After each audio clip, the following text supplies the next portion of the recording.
youth and this special event called the Coconino County Fair. Thank you, Eric. Thank you so much. And I know Ricky has a few words that he would like to share as well. Thank you, Cynthia. Go ahead, Ricky. Yeah, thank you, Cynthia. Thank you, Chair Archuleta, members of the board. We are here to recognize Eric Treese. And so the 2020 Coconino County Fair was planned and executed by a great team comprised of Parks and Recreation staff, the 4-H Cooperative Extension Office, the Northern Arizona Junior Livestock Association, and fair superintendents. Superintendents are the fair's subject matter experts for the various departments that encompass the Coconino County Fair. I'm here today to talk about one of the superintendents, Eric Treese, who serves as the livestock coordinator. Eric went above and beyond expectations and became the linchpin for coordinating this year's 4-H livestock shows. When the 2020 fair went virtual, Eric jumped in with both feet. He talked with companies about their virtual platforms, created schedules in case we could meet in person, submitted numerous edits on the fair book, assisted exhibitors and parents with registration and troubleshooting, attended countless meetings. He even flew to Indianapolis to make sure that the livestock shows went off without a hitch and provided excellent commentary. All of this and more while serving as a volunteer for our organization. Thanks to Eric's contributions, the 2020 Coconino County Fair has been recognized by the International Association of Fairs and Expositions as an award-winning event for our innovative ways technology was used within agriculture for this year's fair. Simply put, without Mr. Treese's involvement, the 2020 Coconino County Fair would not have been as successful as it was. We are proud to call him a superintendent and are excited to recognize him for his amazing work on the Coconino County Fair. Eric, I want to present virtually you with this here plaque, which I will get to you in the very near future. And I want to thank you for all of the great work you've done for the community, again, for decades, but specifically about what you did for this year's Coconino County Fair. Thank you so much, Eric. Thanks.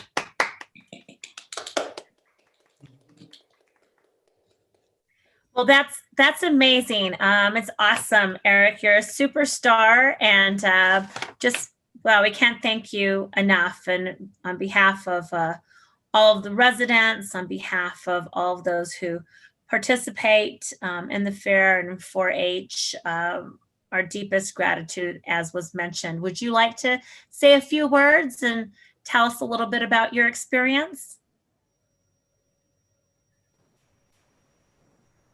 I'd just like to thank everybody for this. I don't know, it's one of these things that I do what I do because I enjoy being around the kids. I want the kids to have the best they can get. I know this year was really tough, but I mean, we just do what we got to do. And I really enjoy working with this county, and especially Cynthia and Ricky. They're great. And I just hope I can continue doing this for years to come. Thank you. Well, we're not going to let you go, that's for sure. So if you plan on leaving, it's going to have to be we're going to be kicking and screaming about that. And so there is a place for you for as long as you would like, because that's your service is invaluable to us. Thank you very much. Any other comments or members of the board who wish to comment?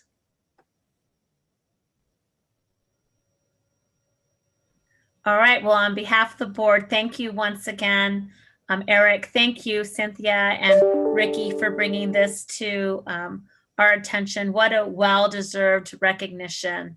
It's just a pleasure to be able to know that we have such incredible and committed volunteers, but certainly Mr. Treese has gone above and beyond, as you had mentioned, and happy to set aside time on this agenda to recognize such a significant contribution. Thank you. Thanks again, Eric. We'll now go to our Board of Supervisors consent agenda. These are items number 2 through 9. Is there any member of the board who wishes to remove an item from the consent agenda for separate consideration? Supervisor Parks? Thank you, Madam Chair. I would like to remove items 3 and 7 for discussion. Thank you. Thank you. Any other members of the board? Okay, we will remove items 3 and 7 for separate consideration. Is there a motion to approve the remainder of the items? Is there a motion to approve the consent agenda minus items 3 and 7? So moved. I'll second the So motion. moved. This is Matt Ryan for second. Okay. Moved by Supervisor Babbitt, seconded by Supervisor Ryan, that we approve the consent agenda minus items 3 and 7. All in favor of the motion, please say aye. Aye. Aye. Aye. Those opposed, please say nay. Hearing none opposed, passes unanimously. Let's take item number 3. This is consideration and possible action to approve a budget adjustments from the non-departmental contingency expenditure account in the general fund and the unawarded grants fund to the Health and Human Services Department in an amount not to exceed $4 million to cover expenses incurred during the COVID-19 pandemic. Okay, and finance is available for questions. Mr. Parks, go ahead. Thank you, Madam Chair. I don't have a question, but I would like to put these two items together to make a comment. Okay, Okay, what we have here in item number 3 is a $4 million adjustment from the budget for the COVID-19 pandemic. What we have in item number 7 is let me get these pulled up here. All right, so number 3, we're actually considering several things here. From the year to date COVID-19 expenditures, we have already spent $2.2 million. So we want to transfer $3 million from the expenditure budget, or for the expenditure budget, to HHS.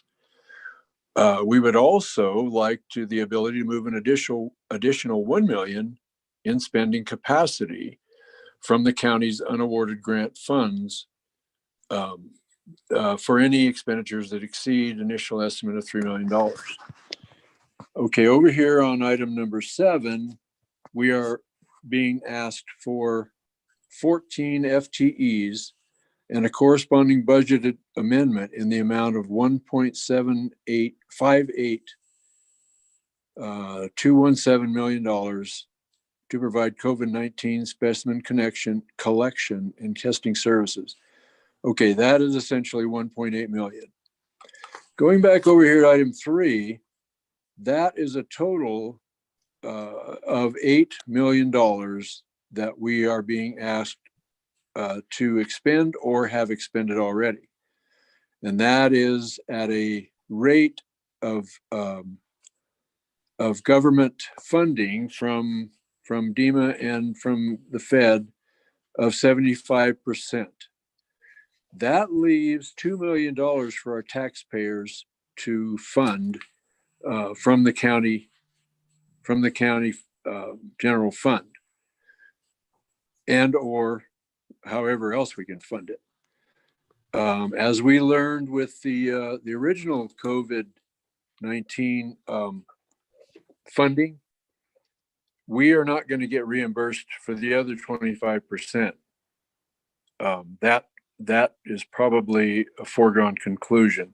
So that leaves that 25% is the $2 million for a little quick math, $8 million, 25% of $8 million is $2 million. That is exactly why I voted. The only thing we can do here to cover this is to pull it out of our general fund or to pull it out of some other fund. And that puts the taxpayers on the hook. With the economy about to recover initially, but chances are pretty good that it's going to tank because we have another spike in COVID positive cases, and we are looking at a complete disaster in our economy if we allow the economy to be shut down again. This is exactly why I voted against the tax increase, I voted against the tax rate, and I voted against the budget several months ago. And that's my comment. And I think that we need to take into account that we need to take a look at our finances. We need to take a look at our funding. We need to make adjustments, and we need to live within our means, or we're going to be up the creek without an oar. So I would like to recommend that we table these two items until we can do that. And that's what I would like to do. Thank you, Madam Chair. Thank you.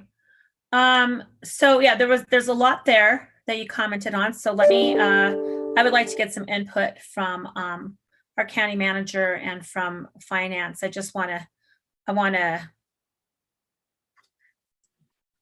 to get from them exactly what we're doing with these two items. County Manager Jane? Thank you, Madam Chair. And both Siri Mullaney, our finance director, is on to speak specifically about item 3. And then interim HHS director Kim Musselman can speak about specifically to item 7. But the bottom line is we are in the middle of obviously this pandemic, and we have actually already moved forward in this space in response to the pandemic as we have since March. So, Madam Chair, if it's okay, I'll turn first to Siri to speak to the questions regarding item number 3. Okay, thank you. Siri? Thank you, Madam Chair, Supervisor Parks, and members of the board. Specifically on item 3, a big piece of this is actually matching what we did present during budget development, but we do have some statutory guidance that we have to follow to move the budget authority into the correct budget. So thinking back to budget development, the finance staff presented a placeholder of $3 million of using general fund capacity for COVID expenses. And that was with the assumption that it would be submitted for reimbursement and possibly reimbursable up to the 75%, as Supervisor Parks had mentioned. But when we presented the tentative and then the final budget to the board, we had those as a placeholder in our non-departmental holding place to allocate to the department as needed. Upon doing some research on statutes, we actually need the board to formally take action in a public meeting to put those into the right departmental budget, because the authority lies at both the fund and the departmental level for the board. So it really truly is following the spirit of the budget that was presented with the first $3 million that are in that item. The spending was definitely mentioned. We need to have the authority in that budget in order to continue to expend it. It was all part of the plan. So it's basically taking from one part of the general fund and moving to the other is the proposal.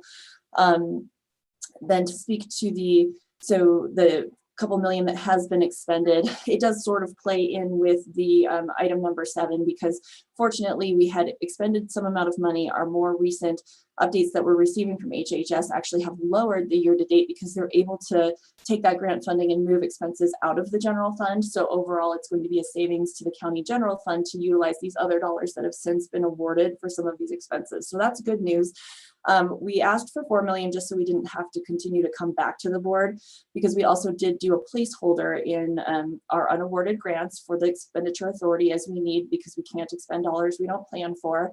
But really those dollars are very isolated within the general fund, and they are only used for the COVID response on an as needed basis if there is no other funding source that can accommodate that. So we asked for the authority just to not have to come back. I'd certainly be open to amending that request to the original $3 million as was put in the budget as part of the plan to get it into the right department, and then keeping the board updated if the additional $1 million of capacity is needed. If that's a suitable alternative the board would prefer, we're happy to take that route. But the $3 million really is a matching of the budget plan, and we do need to get an expenditure authority in the HHS budget to true things up.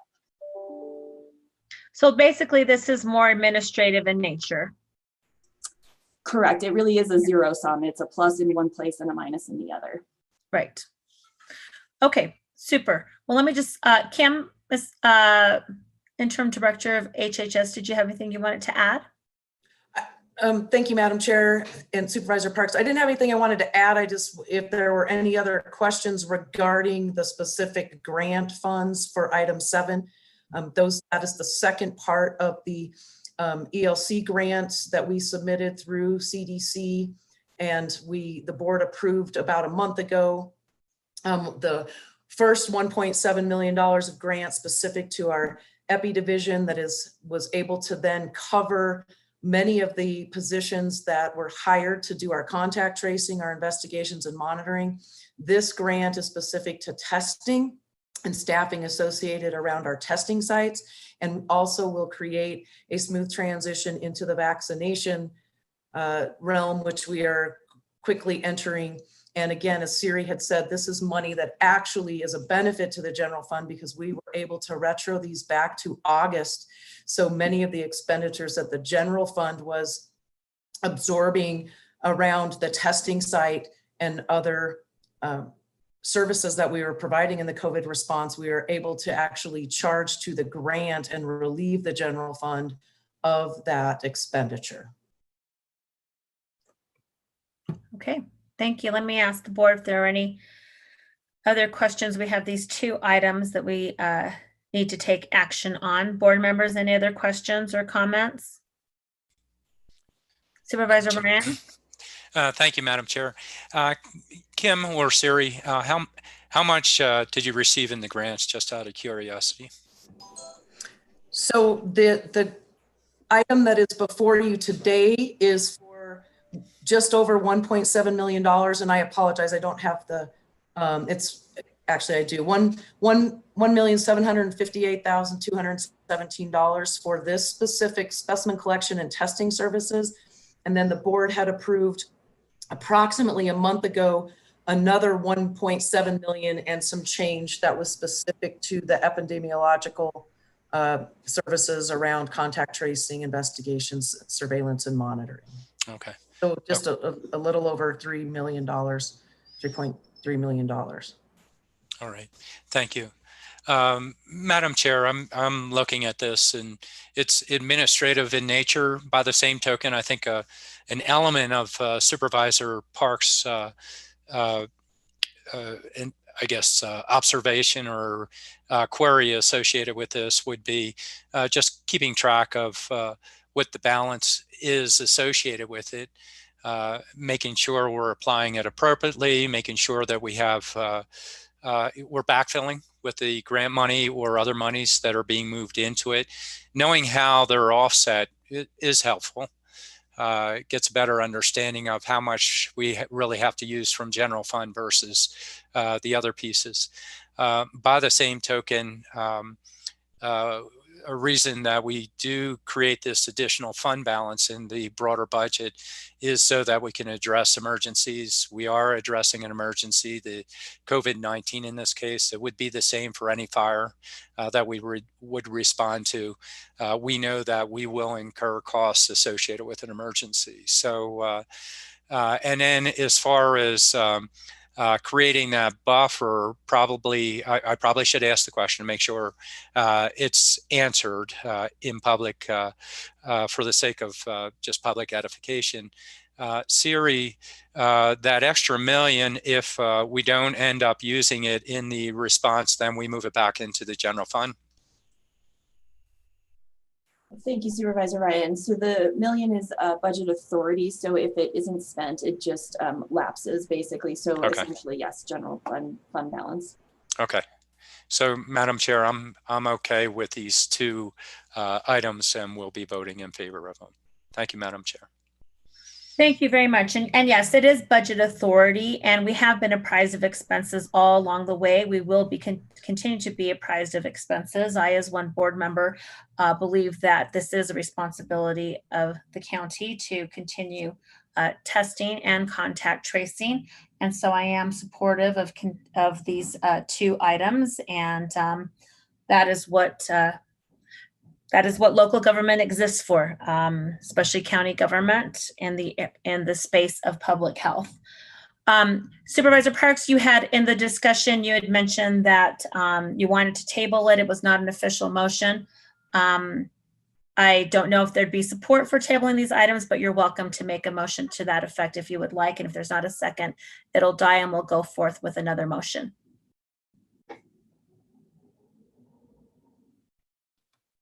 Okay, Madam Chair, thank you. I would like to make the motion to table this until we can discuss it some more, and I would like to speak with all of you about that on an individual basis.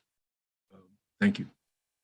There's a motion to table this item. Is there a second?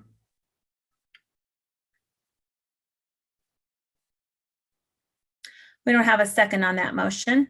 Is there a motion to approve this item? The two items, 3 and 7. So moved. I'll second the motion.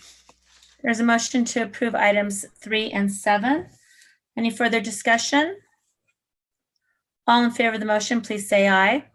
Aye. Aye. Aye. Those opposed, please say nay. Nay. Item passes 4-1. Thank you. We're now going to go on to our action items. On the action item agenda, we have 2 items. Well, we're on item number 10, consideration and possible action to approve a contract with the Justice Management Institute for consulting services for the Criminal Justice Coordinating Council. And we have our county manager, Jimmy Jane, who is going to open this item, and then I think others will also be participating. And I know that we have Deputy County Manager Marie Peoples, who is here to give the bulk of the presentation. Dr. Peoples, I'm going to turn it over to you because we have actually internet outages also on and where Jimmy is located. I'm sorry that we have internet, just a little bit of information on that. We have power outages throughout downtown. Restoration is estimated by 1:30. There's approximately 1,800 customers that are impacted at this time. So I'm going to turn it over to you, Dr. Peoples. Well, thank you, Chair Archuleta, and good morning to everyone. And I'm fortunate not to have those power outages, but please do pardon me as I look back and forth from document to document, because I had a little struggle myself, but I've got power, so it's all good. I am pleased to bring to you the JMI contract, the Justice Management Institute, and requesting that the board approve this contract for consulting services for the Criminal Justice Coordinating Commission.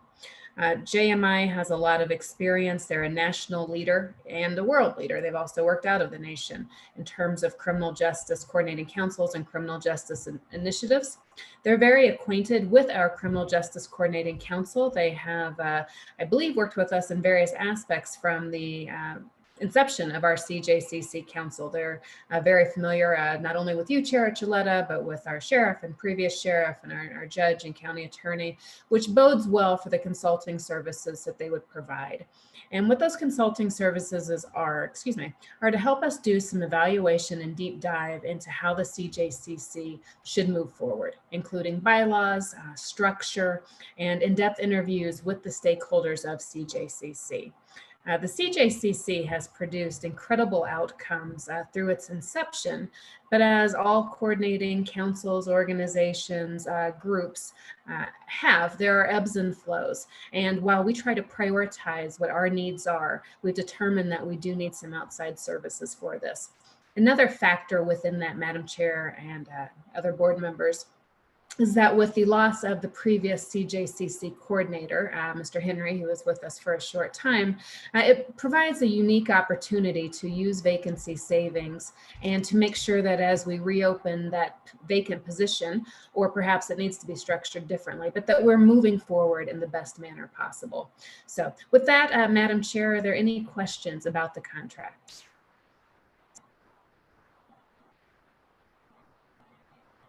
Thank you, Dr. Peoples. Let me see if there's any questions at this time. Board members, any questions of Dr. Peoples?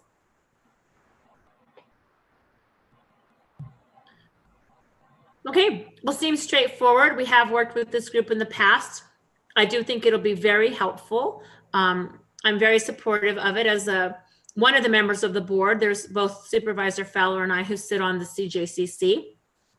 There was discussion about this, strong support from the CJCC to move forward and to invite the group in to meet with the coordinating council. And so just for board members' information, there is strong support for this. Madam Chair, if I may, I do want to note that County Attorney Ring and Presiding Judge Slayton were both invited to offer comments on this topic. County Attorney Ring could not be with us. He's had a conflict. And due to the delay in timing, I'm not sure if Presiding Judge Slayton is with us. So if we could just check and see if he's on and acknowledge him if he is. Okay, great. Yes, and we would. I do not see him on, Madam Chair.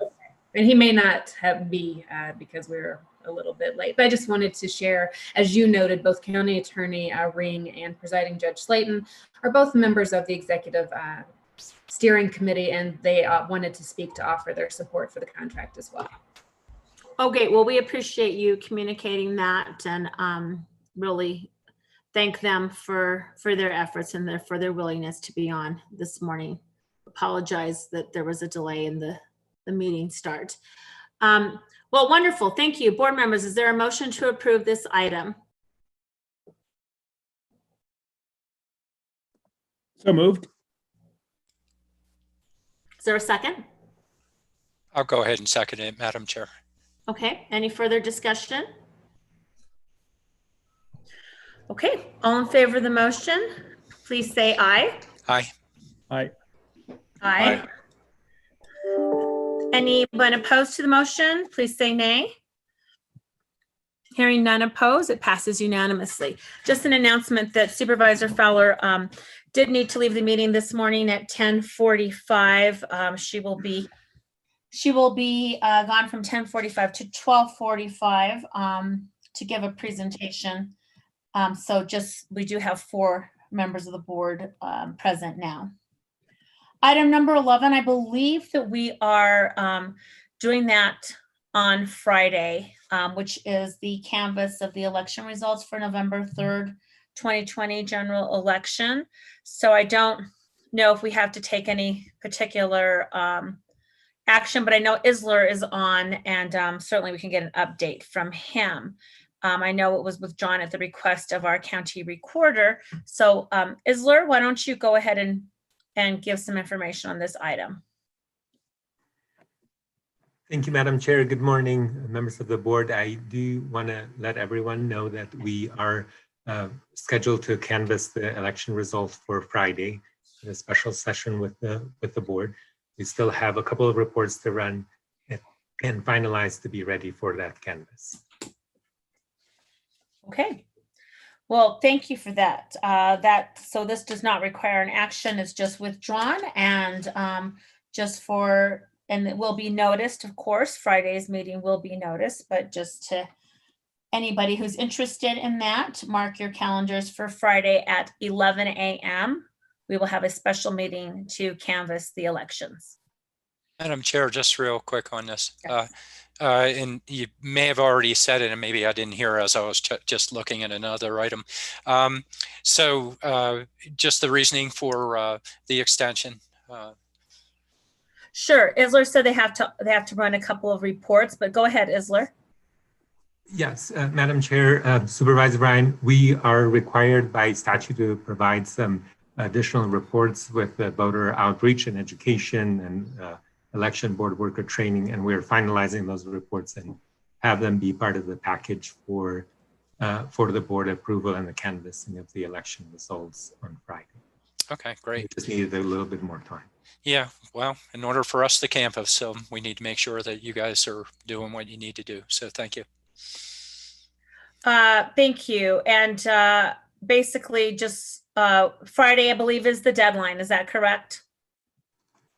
Actually, Madam Chair, the counties have the deadline is the 24th, I believe. Oh, super. The state deadline is the 30th of November for the state canvassing of the election results. So we'll be well ahead of those deadlines. We had hoped originally to use the board meeting today to a regular board meeting and a session to canvass the election results, but we're still working through the finalizing the report, as I mentioned.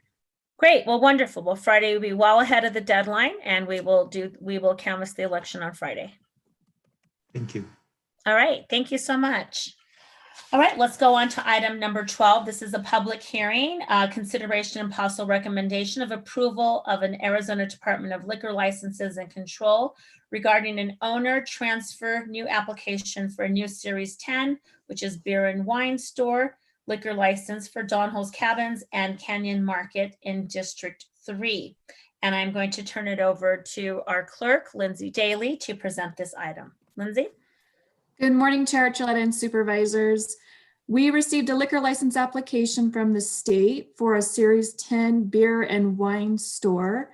And this is for Don Hole's Cabins and Canyon Market, located at 9440 North State Route 89A in Sedona, which is District 3. And the agent is John Price Hilton Jr. The application was sent to Health, our risk manager, Sheriff's Office, and Community Development for review. There are no concerns with the application. The hearing notice was posted for 20 days at the site, and we received no concerns or comments regarding it. The board does not issue the license, but does need to make a recommendation to the state. This can be for approval, disapproval, or offer no recommendation. Thank you. Great. Well, thank you very much, Lindsay. I appreciate that. Is the applicant or the applicant's representative here? Because part of the public hearing would give them an opportunity to speak to this item. I'm not aware that they are joining us today. Okay. Well, while we see if we just do a review to see if they're on, let me ask initially if there's any questions from the board for you, Lindsay, regarding the presentation of this item. Any questions, board members? Madam Chair, if I may. Okay. Go ahead, Supervisor Ryan. Thanks, Madam Chair. Lindsay, as I understand, this is a transfer. Is that correct, with the new ownership? Yes, yes, this is an owner transfer. Okay, great. Thank you, Madam Chair. Hi, Lindsay. Thank you. So in other words, that is an existing beer and wine store there. It's because it's under new ownership, there needs to be a transfer. Is that correct? That's correct. Okay, thank you. All right, well then I'll see if the applicant is here, the applicant's representative. Do we have any representative for Don Hole's Cabin Canyon Market, Agent John Price Highland Jr. or Mr. Highland himself? Okay, I don't see that the person or representative is on. So now we'll bring it back to the board for discussion or action or both. Madam Chair, just the hearing part. Oh, yes, I'm sorry. Thank you so much. Yes, thank you. Ladies and gentlemen, this is actually a public hearing. So before the board can take an action, I would like to open it up to the members of the public who may wish to comment on this item. If you wish to comment, please indicate so by raising your hand in the Zoom function or writing in the chat that you wish to speak to this item. We'll give it a little bit of time here to see if anybody wishes to do that. And also, Lindsay, while we're waiting, was there anybody who wrote to the board email to express comments wishing to speak, or just expressing comments in general about this item? Chair Archuleta and Supervisors, I just checked the board comments inbox and there are no comments in there. Okay. Well, I haven't received any indication that a member of the public wishes to speak to this item, so I'm going to close the public hearing, bring it back to the board for discussion and possible action. Madam Chair, I'd like to make the motion if I may. Sure, go ahead, Supervisor Ryan. Madam Chair, and just noting, as I had heard, the new owners came in, purchased, I think it was called the Butterfly Lodge. We had a new ownership after Don Hole's passing. They changed the name of the lodge, for their own, objectives, which were really nice. These new owners that are coming in, they went and approached the family and asked if they could rename it Don Hole's Lodge. So just a little piece of information that they're pretty excited about that. This is a transfer. The appropriate reviews were done by the county. So, Madam Chair, I move that we recommend approval to the Arizona Department of Liquor Licenses and Control regarding an owner transfer new application for a new Series 10, that's beer and wine stores, liquor license for Don Hole's Cabins and Canyon Market in District 3, application number 121664, and agent John Price Hilton Jr., which is located at 9440 North State Route 89A, Sedona, Arizona, 86336. Is there a second? I'd like to second, Madam Chair. Okay, thank you. The motion's been made by Supervisor Ryan, seconded by Supervisor Parks. All in favor of the motion, please say aye. Aye. Aye. Aye. Those opposed, please say nay.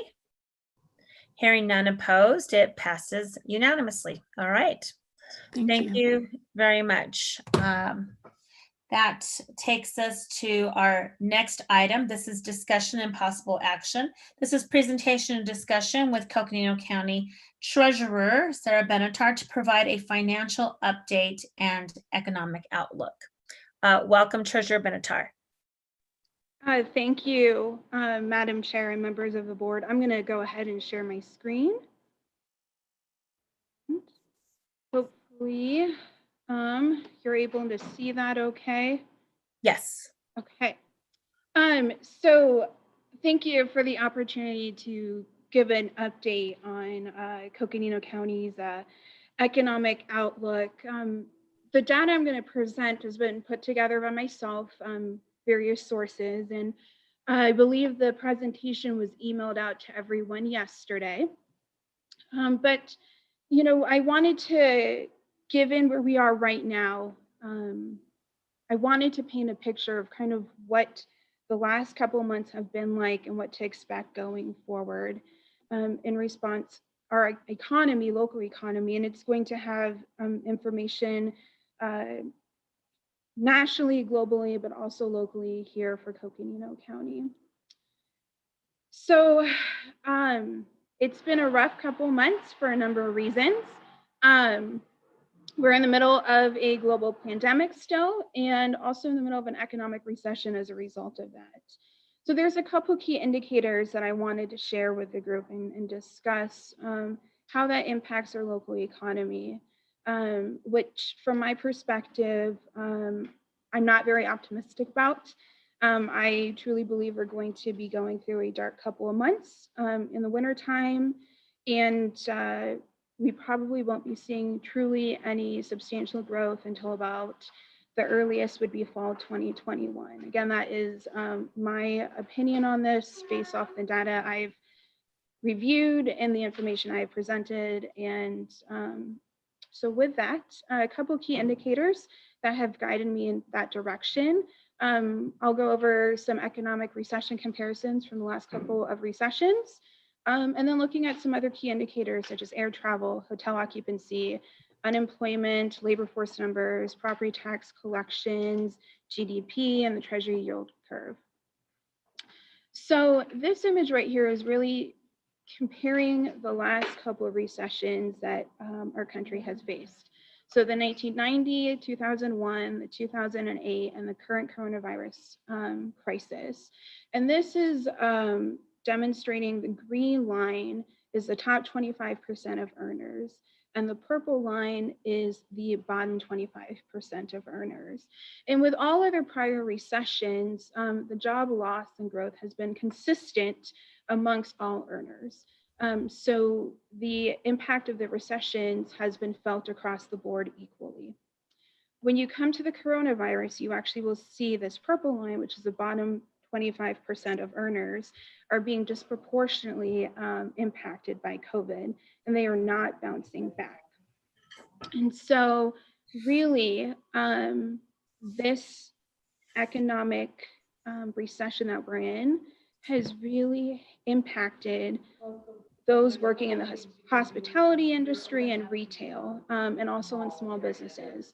And some of this work has disappeared, and wanted to paint this picture to begin with as we present the rest of the data. Excuse me, Treasurer Benincharge. So I think someone doesn't have their microphone on mute. If they could just put it on mute, there's some background noise. Thank you. Okay. So this graph right here is the TSA airline data. The green on the bottom is the total travel. And you can see the dates here, March to November. The blue line is the same date a year ago, so in 2019. So as you can see, the beginning of March, before COVID really exploded, so to speak, we were right along where we were in 2019. And then COVID happened, and we have not really recovered. So this is telling us that people are not traveling, and Coconino County does rely heavily on tourism. So people are not flying in, they're not going, we're not seeing the international travel that we would expect. And I anticipate this will continue as we continue to go through COVID. Same with hotel occupancy data. So this is a weekly rate and of occupancy, and you can see going to 16 the trends. So right here is the beginning winter months, it's low, and then it peaks in the summer, and then it dips down again going into the last quarter of the year, and then it slowly starts to pick up from the summer, etc. But then when you get into 2020, we never actually got to our peak. We actually dipped. And so now you're seeing nationally hotel occupancy is actually typically where our low points are in a year. So again, that jives with the TSA data if people aren't traveling. And that really is hurting an industry of lower waged workers and earners, and it's hurting economies that rely heavily on tourism. Coconino County, of course, being one of them.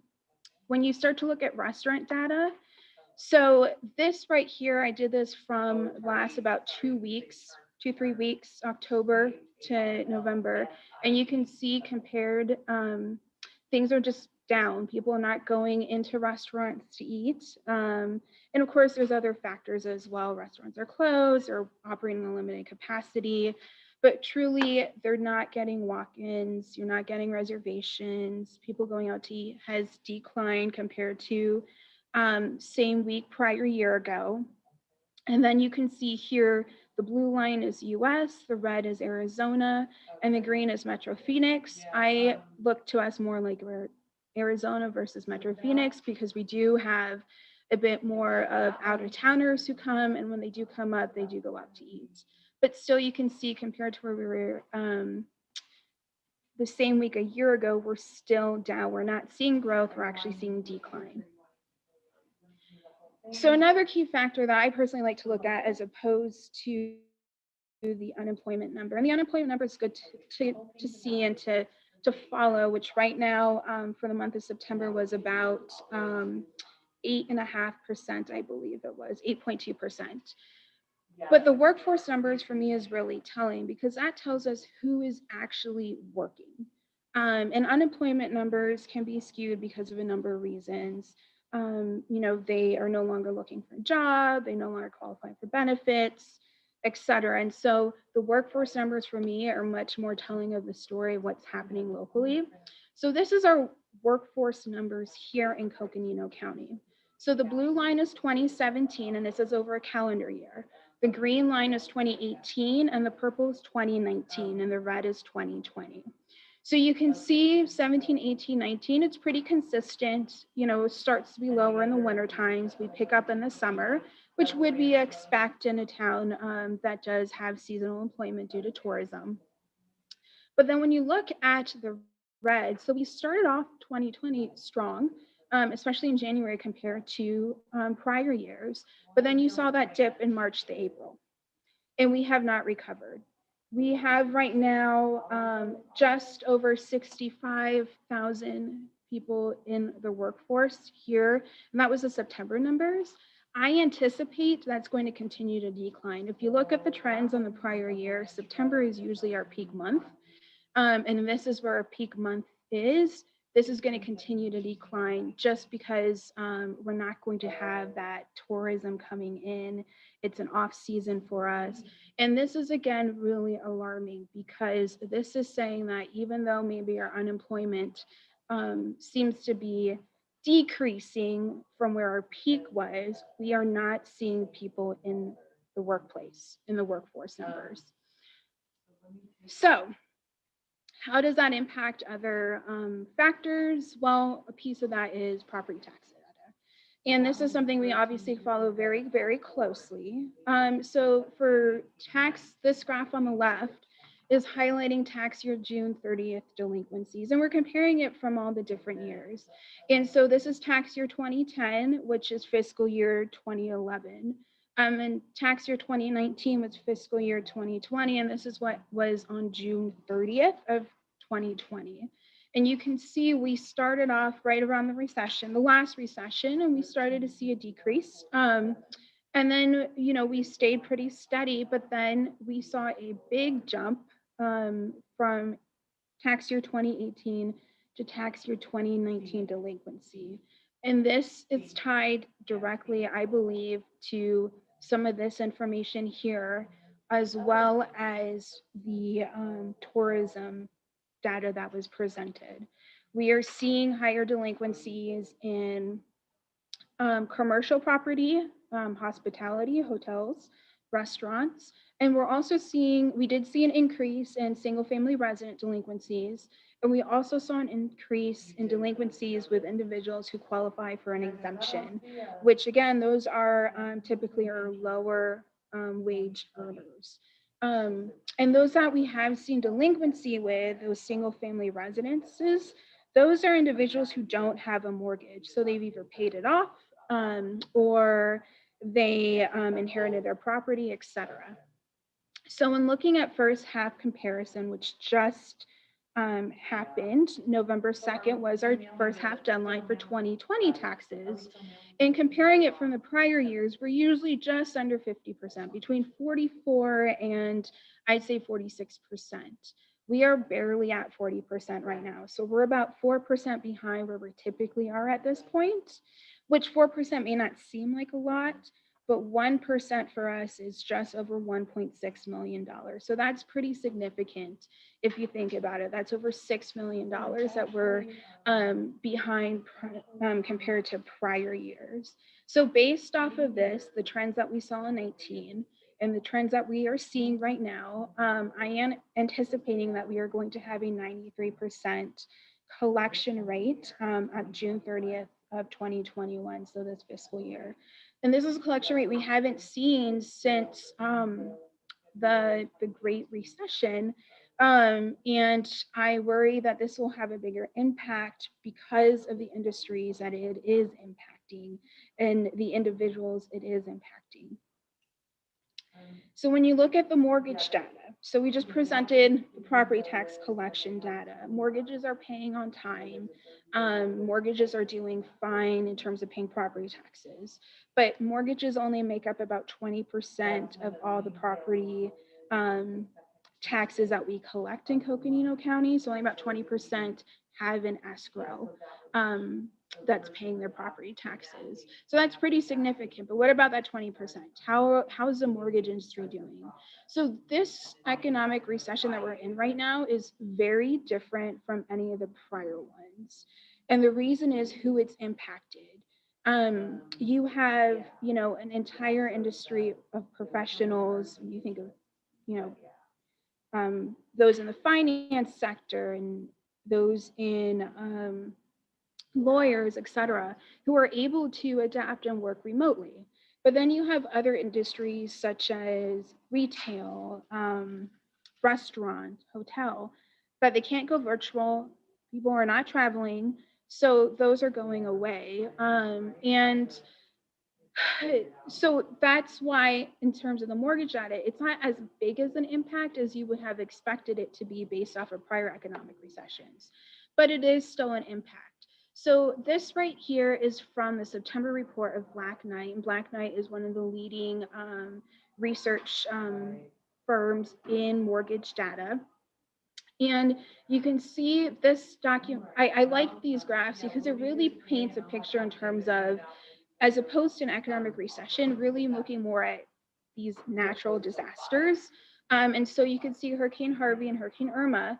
In those areas, there was a peak in terms of delinquencies, and then it dropped after about a year. It was all pretty much caught up. They are anticipating that is not going to be the case with COVID. Although we did not see, and we have not been seeing as much of a delinquency, we are expecting the delinquencies to go longer. And in this graph over here, you can see extending more than 90 days. So we're going to have fewer delinquencies, but we're going to have more serious delinquencies with these mortgages. If you're unable to pay your mortgage today, are you going to be able to afford a balloon payment 6 months from now?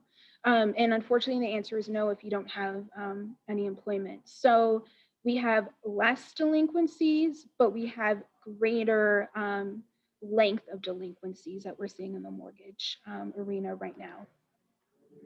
The 10-year treasury rate, I personally like this. It was really interesting to follow this. This is really helpful for us when we talk about our investment portfolio at the county and the county treasurer's office. So when you look at the Great Recession, the orange here is 2008. And you can see, like any year, it has ups and downs. And then you can see when it dipped from November to December. Then you start off in 2019, and then it does recover, and it's a steady incline. That's the Great Recession. When you go over to COVID, you can see 2019, the yellow, we had already been planning for a recession to come. I don't think any of us could have ever predicted what we are facing right now, a global pandemic. So we had been anticipating that there would be a decline. And it was pretty steady, but then you can see from February to March, that huge dip. The 10-year treasury had never in its history fallen below 1%. That's significant, and it still has not risen above 1%. So this right here is telling you that even though you can see slight increases, it's still not really recovering. And this jives with where the Federal Reserve has said that they're going to keep rates pretty much near zero until about 2023. So looking at kind of a global picture now, the INF global GDP projections are all of the major economies are going to be seeing at the end of the year for 2020 a negative GDP growth, except for China. Everybody else is going to be, you know, and it has been rough.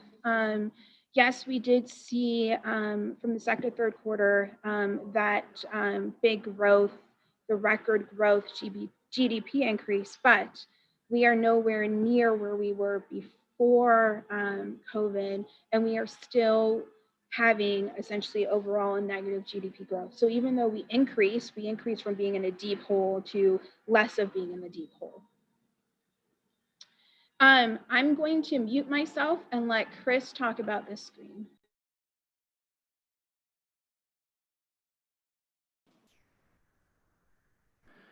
Good morning, Chairwoman and Board of Supervisors. My name is Chris Pastors. I'm the Economic Development Manager for Coconino County. And it's been a privilege to work with Treasurer Benatar for the last several months. And in terms of what I would like to add to this this presentation is a local focus. Over the last 9 months, I've been working very, very closely with businesses across Coconino County, including all our municipal partners.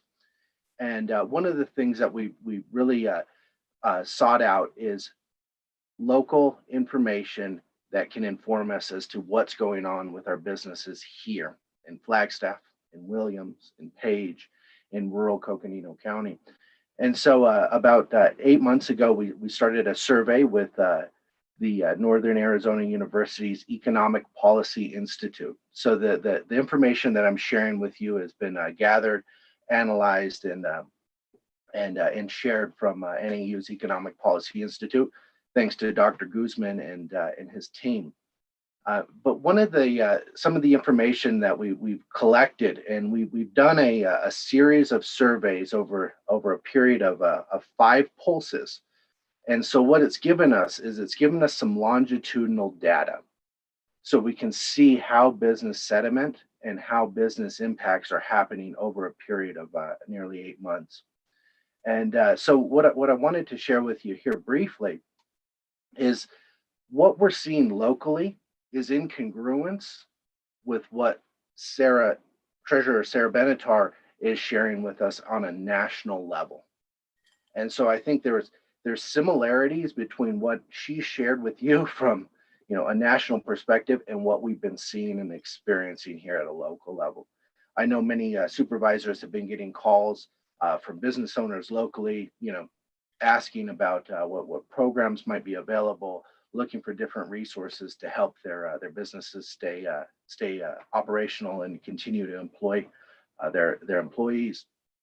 And every day I work with new businesses, so I know that those are anecdotal, but what we've got here is we've got a across the county survey. And I just wanted to take a little bit of time to talk about the graph that's on the left-hand side, because what it shows, that graph on the left-hand side, is it shows that our businesses are really working at a 25 to 30% decrease in revenue from what's expected. And so when we look at that, for hotel occupancy, they're looking at, similar. So this is all of our sectors. This is hospitality, manufacturing, construction, retail, healthcare. This is all sectors included. But what we're seeing is that everybody's working at a decreased revenue when compared to normal. And we can see that things have gradually improved, but we're still not there yet. We're also going into the quieter season, which is unfortunate. But if we look at the graph on the right, what this is this shows the top biggest problems or biggest challenges that businesses are experiencing over time. And what we can see here is that I particularly want to take your attention to the blue line here, which is it's a cash flow problem. In the very beginning, most businesses weren't struggling with cash flow because there were stimulus packages that were coming out, EIDL loans, PPP loans. Folks were able to, there was pandemic unemployment assistance. There was, increased unemployment insurance. There was, the stimulus checks. There was a lot of money that was flowing through. But as time went on, that money started to be used and expensed. And so we started to see that, that problem of cash flow started to increase significantly, particularly during the last pulse, which was about a month ago. And so that problem of cash flow is there, and it's equal to customer confidence. It's equal to the problem of keeping people safe, and then the lack of tourists and customers. But if you think about those problems or those challenges, all of those together really it's a conundrum, and it's a tough one because we need to keep people safe. We need customers to return, but we also need to increase confidence, and that's impacting on the cash flow. So what we've got a very tenuous situation here locally that I think, this is a local perspective that does fit in congruence with our national perspective. So I wanted to see if there's any questions. I'm happy to answer those at the end, but I'll turn it back to Treasurer Benatar. Thank you for your time this afternoon. Thank you, Chris. Appreciate it. Thank you, Chris. So, going back to this screen right here and bringing in everything that Chris has said and what's been shared is, again, you look over here, and this really has been impacting an industry and individuals who are they're being disproportionately impacted. Our hotels, our restaurants, our small businesses across the country, we've had over 100,000 small businesses close. 1 in 10 Americans at one point were drawing on unemployment. You've got 13 million roughly who are behind on rent. It is going to be a dark winter, so to speak. And so what does that mean post-COVID-19 economy? So millions have been pushed into poverty. nearly 40% have lost work due to COVID, recession. Give me 1 second, sorry.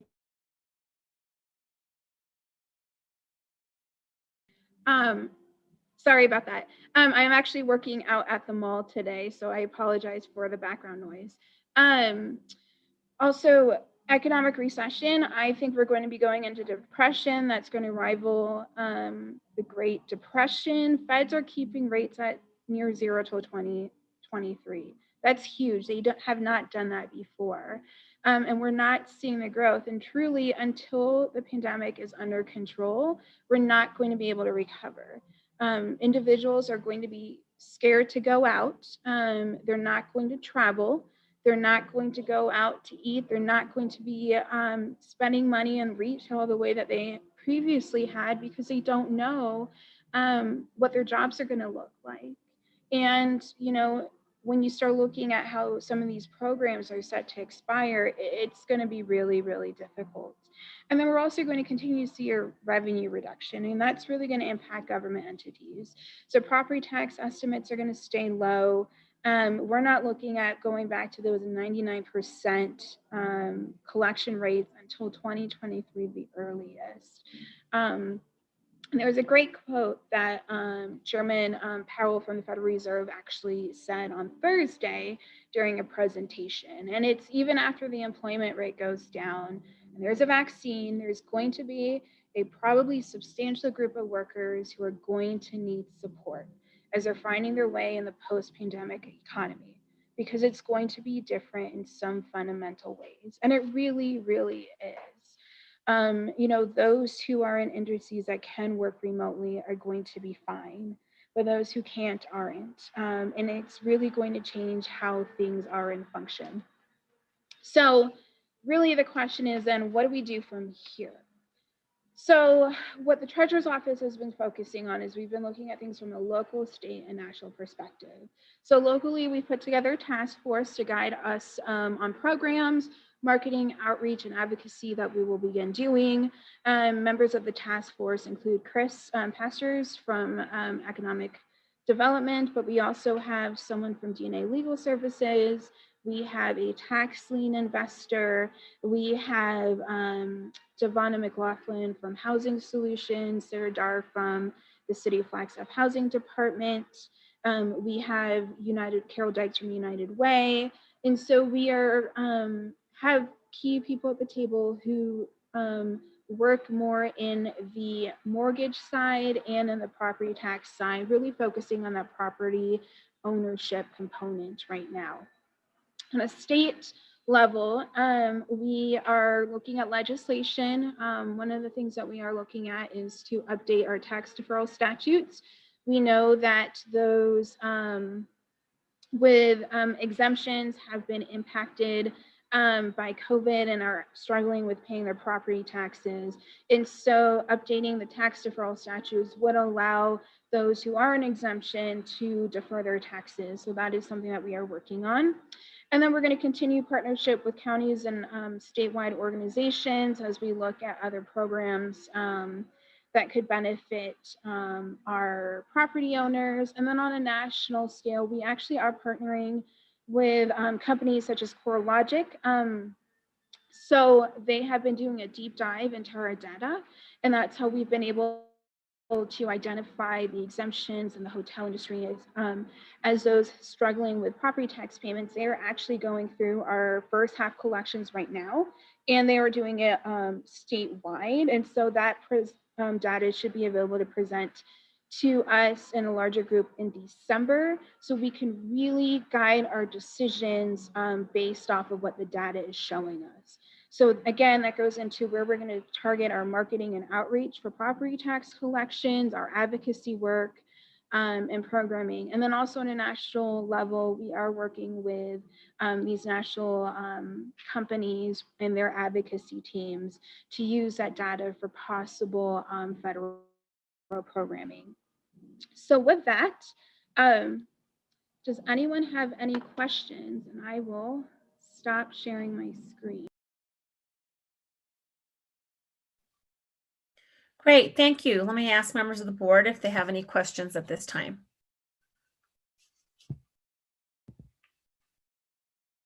Madam Chair. Supervisor Parks?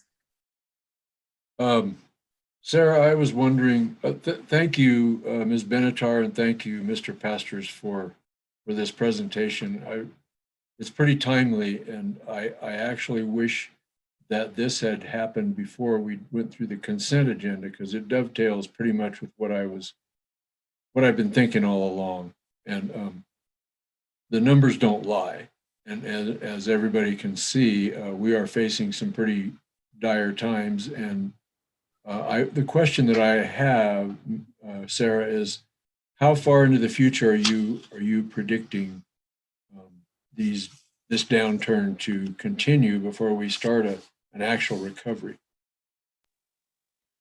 Supervisor Parks, that's a great question. I'm going to start with this. I am not an economist, but based off the data and everything that I've been seeing, I am not predicting us to start seeing any sort of recovery until fall of 2021.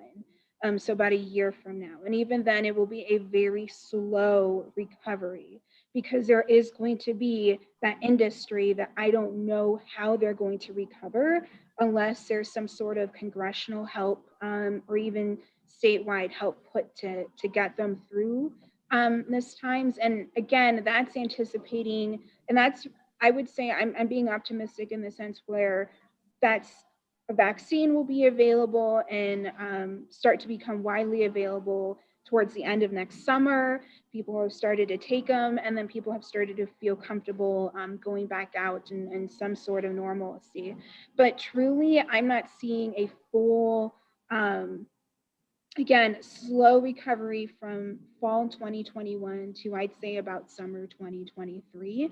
And then we can start getting a bit more caught up. But, you know, Congressional Budget Office is saying it's going to take 10 years to get to where we were at the beginning of this year in January. So it's going to be a rough next year. And I anticipate property tax collections will be down for this year and also again for next fiscal year. We won't start to see it start to spike up until we're in FY23. Okay, that's kind of what I was afraid of. Thank you very much. I appreciate that. And this is a paradigm shift that we're going to have to go through. And I don't, you know, we're so far down in the numbers and in those graphs, down below 1%, which you indicated we had never gotten that low before.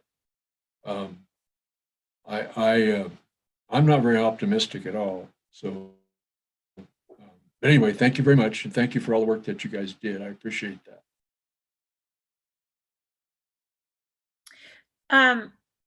And Sarah, the with each percentage that the tax collections are down and it equaling slightly over $1 million, that's overall for all collection for all taxes for all jurisdictions, correct?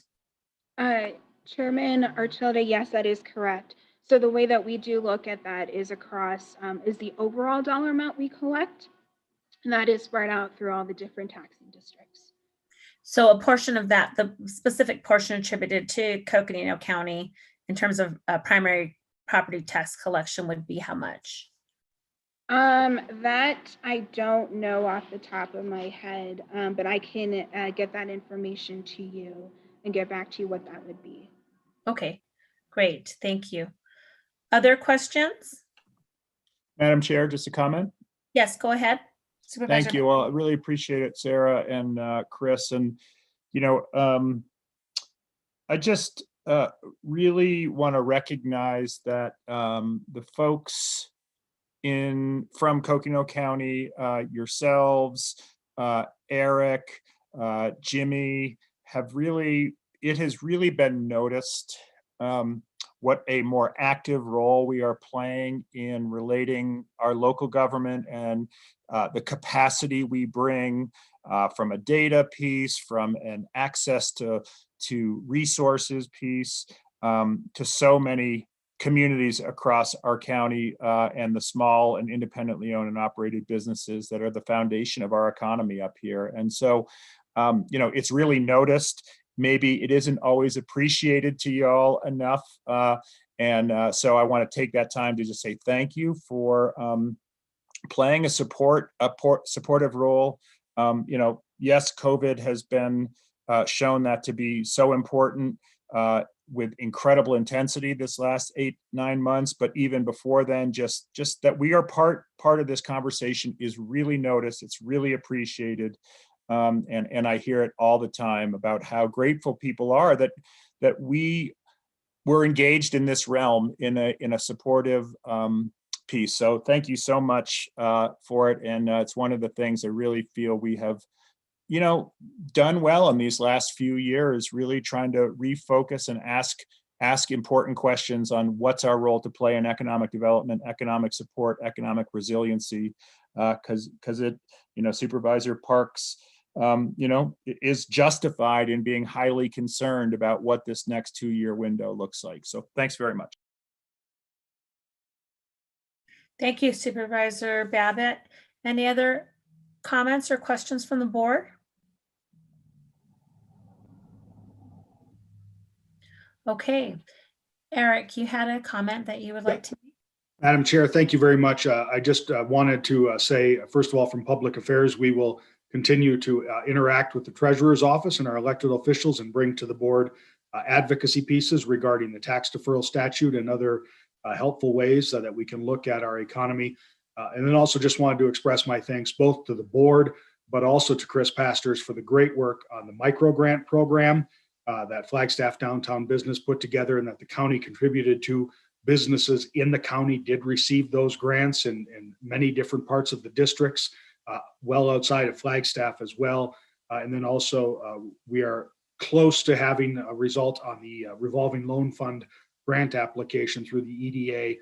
And so these are tools that the board has had the foresight and working together with many partners to put in the toolbox to help meet the need at this time. And I just really want to acknowledge the policy leadership and also the team across many different disciplines and areas that is working together to get those things done. So I really appreciate it and just want to commend all of you for that. Thank you.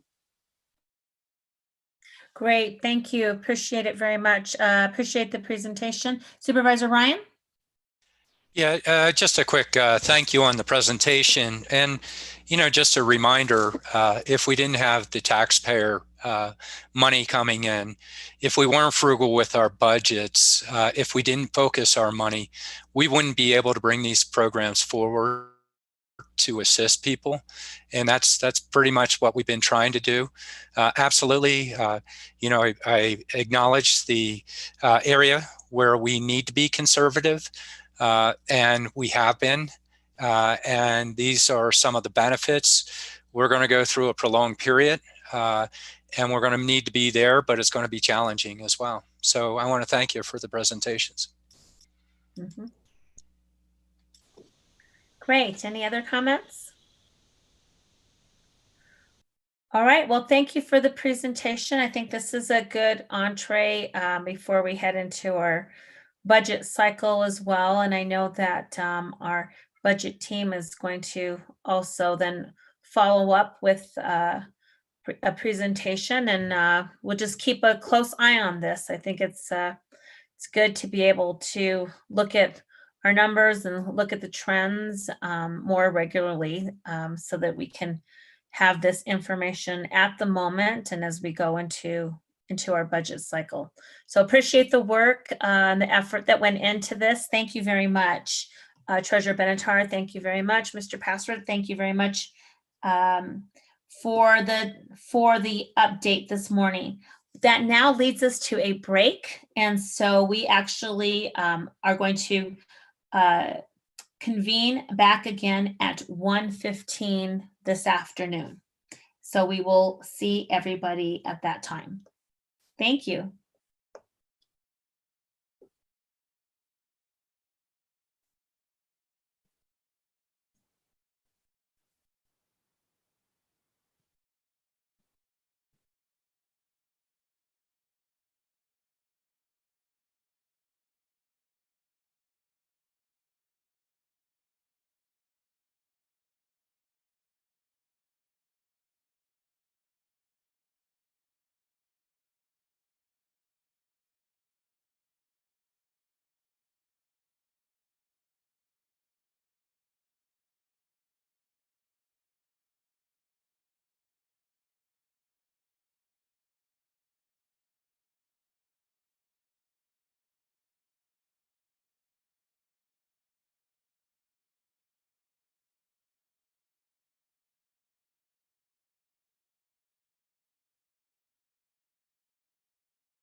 Good afternoon and welcome back to our Coconino County Board of Supervisors meeting.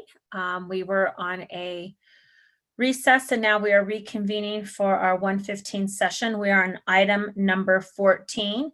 This is presentation and discussion regarding a review and updates made to the amphitheater request for proposal, and Parks and Recreation Director Cynthia Nemeth is here to present this item. Cynthia? Thank you, Chair Archuleta, members of the board. As you said, this is the second review of the draft RFP for amphitheater management services. However, before moving forward, I'd like to recognize and thank those who are joining the meeting specifically to hear this topic. We did invite local stakeholders as well as outside interested parties. The Parks and Recreation Commission was invited, as well as Friends of Coconino County Parks and Recreation. I apologize, I wanted to upload a list, but for some reason I'm having a bit of a technical challenge doing so today. But there's a multitude of people who were made aware of this meeting, and thank you, all of you who are here listening in today. Several months ago, staff met with a focus group, which comprised of local stakeholders representing lighting and sound companies, promoters, venue operators, amphitheater users, and affiliates of the arts. This last draft, which is actually going to be presented by Tim Schultz today, contains input from this focus group as well as the Board of Supervisors from the September 22nd meeting. Another opportunity was provided to give input on the RFP in preparation for this meeting. We solicited those stakeholders once again, and we have not received any input as of yet. So now I'm going to go ahead and hand the time over to Tim Schultz, who is presenting the item, and we'll both be available to answer any questions that might arise along the way.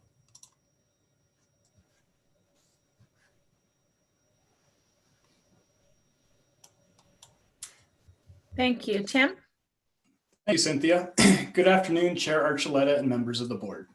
My name is Tim Schultz, and I'm the Special Events Coordinator for Coconino County Parks and Recreation. Part of my responsibilities in my role with the department is managing the amphitheater partnership. I'd now like to take a moment and share my screen.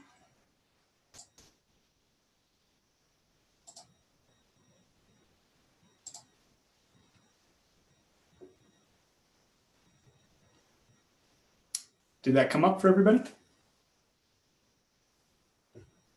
We can see it, yes. Perfect, thank you.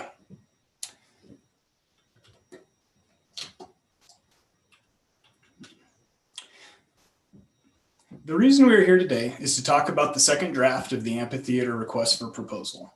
I will provide a brief background, review the board's direction from the September work session, review the updated draft RFP and receive any additional input, and review the timeline moving forward. In offering a background of the amphitheater, it was constructed in 2006. Our Entertainment was the second contractor to operate the amphitheater and held the contract through November 15th, 2020. Our Entertainment has operated the amphitheater for the past 10 years. Unfortunately, due to COVID, they were unable to hold any events this past summer of 2020. In August, the board elected not to pursue a second 5-year renewal option with Our Entertainment. Staff has worked with stakeholders for input on the RFP, and on September 22nd, the board provided input on their first draft of the RFP. This presentation will be broken into 2 sections: adjustments made to the draft RFP from the September meeting and the timeline moving forward. After each section, we'll take a brief pause for any questions and/or additional input. I'd now like to focus on the board's direction from the September work session. The first topic of conversation was regarding the facility fee. In the updated draft RFP, non-prescriptive language was used to have respondents present their shared revenue plan. The RFP also states the county's goal to offset the costs of operations and maintenance and to direct those funds to future capital improvement, repair, and replacement. As discussed in September, staff will continue a policy conversation with the board and county leadership regarding a capital improvement, repair, and replacement fund for the amphitheater.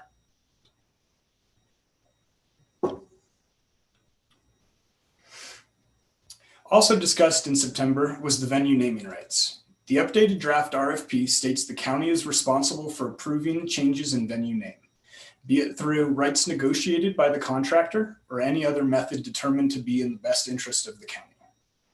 If this is not included in the proposals, staff will strive to collect a percentage of naming right sponsorships during contract negotiations. Some additional draft RFP modifications per board direction. The language was strengthened, encouraging strategies for opening of the venue and offering dates to local promoters, event producers, and private renters. We also added language encouraging different strategies on proactive approaches to offering culturally and demographically diverse programming. Added language encouraging respondents to consider different types of revenue sharing ideas. Strengthened the language encouraging strategies for increased attendance and maintaining an active and varied schedule throughout the season. To continue with modifications made to the draft RFP, we added the estimated value of a privately held liquor license. If this is not included in the proposals, staff will strive to collect a percentage of alcohol sales during contract negotiations. Language was added to request respondents to provide methodology for managing subcontractors. This expectation of managing subcontractors will also be included in the contract. Lastly, the insurance requirements were strengthened to include retail liquor liability per risk management. We've now arrived at our first point of discussion and input. Is there any additional input or anything you feel is missing from the updated draft RFP?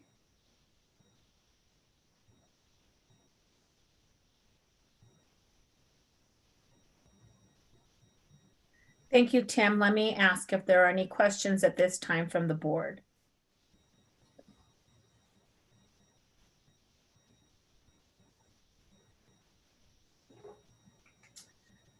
Okay, I do not hear any at this time. So go ahead. All right, thank you. All right, I'd now like to focus on our targeted path moving forward. This fall-in timeline was chosen by the board during the September meeting. This board is setting the stage for the new board with input and a well-vetted RFP. Today, we are here sharing the latest draft RFP and seeking any additional input. If this board deems necessary, staff is prepared to share another draft on December 8th. In January, we'd like to give the new board the opportunity to review the RFP, provide any input, and potentially release the RFP. If the new board would like staff to return with another draft, staff is prepared to do so in February. All with the goal of releasing the RFP in February of 2021.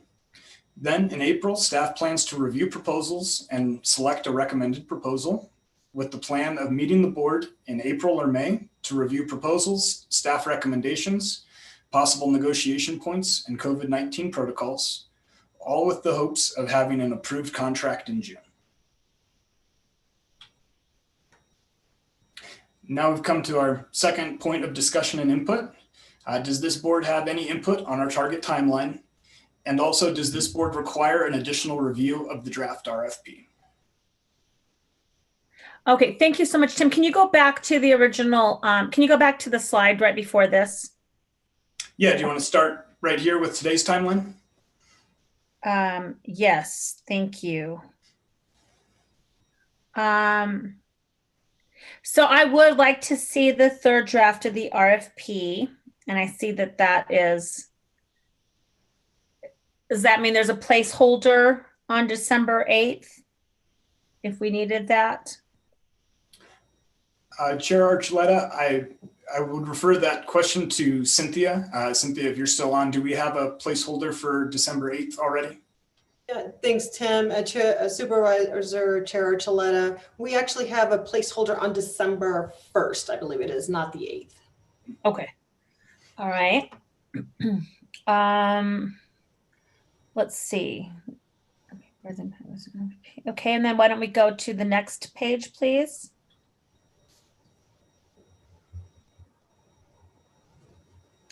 Yeah, so I would keep that February one. I mean, obviously, there's going to be a different board that's going to be looking at this. I feel like we're going to it's only fair to bring them up to speed. And so, I mean, obviously some of this can happen between staff and the two new board members, but I do think it'd be valuable for the entire board to have discussion with the two new board members. So I'm looking at the December date, but I'm also looking at keeping the February date. And it looks like those are programmed in there in case we need them, that would not delay the issuance of the RFP. I mean, we'd still be able to put on our calendar the approval of a contract in June. Is that correct? Archuleta, that is correct. We have built this schedule so that we can give the new board that seats in January a second chance to review that RFP and still not delay our targeted timeline. Okay. All right. So yeah, I would like to keep those two opportunities, the one in December and then the one in February on the calendar, allow for review. And even if the December, even the December one, we might even need to get another one in between,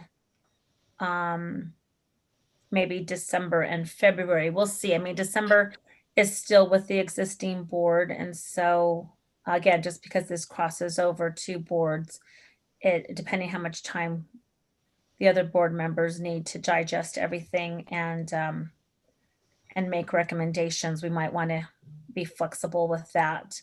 Chair Archuleta, if I may. Yeah. Mm-hmm. We actually have a date in January with the new board as well as February.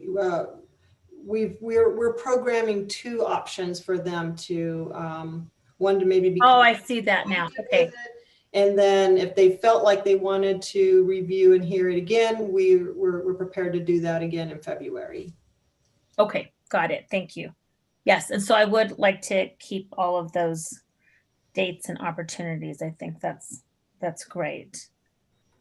Let me find out from other board members. I think in terms of the calendar, and I guess in terms of it almost seems a little bit redundant, like the December 8th, the third draft. It looks like we're going to have on that January meeting where we have the new BOS reviews the RFP. Do you see that in a BOS meeting, or was that put in there as an opportunity for staff to meet with those two board members specifically?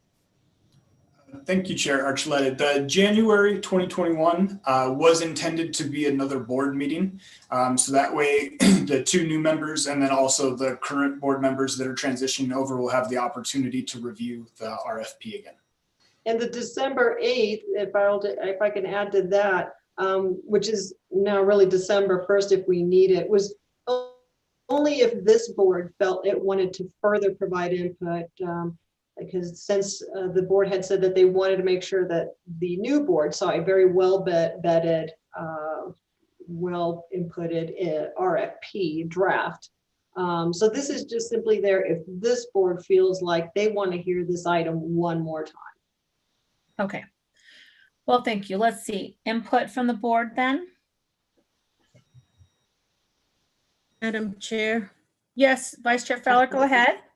Yes, thank you. Thank you, Cynthia and Tim, for your presentation. I'm just wondering if the June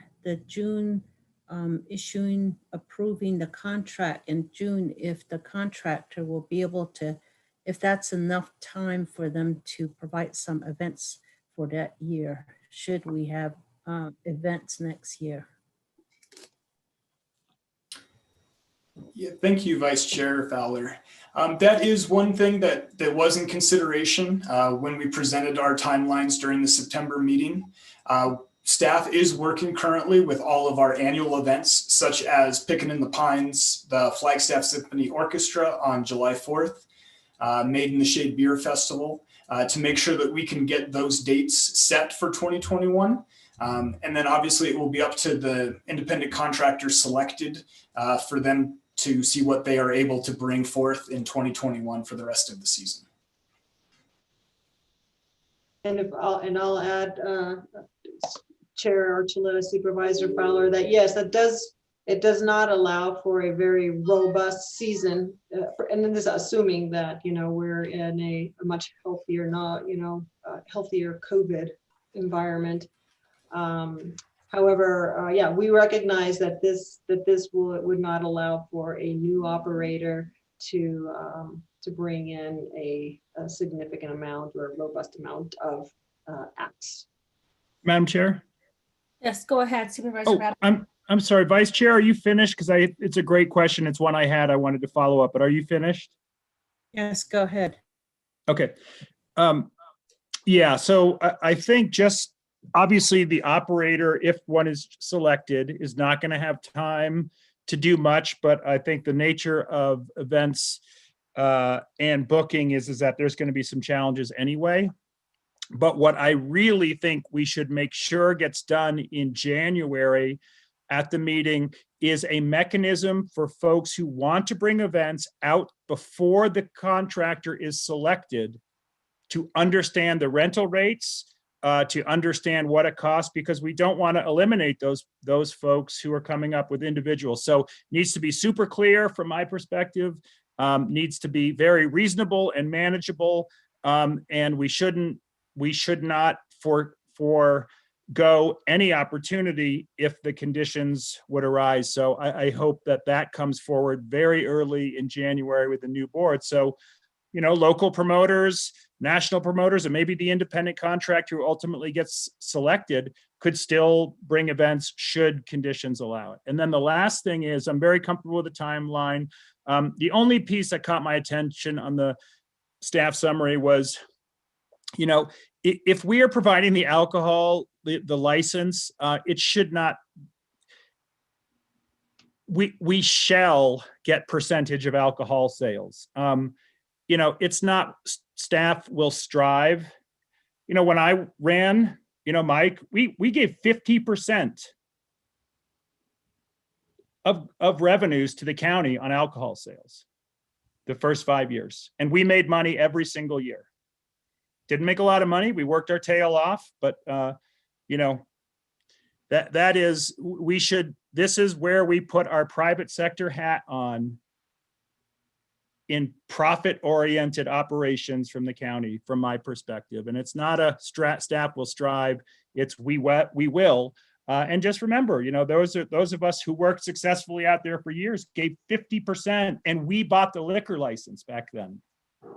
So, you know, I think that's important. We shouldn't, you know, we need to wear a private sector hat, just like those who are responding are. So, but other than that, looks great. Thanks for the work on it. And we'll let the board decide if they want a December one or not. Appreciate it. Thank you, Supervisor Babbitt, for your comments. Madam Chair. Thank you. Other board members, Supervisor Parks? Yeah, I just had a couple of things here. Following up on Supervisor Babbitt's comments there about the liquor license, I was kind of, we are going to have, it's stated in here, we're going to have alcohol sales. It also says concessions, and I assume that food concession may be a part of that. Is that not true, Tim? Correct, Supervisor Parks. Yes, thank you for that question. We have built that into the RFP, taking direction from the board during the last meeting and making sure that we're not being prescriptive. We did include a line about acceptable shared revenue ideas, and those are included but not limited to facility fees, ticket sales, parking, alcohol sales, and/or sponsorships. And we can certainly look into that line and include concession sales. That is just a general idea to get the ball rolling with these proposals coming in, and then allowing them to get creative and present their shared revenue plans, which will be evaluated when we get all of the proposals in. Okay, great. One thing that I was kind of thinking about was, you know, with the social distancing protocols and the masks and all, you know, those folks that are at those concerts, they are in pretty close quarters. And if you socially distance those folks, you're going to lose about 2/3 of them. That means 2/3 of the paying customers are going to be gone. So are we, the other, I'll shut up and let you answer the question, but let me ask one more thing. I haven't heard anybody say anything about this at all since the election, but you know, Proposition 207 did pass. And so we are in Arizona going to be dealing with the legal sale of marijuana for recreational use. Now, I can remember I went to a couple of concerts when I was a young guy, and one of the things that those folks usually would do is break out the doobies. And so that may be something that you're going to have to deal with here, but I don't know if you're going to be able to think about selling marijuana there or what you're going to do. It looks like to me that if we have marijuana sales along with alcohol sales and then expecting people to drive the 8 miles back into town from Fort Tuthill to home, we might be creating a problem there. If you could kind of talk about those things that I've mentioned, I'd appreciate it. Absolutely, Supervisor Parks. To start with the social distancing, in the April/May meeting that we plan to have with the board, that is one of the things that we would like to discuss is the COVID-19 protocols as we're working towards a final contract with the new independent contractor. Also, staff this past summer did present a few different plans in front of the board to work on updating our policies in regards to COVID and holding special events out here at our properties. So that is a conversation that we can continue to have with the board and develop those plans as more and more information is released on COVID. And if I may just also add relative to the social distancing, one of the things that we are prepared to do in the final RFP is to include the square footage of the place, and if it is at a certain interval of number of people per square foot or whatever, we need to include in our RFP basically what the venue's capacity is given social distancing and that sort of thing. And if we were to create, as we have seen in the past, where lawns are circled off or squared off, what that might look like, because we want them to be able to provide those COVID protocols in their proposals. So we're prepared to give them some information that will help them address the social distancing aspects. And then that it's just a business matter, a business question for them, right? If they can sell tickets at the number of projected attendees, given certain levels of community transmission. So we want to be able to give them as much information as we can to help them make their business decisions and their COVID plans. Okay, could one of you kind of touch on anything that might have to do with marijuana sales? I can go ahead and take that, and and that's a great question, Supervisor Parks. Frankly, one that we have not thought about, so I'm glad that you're bringing it up. My understanding from how these transactions take place in other states is that they happen in like dispensaries or very specific locations. I haven't studied up on Proposition 207 to understand what the distribution is going to be like.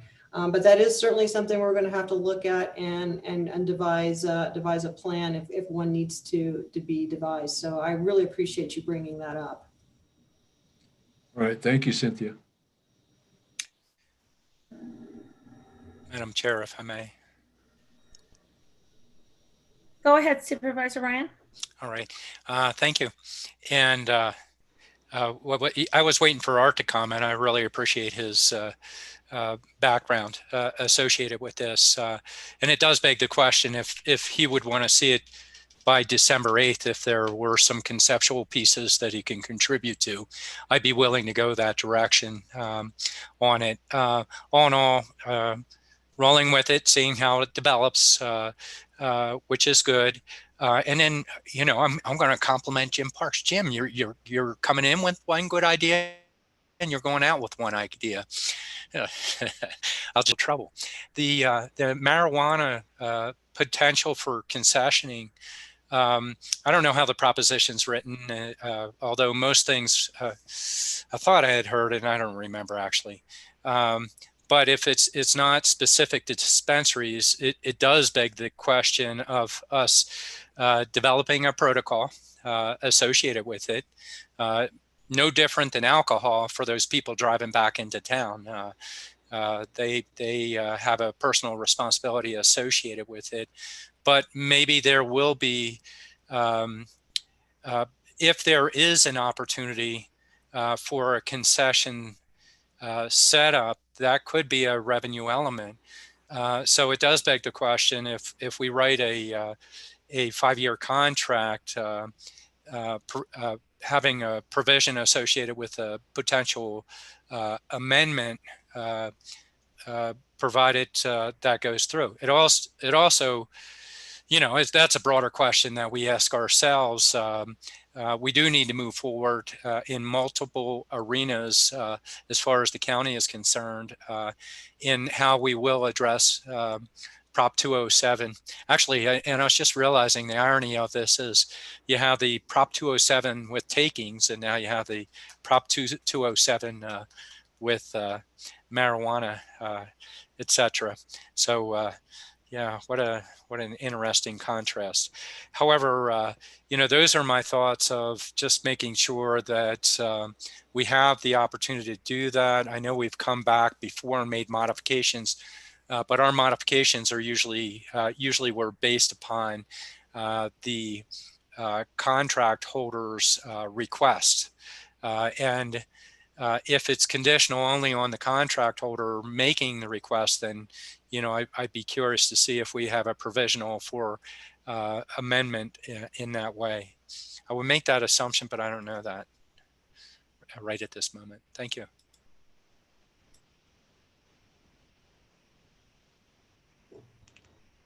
Okay, any other questions or comments?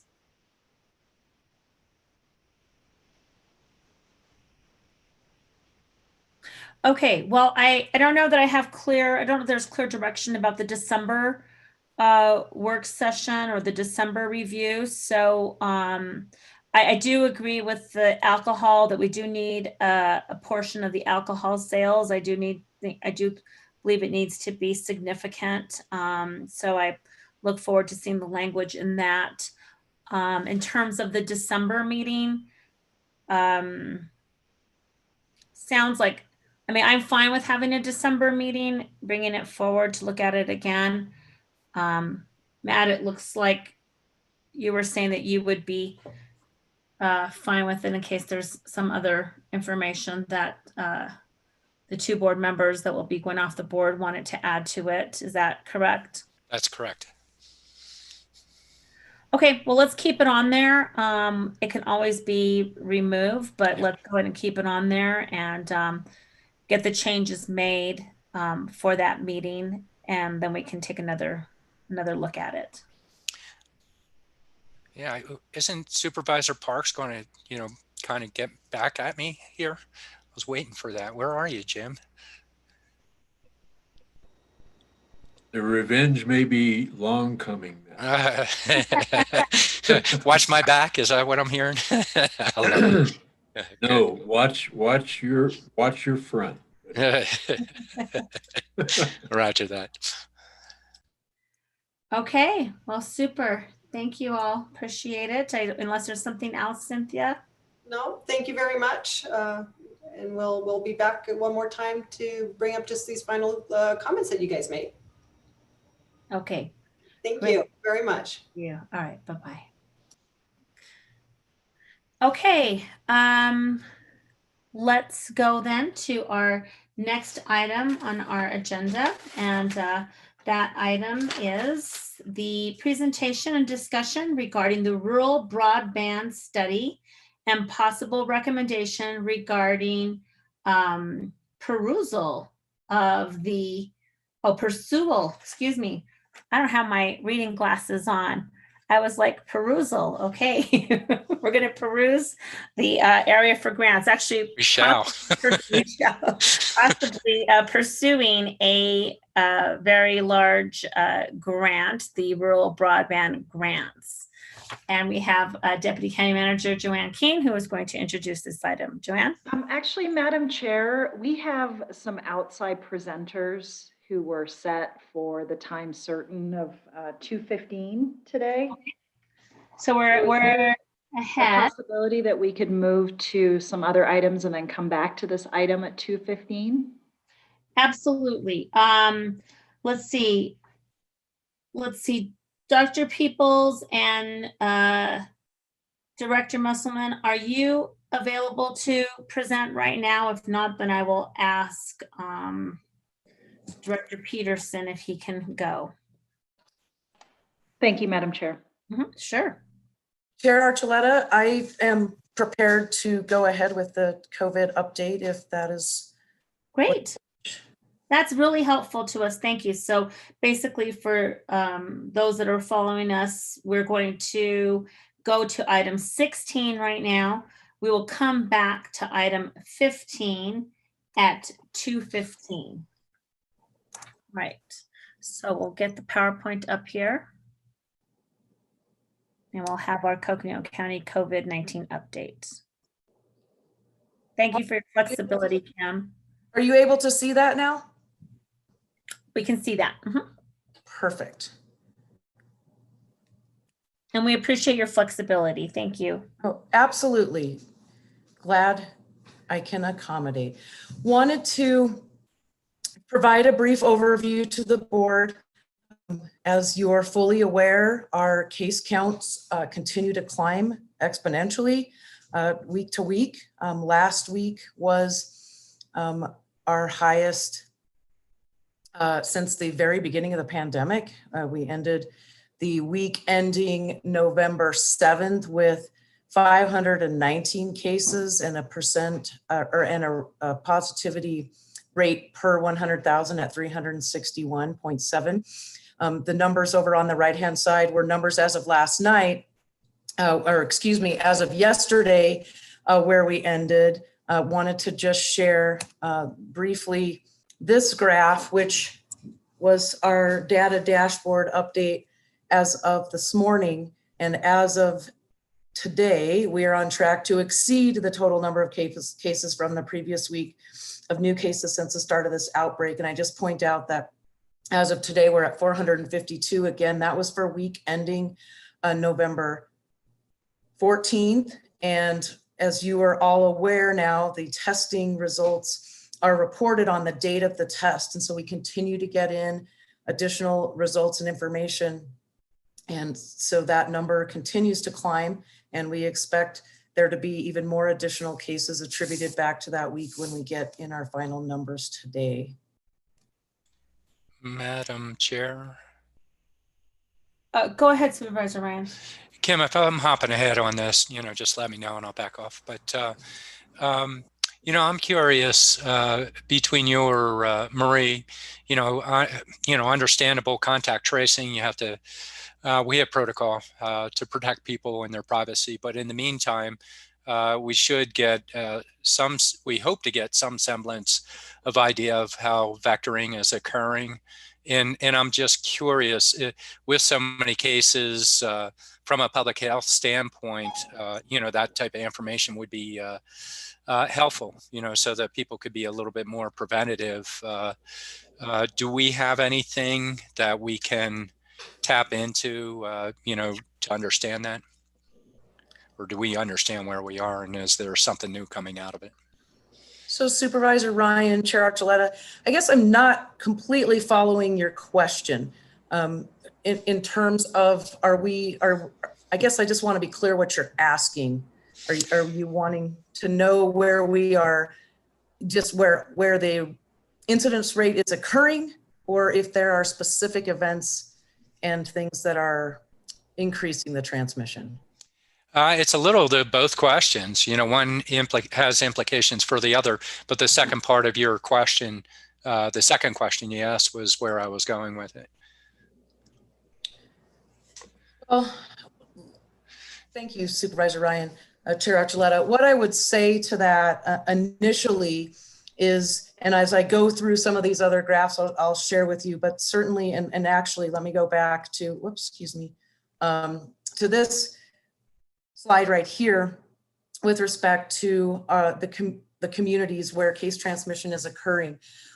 We do know that certainly our highest rates are in Flagstaff. We also have large spikes occurring in our tribal communities and also in Page and Williams, 300+% in Page. Partly that's because only a few positive cases after a very small lull increases that exponentially. Williams as well. So my overall answer is our transmission is county-wide, and it is increasing exponentially county-wide. So I don't know if that answers part of your question. No, I see that, but we do contact tracing, and we could have the potential of understanding this further.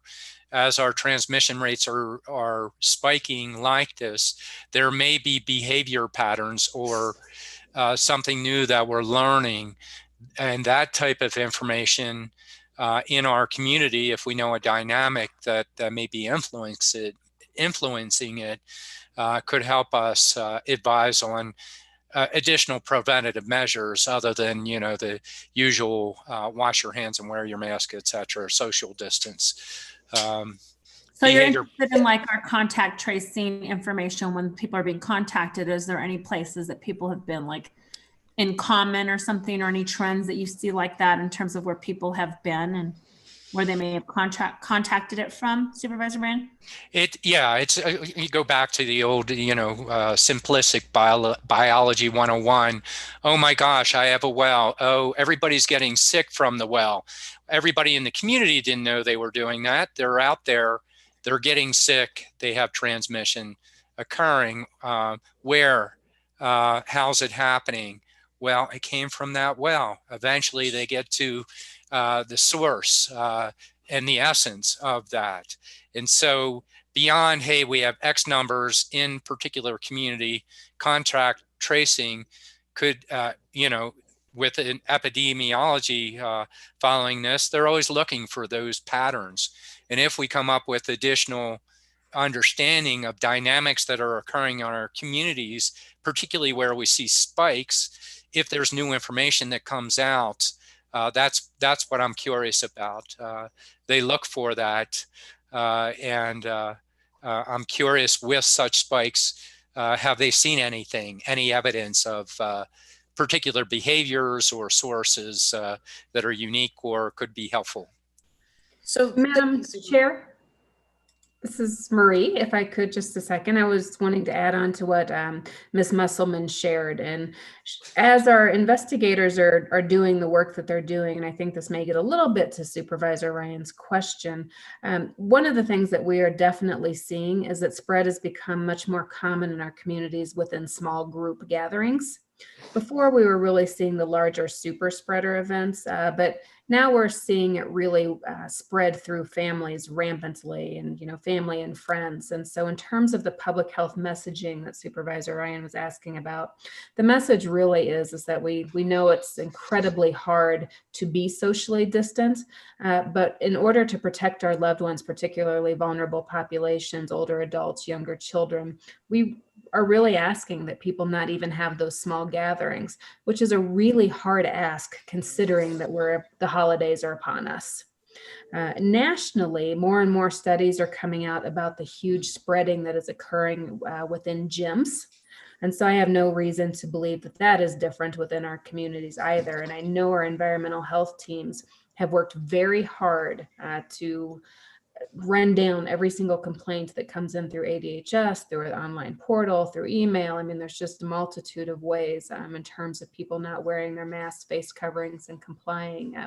But we don't have a lot of authority in those places. So our role there is education only. But so again, gyms and those types of environments, and then the small group settings. And then I believe Ms. Musselman was going to add some information regarding schools. Yeah, thank you, Marie. To dovetail on what you were just talking about, we also have had some recent research that has been coming out around where cases are spreading, and sitting in restaurants is also one of those locations in addition to the gyms. That is why, as we're seeing around the country, changes in states regarding in-person dining and returning back, because certainly when people are eating, they obviously have their face coverings off. They are lingering for a long time, and typically there is not the best distancing occurring inside of in-person dining. I did want to mention, yes, Supervisor Ryan, to your point, a lot of what we are seeing, there are a lot of outbreaks within our schools, in particular with our teachers, our staff and personnel in the schools throughout the county. Those are things that quickly become places where others are contracting COVID or certainly being exposed to positive cases. So that's another area.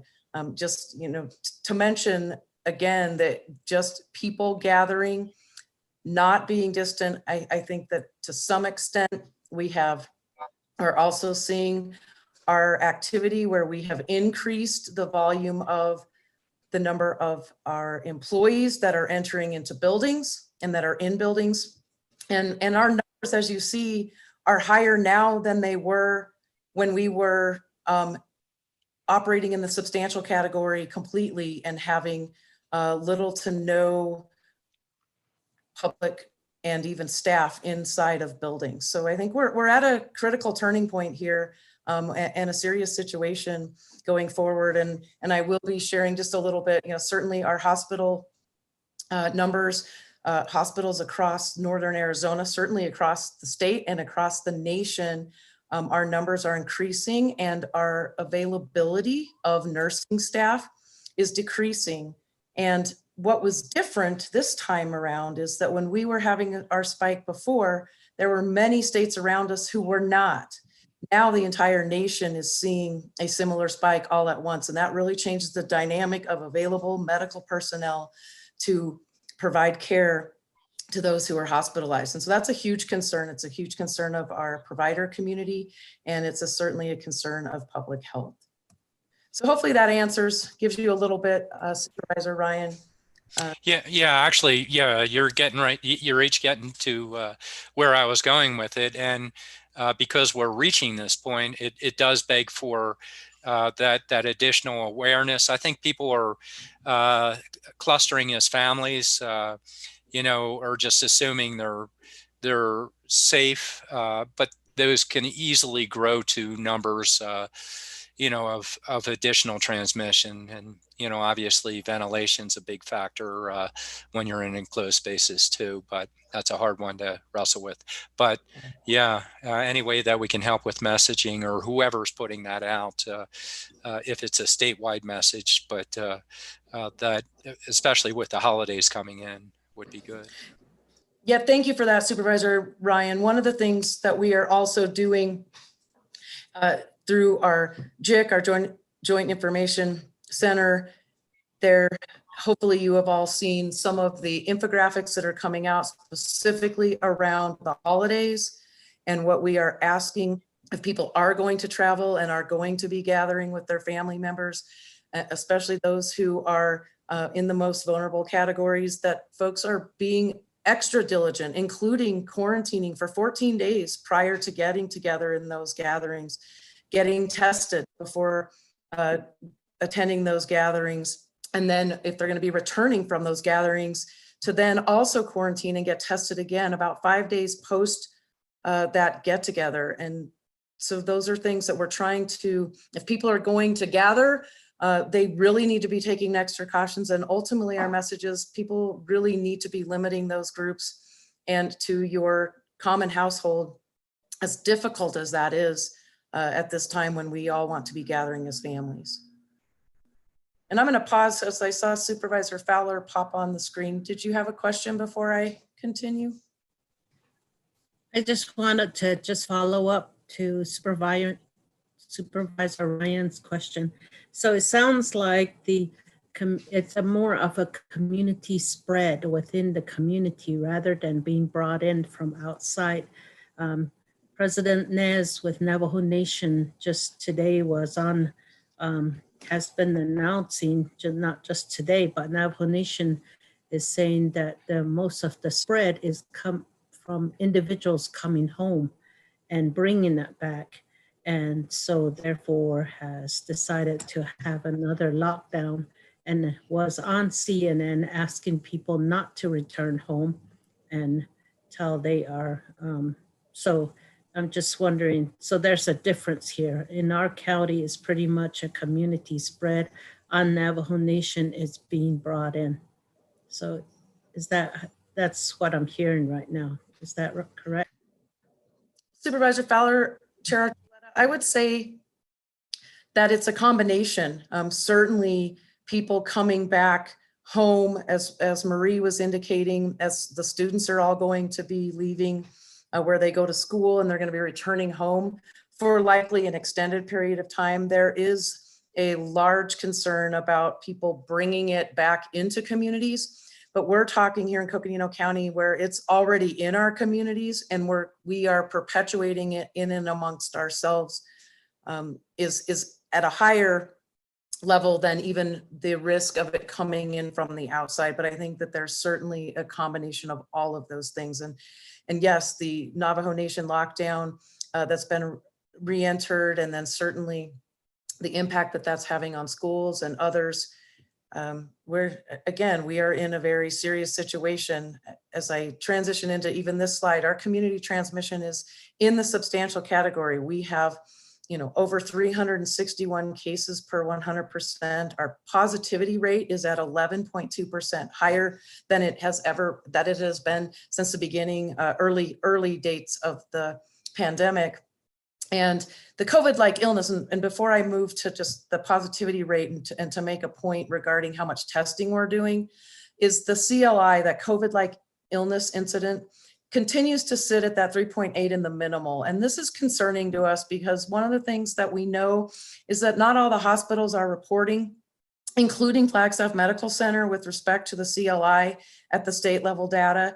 And so we just really feel that this isn't an adequate benchmark.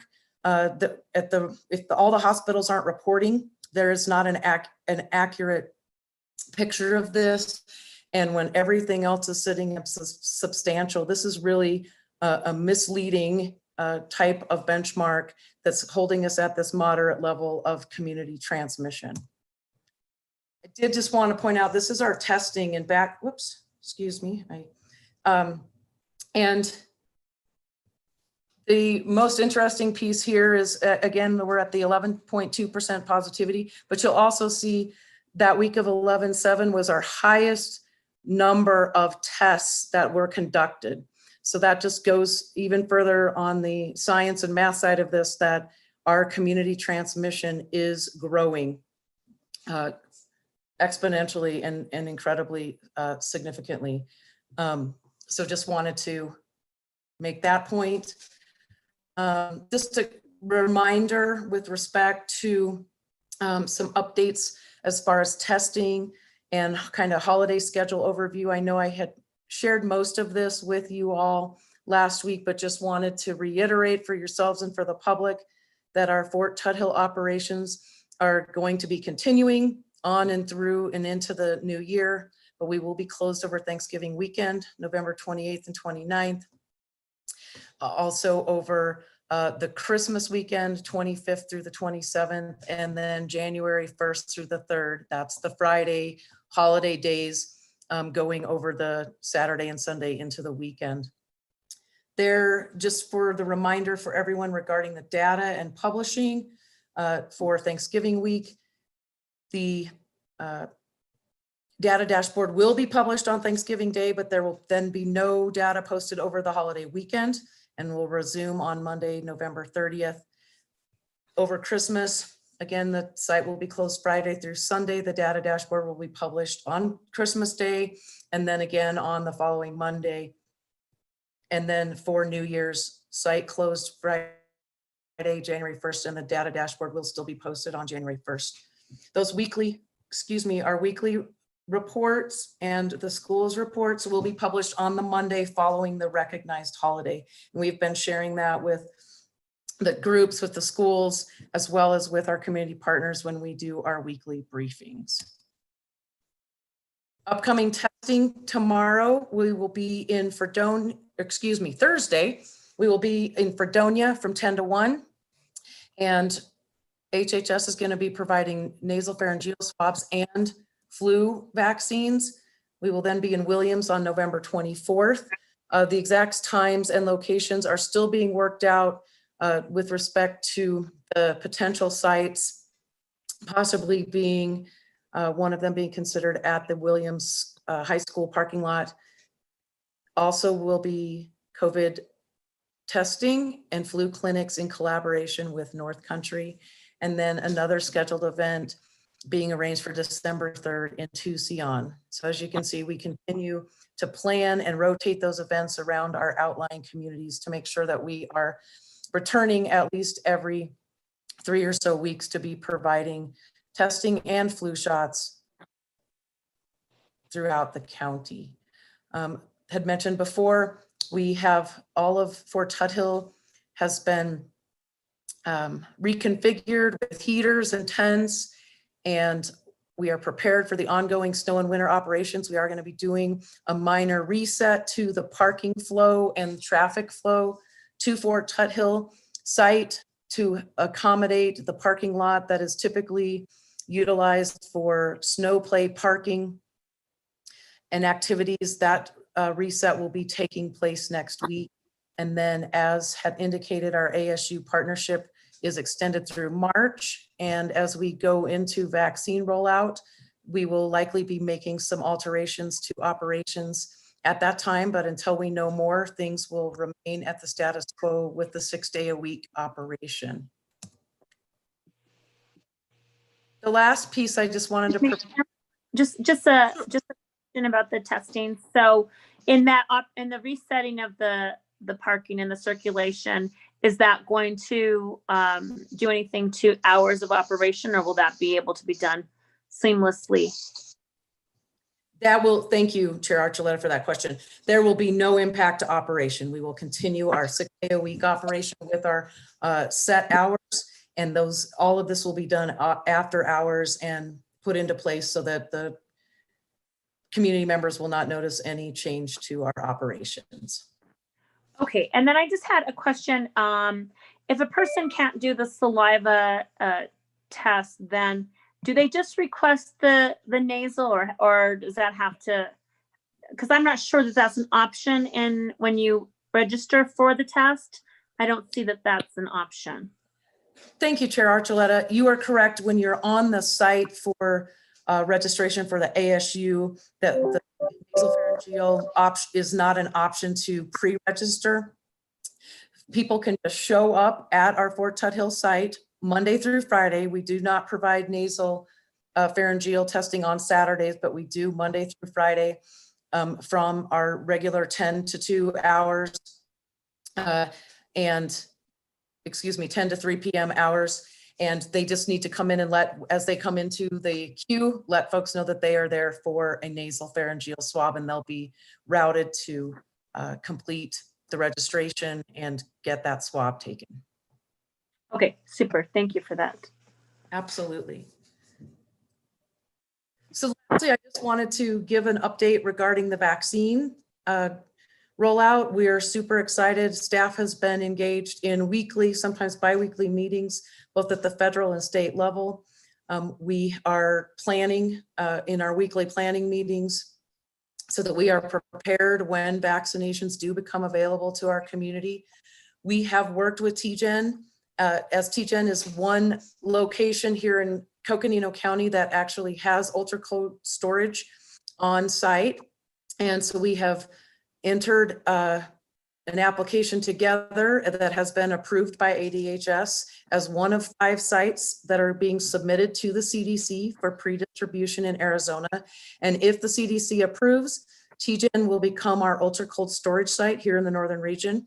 And then we will become one of 5 locations to receive vaccine A. You probably had all heard recently, the Pfizer vaccine has over a 90% efficacy, which is what we're referring to as vaccine A. And then as of yesterday, you likely also heard that vaccine B, the Moderna pharmaceutical company, has just released saying that they have a 95% efficacy. So we are excited that these things are moving forward. We don't know yet when we're going to be receiving the vaccine. We do know that we will, in phase 1, the local health departments are charged with the responsibility of allocating the vaccine based on priority groups. And those are anticipated groups right now are going to be in phase 1, likely healthcare personnel will be the very first recipients. And then other priority populations are being determined by ACIP, the Advisory Committee on Immunization Practices. And after the FDA emergency use authorization approvals, ACIP will be releasing to the states and others what that priority populations are going to be. And then in phase 2, that is at the time when hopefully there is much more vaccination available across the country, the world for that matter, and then providers are going to be able to place those vaccine orders directly. So that's kind of an overview of where we sit with things. Information could already be changing as of today. I know our groups meet again tomorrow for the latest update, but just wanted to share with you that we are continuing to be very vigilant in our planning and preparing so that when vaccines do become available, we can hopefully be one of those locations and be ready to be pushing it out to our communities. And with that, Chair, that's all I had to share today, unless there's any other questions. Okay, thank you. Let me see if there are any questions from the board.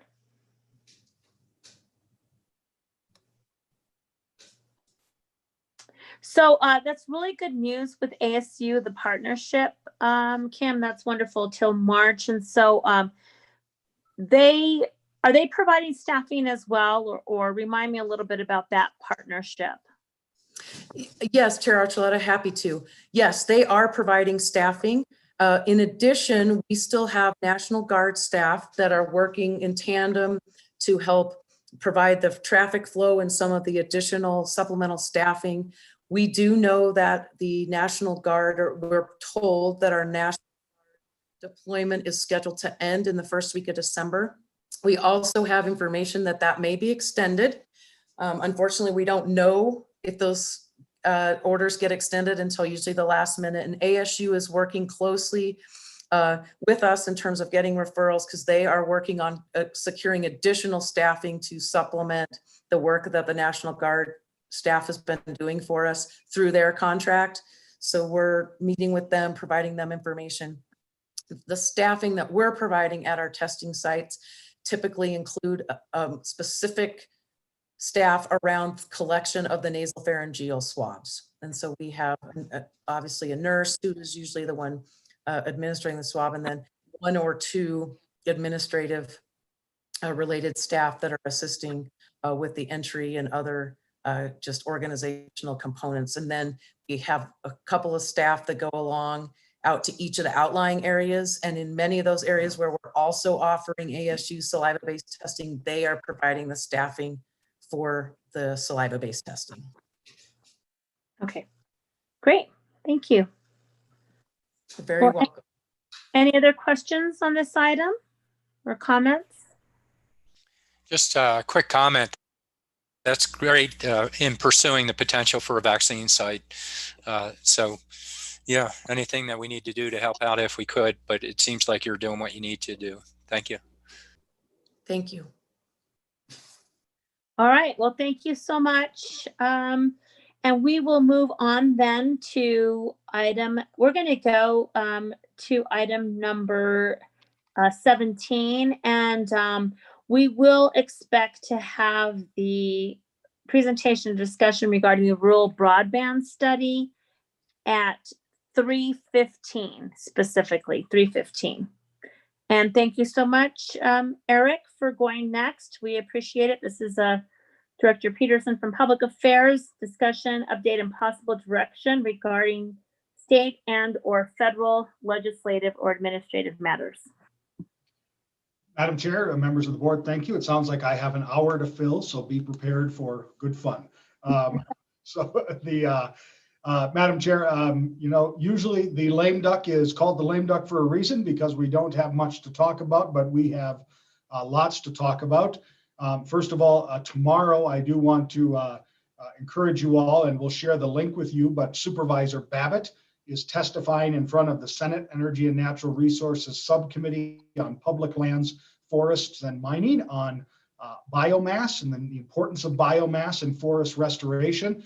It is Senator McSally's bill on biomass that is up, which we had a large part in helping to write at their request. Jay Smith was an integral part in writing that bill. So I just really want to, once again, it points out our leading voice in many areas and congratulate Supervisor Babbitt for this opportunity that he has tomorrow. It'll obviously be virtual and not in person, but that will be at 12:30 our time. The committee meets tomorrow. Also in that same hearing will be the Sunset Crater transfer, that legislation. They are only taking testimony, probably not even oral testimony, but statements for the record on the bill from the Interior and Park Service. I want you to know we just got a copy of the Interior's recommendation. Usually federal agencies oppose these types of things. They like to do it themselves. Well, congratulations to our county and the great work and all that we've been doing here. The Department of Interior has endorsed the bill in front of the Senate Energy and Natural Resources Committee tomorrow. They do have some technical amendments, which we'll always be interested to see, but again, the Department of Interior endorsing our bill on the land swap over at Sunset Crater. So that is an incredible opportunity again for us to find a vehicle for that and get that moving here in the lame duck session. So I just want to pause there, but I really, that'll be a great opportunity tomorrow for us to continue our work on federal advocacy. See if there's any questions from members before I move on.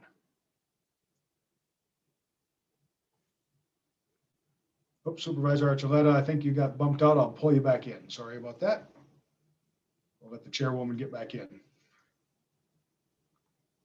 Supervisor Archuleta, you should be back now. Thank you. I appreciate it. I figured if I raised my hand, you'd see me. So thank you. You're do that on purpose.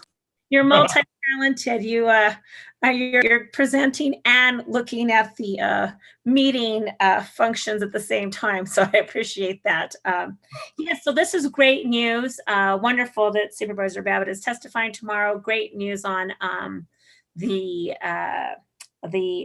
bill with the National Park Service. And so, yeah, this is really, really excellent.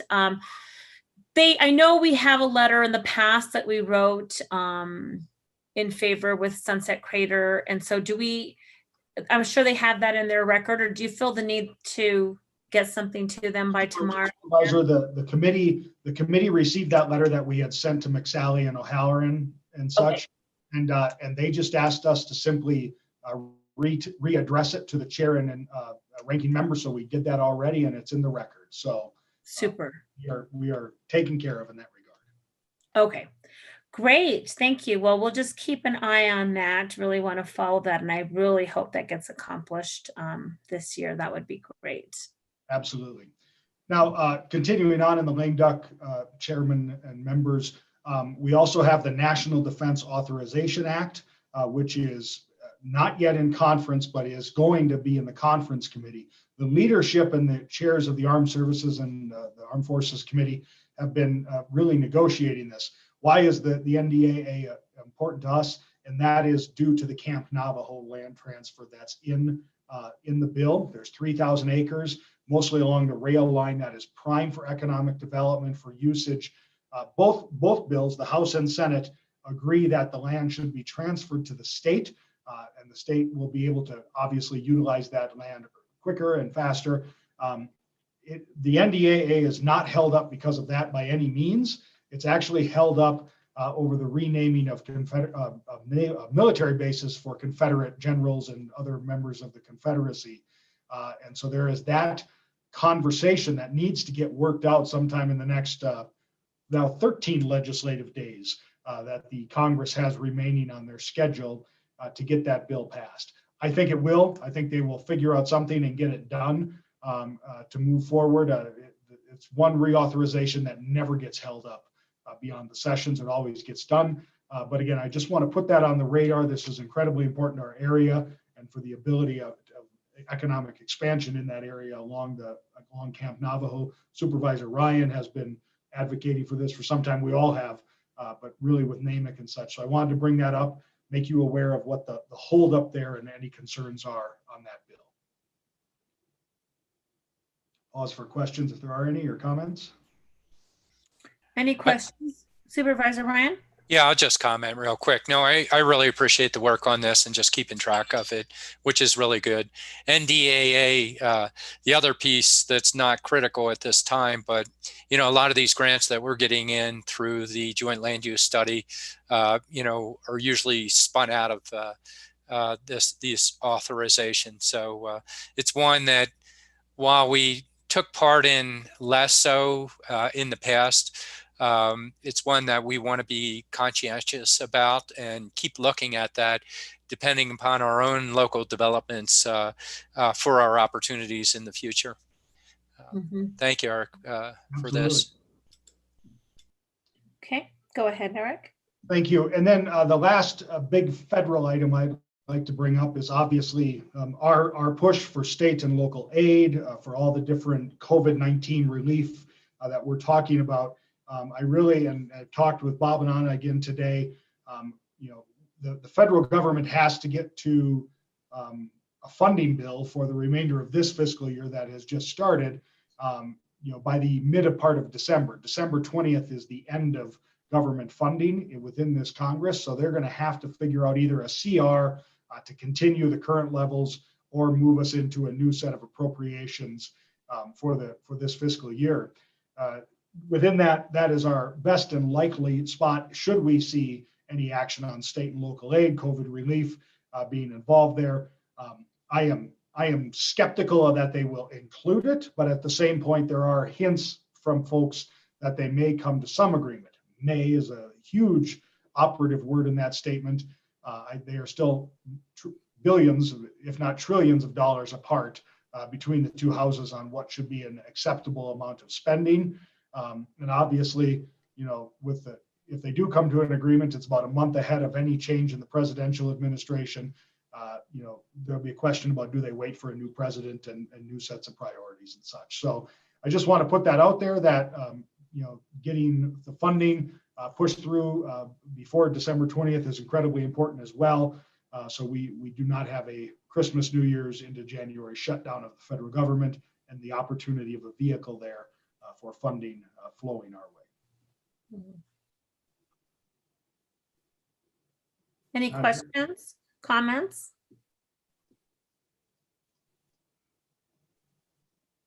Okay, well, all eyes are on what's happening before December, right?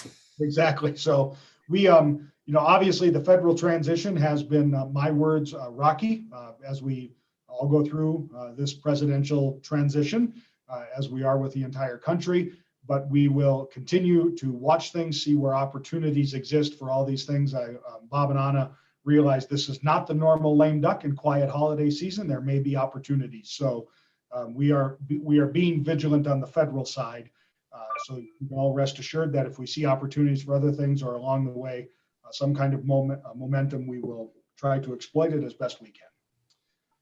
Yeah, and I think I would just add, Eric, is that so we obviously have been in communication with Senator-elect Mark Kelly, and yesterday we provided some information for at his request on the county's top 3 priorities immediately and then in general. And so we we will continue to have that communication with him. And I think that's, which is good. Obviously, he'll want to be brought up to speed very quickly here, and we'll do everything that we can do to make sure that happens so that he can advocate on behalf of Coconino County. But it's literally like, hitting the ground running, right? So we want to do all that we can to assist. And as we think about the votes, I mean, he'll obviously be a voting member here by the time December comes. So some of these lame duck priorities, Mr. Kelly will have the opportunity to be an active participant in, unlike other newly elected senators in this cycle. So special election. So right. It was good to hear from his team, and we will continue to be in contact with all of them. All right, excellent. Anything else? Well, we have some state stuff I just wanted to bring you up to speed on, and I can, Madam Chair, if you want, I can drag this out for 45 minutes. So if we need to hold on to time. No, that's okay. We don't think we need to fill time because I can always bring in roundtable and some other things, and then we can take a break, which would be nice to us and our bodies to get some water and take a break. And so go ahead, but let's talk about the state items. So on the state side, I think you saw last night, thanks to CSA, they sent out key Senate committee appointments. I think you'll notice in the Senate, there is a reduction in the number of committees. And so they're down to 9. They usually indicate sort of who's in good favor and who's not, or who's freshmen and coming in and such things. I just want to point out a couple very important things for our committee. For our purposes, with short-term rentals, Senator Mesnard has moved to the Commerce Committee. He has been our champion on our short-term rental commercial definition bill. So we'll be talking with ACO as they go through their process about, how do we target Mr. Mesnard. Senator Livingston, who has been no friend to our bill, is in charge of the Finance Committee in the Senate. And so I do see some challenges there. This will be a key area to be working with Senator Fan in relation to that bill about referral and how do we best and most appropriately find the quickest path through committee in the relation to the Senate. The Senate last year passed this, but even though we have many of the same returning members, 2 very key members, Heather Carter and Kate Brophy-McGee, not being in this upcoming Senate changes the nature of the Senate. It is far more conservative than it was last year in its political nature. So want to point those out. Also, Senator Ugenti Rita is now the chair of the Government Committee. So county bills in a big way will be going in front of Senator Ugenti Rita. We certainly have a relationship with her and can talk to her. She is not the best county advocate at times, depending on issues and such. So I just want to exercise for all of you that caution that we will have some challenges within the Government Committee in the Senate as well. We do not know the members of the committees, the Democrats on those committees, or the House committees yet, but I did want to point out some of those challenges we should expect this session. And our team is putting together for each of you, we'll get these out probably early next week, bios on the legislative leadership, and we'll do these chairmen of these committees. So we have a sense, just background for your own reading on who they are. Okay, great. Let me see if there are any questions on that. No, I'll just say wow on some of those appointments. We have to do what we have to do to figure out how to speak their language. Right. All right. Okay. Chair Archuleta, the final sort of state item is we're again moving towards December 16th, our legislative roundtable. Reached out to the members elect of the Board of Supervisors to be a part of the next 2 roundtables to listen, roundtables with the board. We will be in on roundtable on the 1st and the 8th to go over the documents that we're preparing for that virtual roundtable with our legislators. Right now, we do have attending confirmations from Senator Peschlikai, Representative Blackman, and Representative-elect Barton. Representative Rogers will not be, Senator-elect Rogers will not be able to be with us. And then we are working on Mr. Telly and Mr. Sosi to confirm their attendance, again, virtual. So just wanted to make you aware of our schedule. So you'll see over the Thanksgiving holiday, the beginning of a roundtable packet with materials that we're working on ahead of that meeting on the 16th. Okay. And Madam Chair, I don't have anything else legislatively other than just a quick note on communications we're going to be sending to you all because obviously we need to stay socially distanced. A holiday card from the board that can be sent out to our respective networks and such. We've individualized your photos. I think you'll really like the attempt we put at this, but also wanted to respect social distances. So we'll get that out to the group and have you take a look at it so that we are prepared for the holiday season and don't have to interrupt you all on your vacations. Madam Chair, if I may. Go ahead, Supervisor Ryan. Oh, you photoshopped us, huh? Hey, let us try and help out the other supervisors in the photoshopping there. So just a real quick note, Eric, do you have any idea on the CSA agenda that's coming up? And before you answer that, just a quick point to make. We are going to have the Medium County Caucus that I chair. It'll be on broadband. We'll provide some of the information that we'll see in our next presentation, not all of it, just summary format as other medium counties bring their information in. CSA's objective is to hear and see what our challenges are as they structure our intent to enhance broadband, particularly in the rural counties. So just a quick comment on that. Do you have any idea what they have on the agenda right now?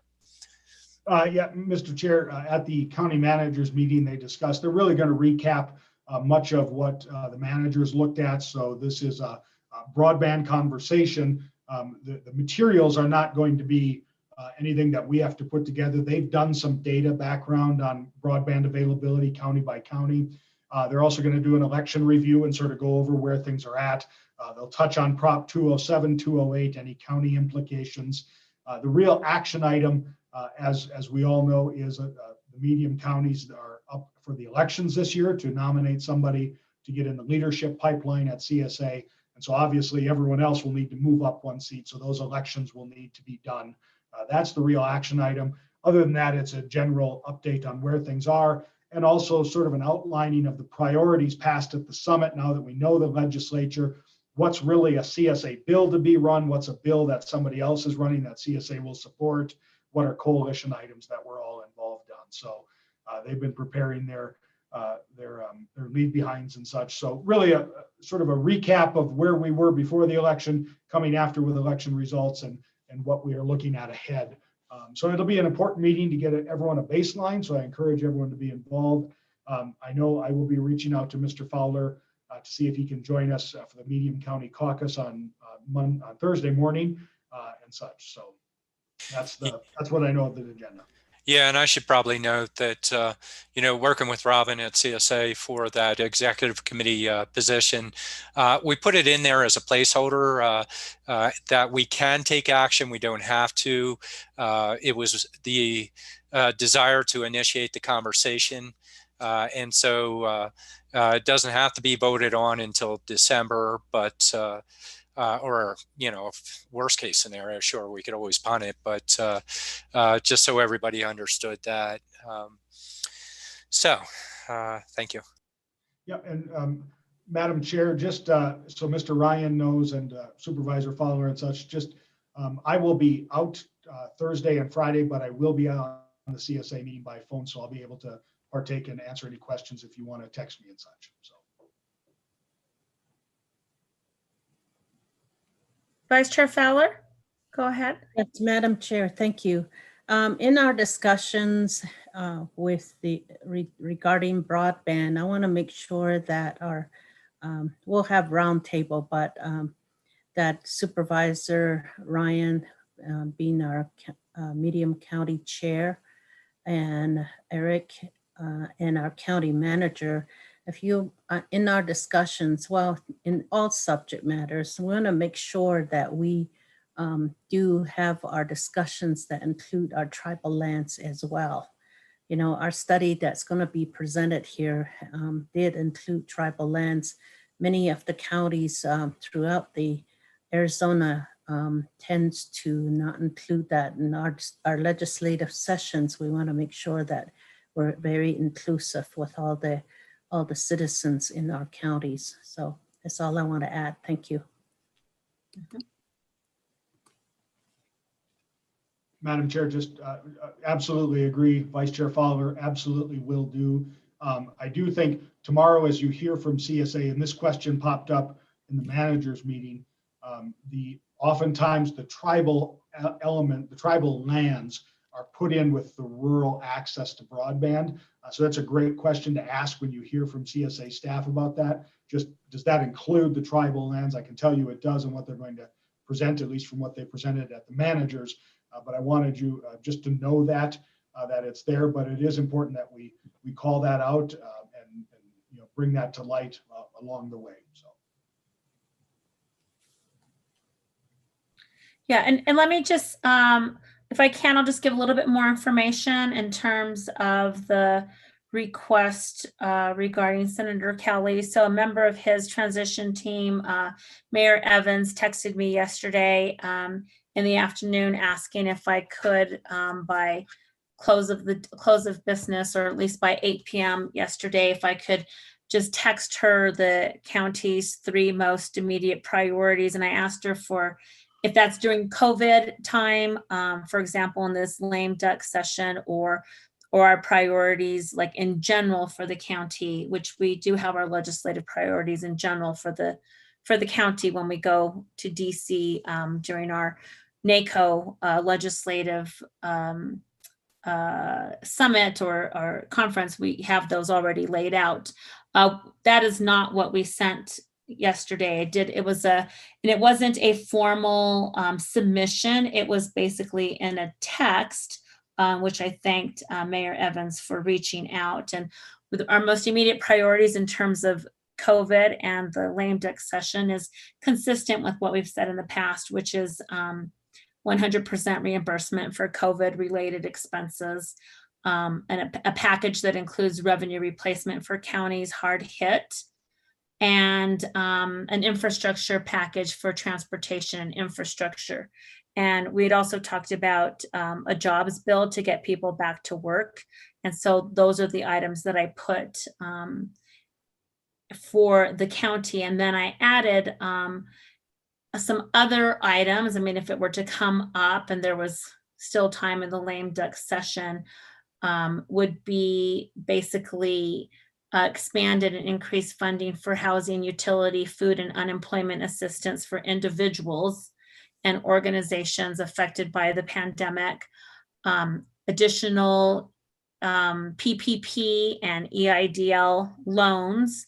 Also, EIDL loan forgiveness for small businesses would be extremely helpful.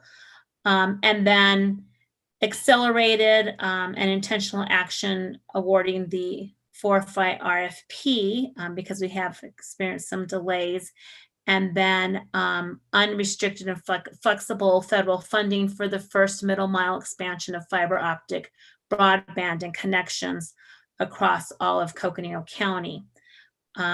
So that's what I said in terms of the most immediate. We will have time to submit a full legislative, formal letter and our legislative package to Senator-elect Kelly. It was, I guess the transition team, from what I understand, was preparing for a meeting early this morning, and they wanted to get some quick points to the Senator-elect in terms of what is the priority during this COVID time for the lame duck session.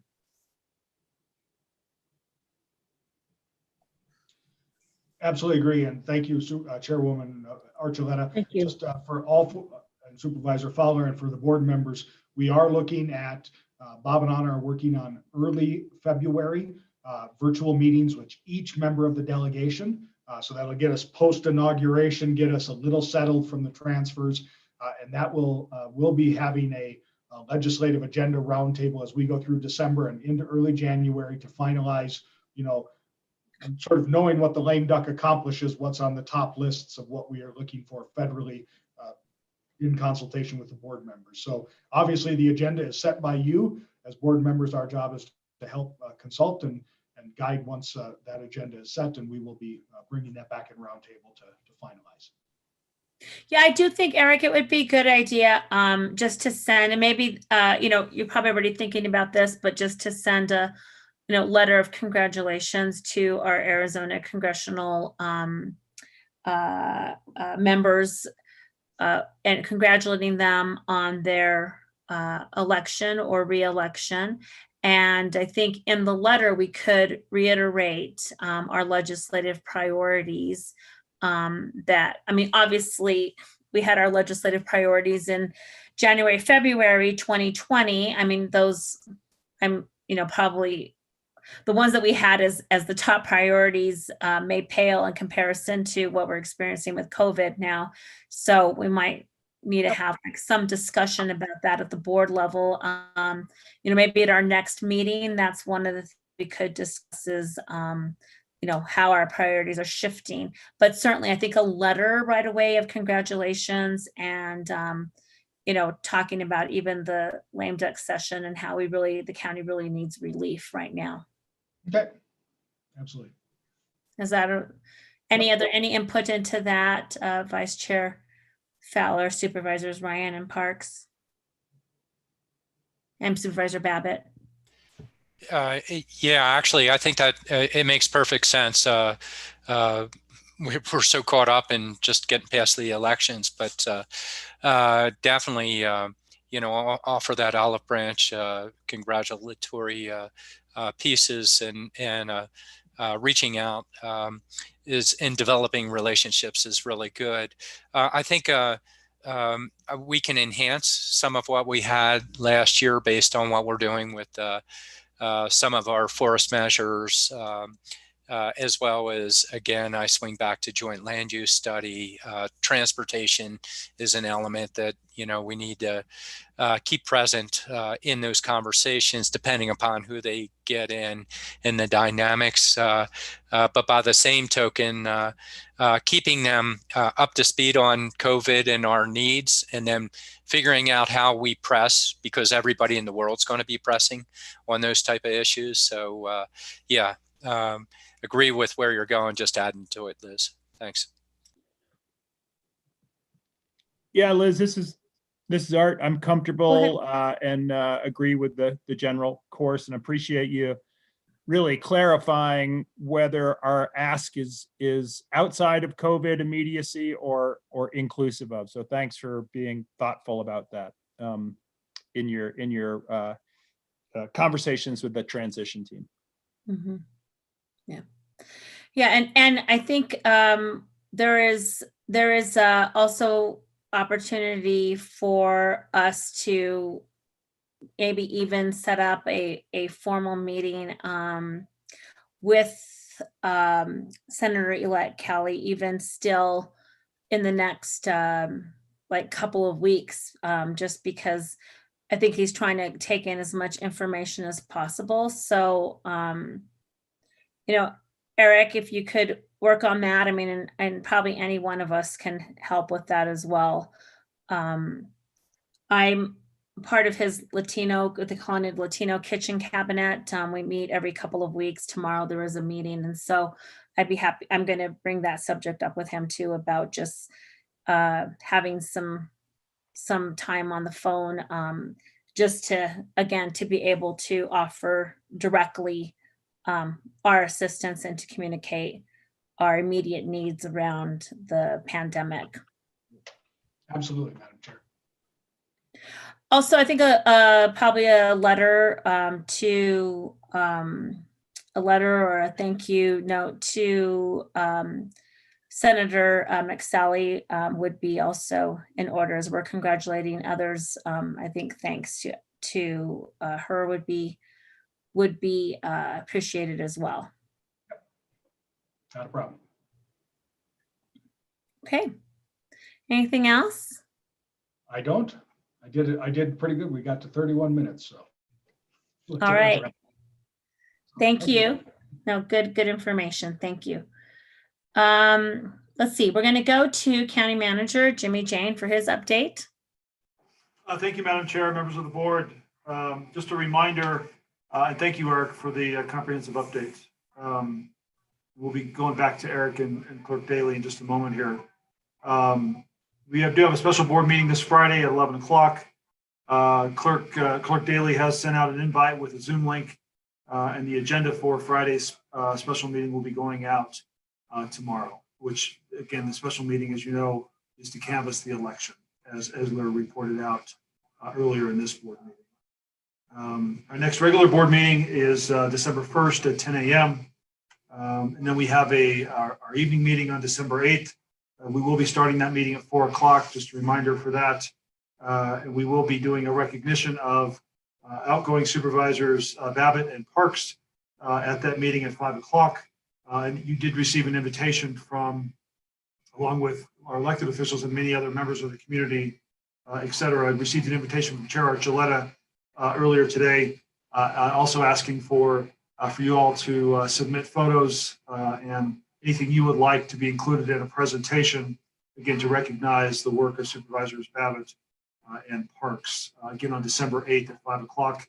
And if you haven't already, look for the invitation you received from Chair Archuleta earlier today. Prop 207, that came up earlier today. There is I'm sorry, Supervisor Ryan, did you have something? Just wondering, are we having duck for? I just got that. Crispy duck. Lame duck, you know? Lame. No, hold on, yeah. We could have some sent to your home, I suppose. Had duck, don't care for it, but yes. But we still want to recognize them, Supervisor Ryan. So they're still members of the board through the end of December. I'm sorry. I'm sorry, Art. I'm sorry, Jim. That's okay. We're going to get you, Matt, and you know it. That's quite the prankster today. Not. Oh, shoot. Prop 207 came up a couple times today during this conversation. So Dr. Marie Peoples is working on putting a roundtable together. We discussed this previously over the last couple of weeks, but for the first 2 weeks of December with all of the interested, specifically internal stakeholders at this point, to make sure that we are, for several reasons that were mentioned by a couple of the supervisors earlier, that we're getting out in front of this issue, that we are ready for implementation. I know Marie and I have met with the county attorney, and I know she's talked to the sheriff and others in the CJ space in our organization, again, to make sure that we are prepared for this. There's a lot of policy factors, there's revenue factors, there's impact on revenue factors with court fines and fees and things. So now that this is implemented, once the governor has certified the election, I know the county attorney is prepared to move forward with some things on his end as well. I won't speak for him, but again, this roundtable will be the first couple of weeks of December with the interested stakeholders. Madam Chair, you had asked us and we wanted to just take a few minutes if Lindsay and Eric could come on, if that's okay with you.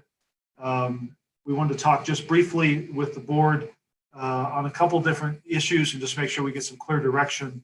One of the things that just we wanted to report out on the orientation that is scheduled. Let's start with that, if that's okay, Eric and Lindsay, to start with the orientation that is currently scheduled for December 3rd with a follow-up on December 10th. One of the things for the 3rd, we'll be getting out a draft agenda to the board shortly.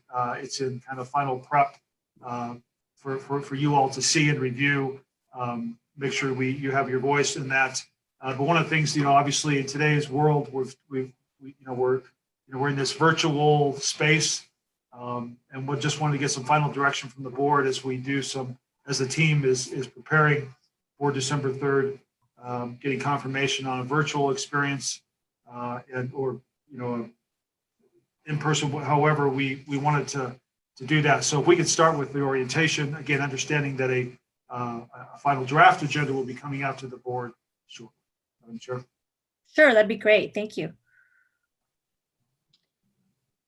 Okay, I'll so share Lindsay. my screen. Thank you. I'll go ahead and share my screen and pull it up.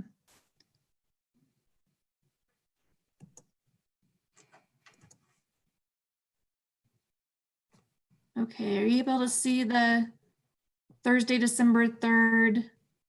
We can see it. Yeah. Is there any way you can make it a tad bigger? Okay, let's see. Lindsay, I'll pull my screen up. So let me do it and I can Okay. embiggen Thank it. Thank you. Not a problem. Madam Chair and members, can you see that? It's actually smaller, but just fine. We're gonna zoom it up here. So okay. Thanks. Yeah, we can see so that we can see it. Okay. Yes. Thank you. Okay.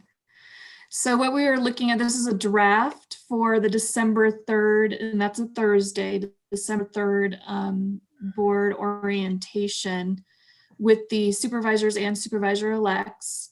And we were looking at starting at 9 o'clock with just a welcome and introductions from the chair.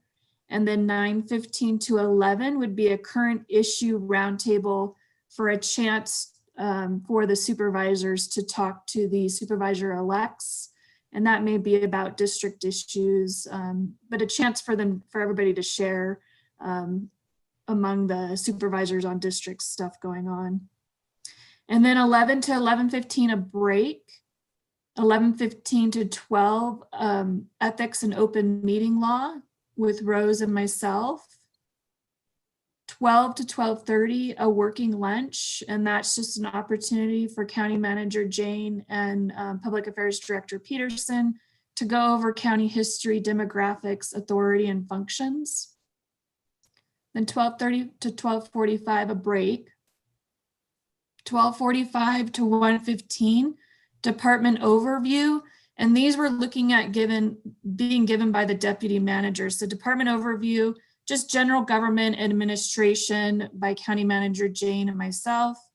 And then 1:15 to 1:45, department overview of internal services with Deputy County Manager Keene. And then 1:45 to 2:30, department overview with Deputy County Manager Lucinda Andriani on structured development, resilience, and recreation and organizational renewal. And then 2:30 to 3:15, department overview with health and justice with Deputy County Manager Marie Peoples. And 3:15 to 3:50, the county budget process and financial status with Finance Director Siri Mullaney. And then lastly, a wrap up with comments and adjourn with County Manager Jane. So what we're looking at, if you could scroll down a little bit, Eric, attendees being the supervisors, supervisors-elect, executive team, myself, and then other invited presenters. And for the format, I know initially we were thinking in person in the board chambers. We do need to post it as a special session and stream it if we are doing in person as well to provide access. So that's just something for everybody to kind of think about, is whether they do want to move forward with doing it in the board chambers in person or do complete virtual and stream it from the virtual setting. And then for the presentations, executive leaders will provide an overview of their portfolio and key county initiatives.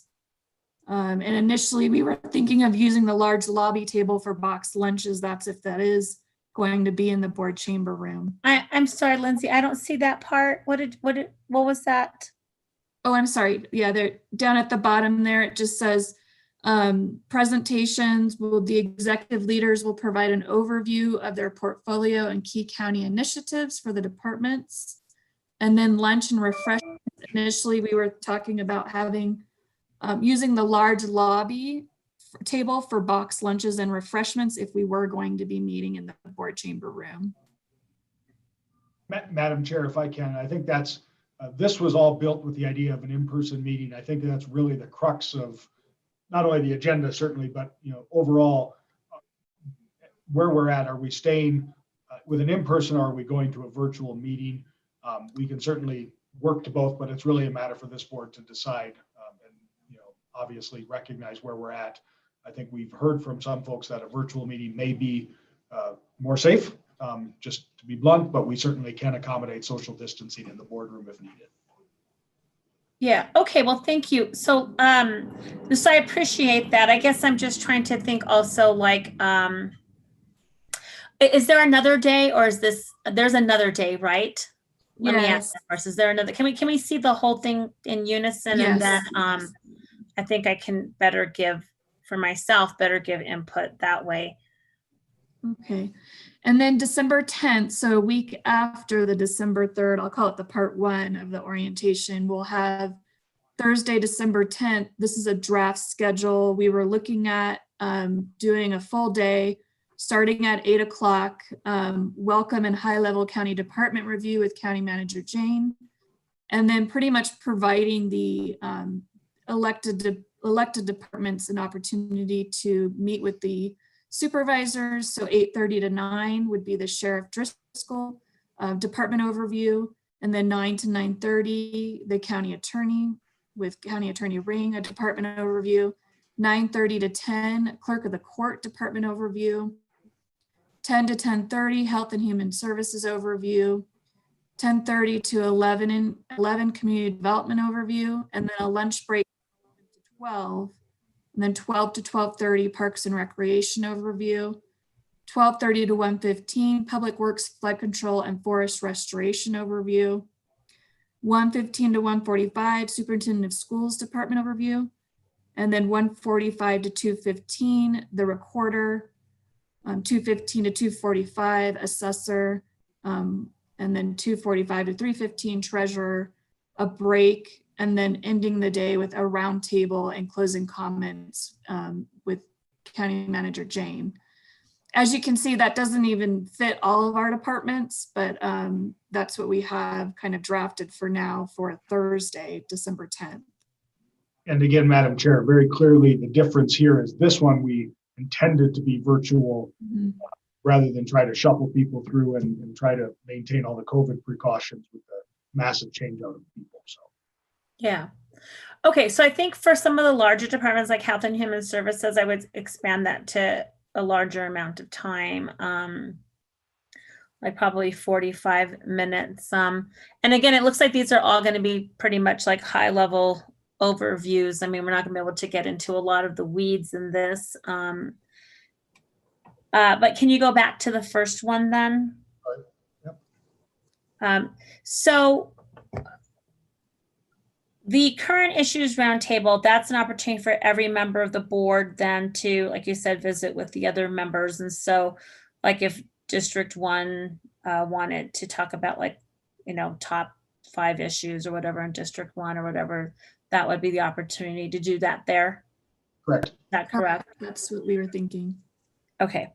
And so this, I guess I'm just trying to figure out what if it was, so if it was to be like in a more of like a retreat setting, I do think that like that would be really helpful. And so what is members of the public obviously could be invited to that.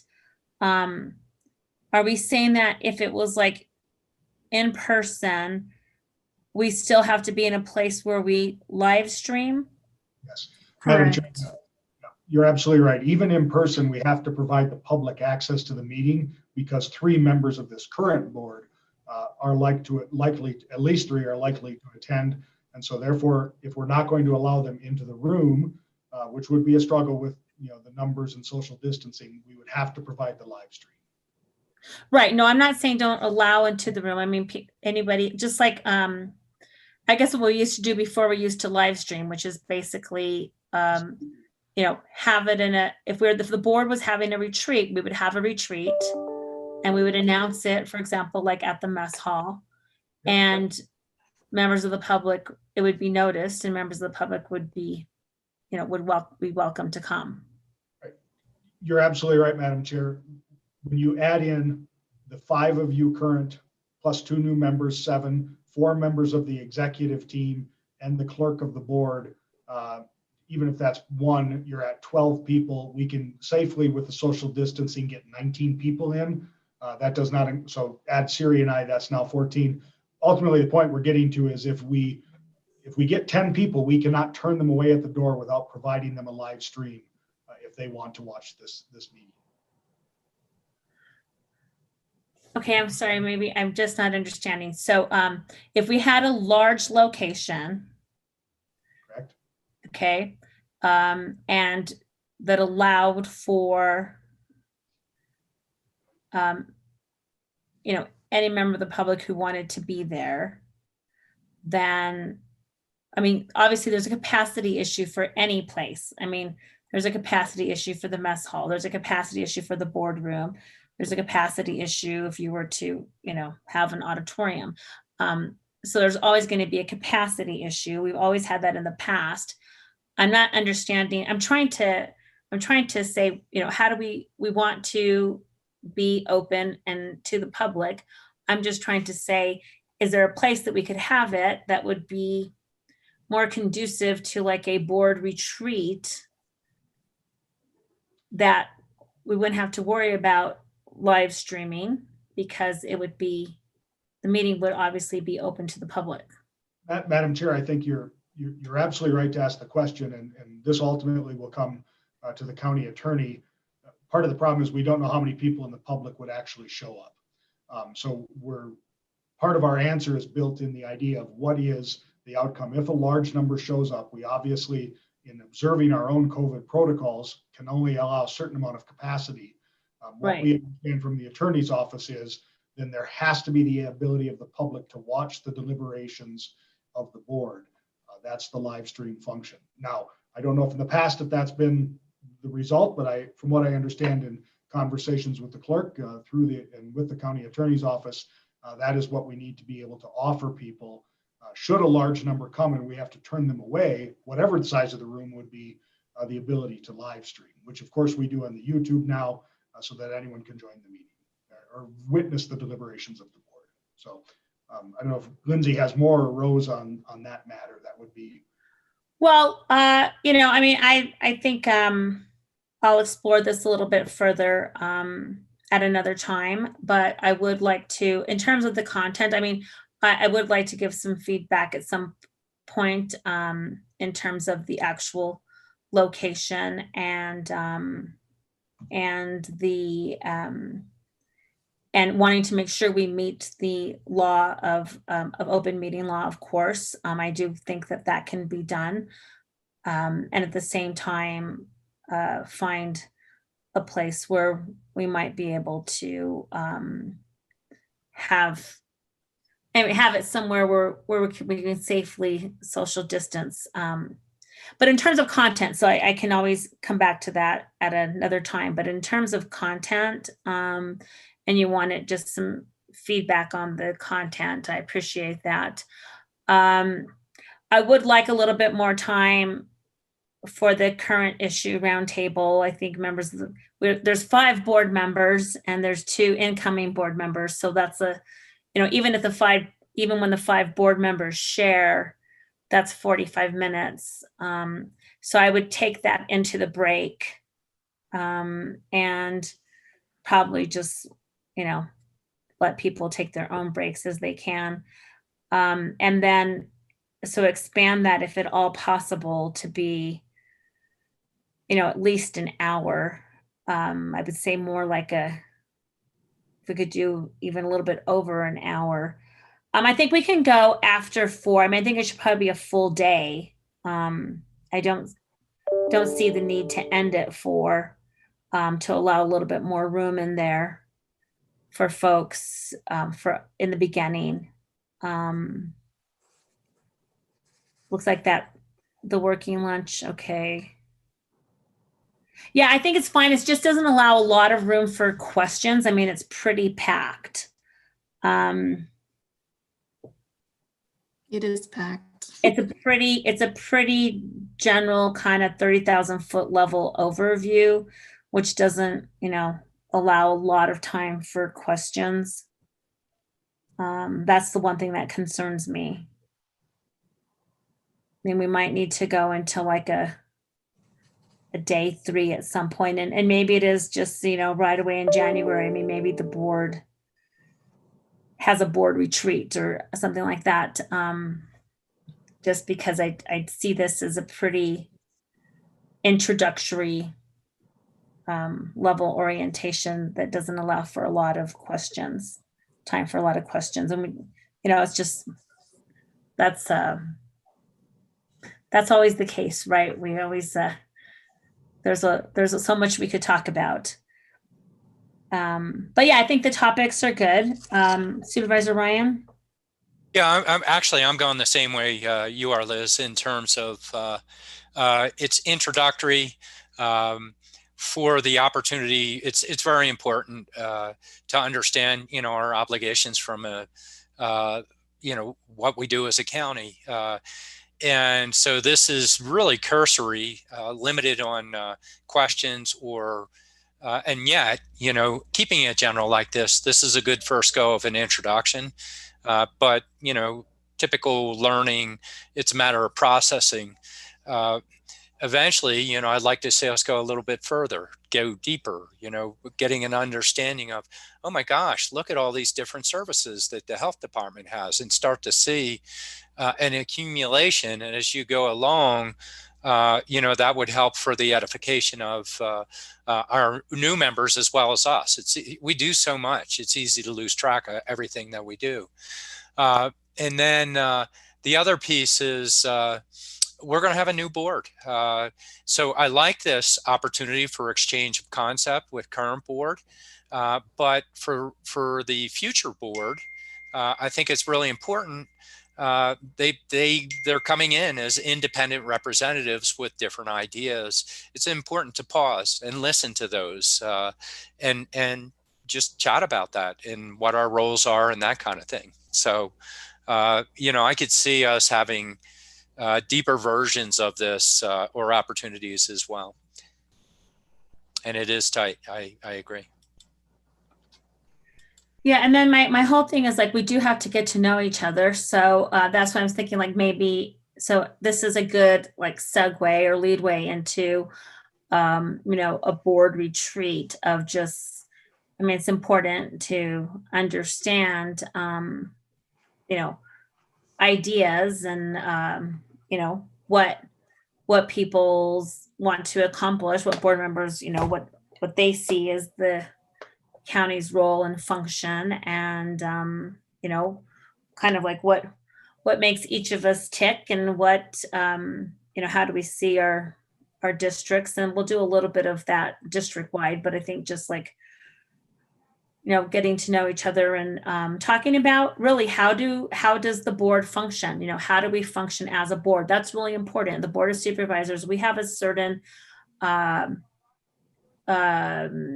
code in terms of how we treat each other, the decorum that we have at our meetings, in our chambers. We have expectations of one another in terms of serving on committees, in terms of sharing information. We have expectations in terms of how we treat one another. We extend each other certain courtesies, and so all of that needs to be talked about and is an important part of the orientation in terms of functioning as a board. Yes. And so that has to be put in there somewhere. We need to find a space for that. Madam Chair, we certainly can do that, and I have no problem with that. I think it's the struggle as staff is, are we trying to give folks an introduction to the county because everything's important in the county, or is this a board orientation for and by the board members about your role as a board member? And so we certainly can pull things out. I think part of the guidance today is what's important for the beginning and what comes later from you to help us then communicate that to departments. And not to say one's more important than the other, but what rises to the priority of being first out of the gate. Yeah. Just as a note. Go ahead, Supervisor Fowler and then Supervisor Babbitt. Yes, I think this is a good start. I think an overall overview of our county services departments presenting, and I think it's really important, but also just what you brought up, Supervisor Archuleta, Madam Chair, is that the board needs to get to know each other. So I think maybe the third phase may be the board retreat. That way we'd be able to see where we're all coming from and be able to get to know each other. I think that's really important. Thank you. Great, thank you. Supervisor Babbitt? Yeah, thanks. Yeah, so I mean, I think in general, it's a walk, it's not a run. So you all will be able to figure out what the right pace is. I do want to just put out, my intention is to peel away after the introductory pieces on the 3rd. I have some of my committees that will be, I would like to be able to participate with those two that morning and thank for their work on NACOG that I've been involved with. And then also really equally important to just make sure you all just, have the space to start your conversations as a new board. And so that's just what my plan is on the 3rd. After we get through the kind of conversational piece, I agree with you, Chairwoman, that probably a little bit more time on that 3rd. That is a little bit more free flowing. Might be a good thing, and who knows? Maybe we don't need it, but I think more than 15 minutes per person is probably appropriate. So I'm comfortable with what you're all doing, but also, as one, I'm going to peel away and let you all start building your world there from on that 3rd date.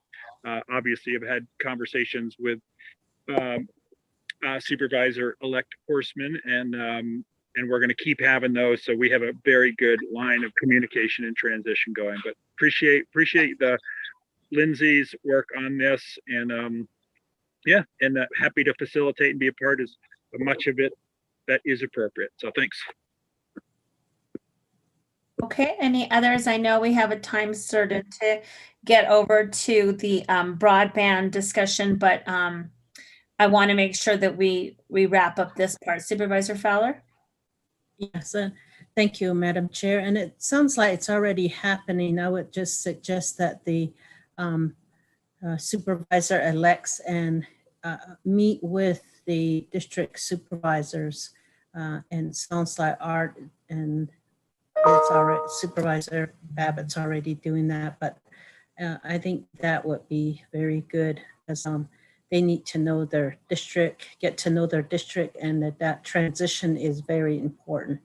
Then we can come in, and I've already offered to explain, meet and just to share what we're doing in our district, just so that we're all on the same page, and that's really important. Thank you.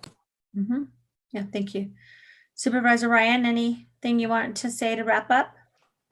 Yeah, I know I'm going to have to repeat it, but District 3 is the best district out of all the districts, and this is the opportunity to just reassert that there. But actually, I like the development of the conversation and the thoughts associated with it. I think the pieces you're bringing out, Liz, is related to getting to know each other is really very important. And then the last piece is that Art and Jim, you have to report in at 11:59 on December 31st. To turn in all your keys and stuff like that. So you have to stay. You can't leave. Thank you, Madam Chair. All right, thank you. Okay, well, let's see. Jimmy, Lindsay, and Eric, do you have a good sense? I definitely want to talk about location a little bit later. definitely let's add some more time into the 9:15 spot. Let's see if we can even expand that to like hour 45 minutes. I mean, it might just, we're going to pick up another hour at the end, so we might just put it in that morning block. And if we need to, I would just put it in the morning block at that other hour. I think we could have a little bit around at the issue roundtable. We could also add a little bit of that, start to talk a little bit of that kind of expectations of what happens at a board meeting and decorum in a board meeting, and certainly those of us who are returning board members can take that on and speak to that. So I'd kind of leave that whole block just open there, and then we should begin to look for, in January, a time for a board retreat. Again, just to talk a little bit more about that. And then Supervisor Parks, I just wanted to give an opportunity for you to be able to say anything before we wrap this up. Thank you, Madam Chair. I think I'm going to follow Supervisor Babbitt's lead and slip out on you shortly after you begin on the 3rd. I do think that a retreat is a good idea. You guys did that with me when I came on, and I thought it was very helpful getting to know all of you. And we were able to kind of get acquainted and establish some whole groundwork there. I think that that's a really good idea. So thank you very much. All right. Thank you, Supervisor Parks.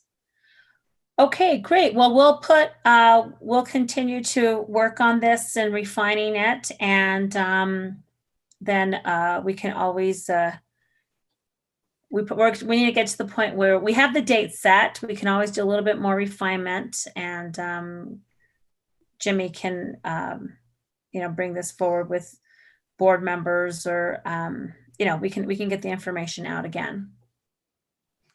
Madam Chair. Yes, go ahead. Thank you all for the input. It's very helpful. So we'll be following up with you at your request. And also thank you, Lindsay and Eric and the exec team for their input, getting us to this point, and now for the board feedback. We really appreciate that. So we'll be getting out a revised draft, and I'll follow up with you, Madam Chair, as well. We will be coming back to you then to talk about a couple other things, including the installation in January, and get some additional feedback and some thoughts about that. We have some space and time for that. Regarding the retreat, Clerk Daly will be reaching out to your offices for a couple half days. We've talked about kind of the end of January, beginning of February, to get that on the calendar as we look forward to, again, having some retreat time with the new board. Thank you, Madam Chair. Great, thank you. Okay, well, let's go back to our item, which is item number 15, and pick that up. This is the presentation discussion regarding rural broadband study and possible recommendation. And so I'm going to turn it over to Deputy County Manager Keene. And I know that Matt Fowler was going to introduce this, but I will just see if Deputy County Manager Keene had anything prior to it going to Director Fowler. Madam Chair, I just would like to just say thank you for the flexibility today, just with the time change. However, I think it gave us a good opportunity to talk about, how this issue kind of weaves into, some of the advocacy work that we're, working on the state and federal level. So I actually think it worked out quite well. But I'd like to take this opportunity to turn it over to Matt Fowler, who will introduce the team who will make the presentation today. Thank you. Great, thank you so much. Go ahead. Yes, good afternoon, Madam Chair. Yes, thank you. Members of the board. Matt Fowler, Director of IT for Coconino County. I'd like to this is an exciting time, obviously, talking about rural broadband. I'm going to share a couple of things and just kind of rewind a little bit regarding where we started a year ago.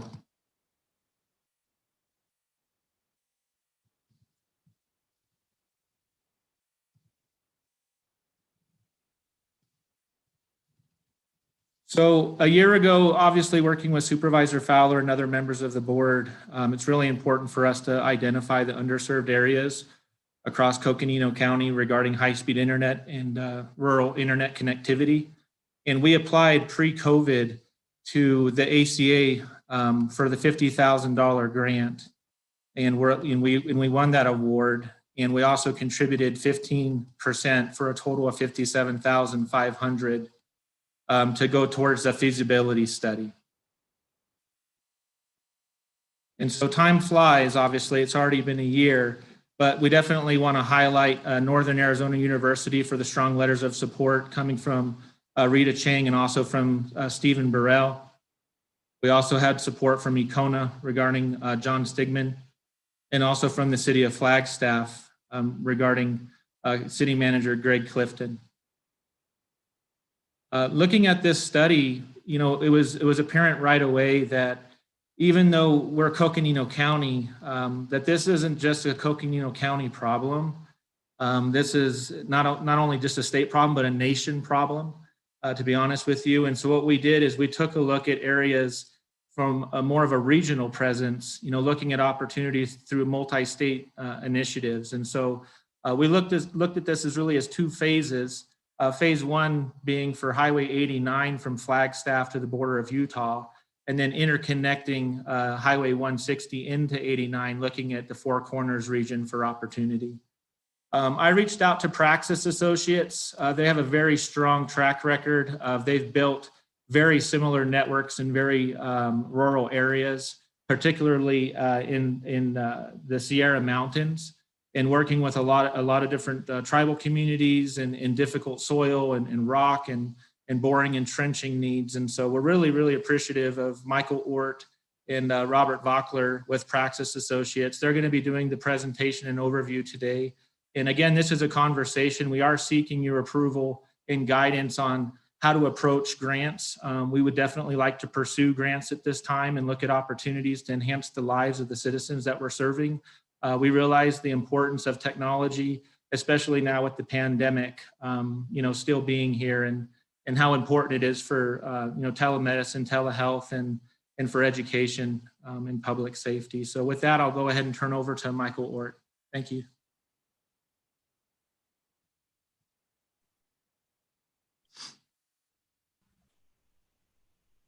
Okay, go ahead. Welcome, Michael. Well, thank you, Madam Chair, and thank you all, Supervisor Fallon, Babbitt, Ryan, and Parks. We really appreciate your opportunity to work with your staff and to share our understanding of rural broadband. We think that the work that is going to be done probably over the next decade or two in Coconino County, it's a large area, a lot of broadband to do in rural America. Is going to be an exciting time. It's really about defining the future. My name is Michael Ort. I'm the chairman of Praxis Associates. Matt shared with you already some of our background. What probably didn't come out on that slide, which may be relevant to your area in particular, is that we actually worked with a number of Native American organizations. We actually developed the first fiber to the prem network anywhere on any tribal land in the United States. That was back in about 2004.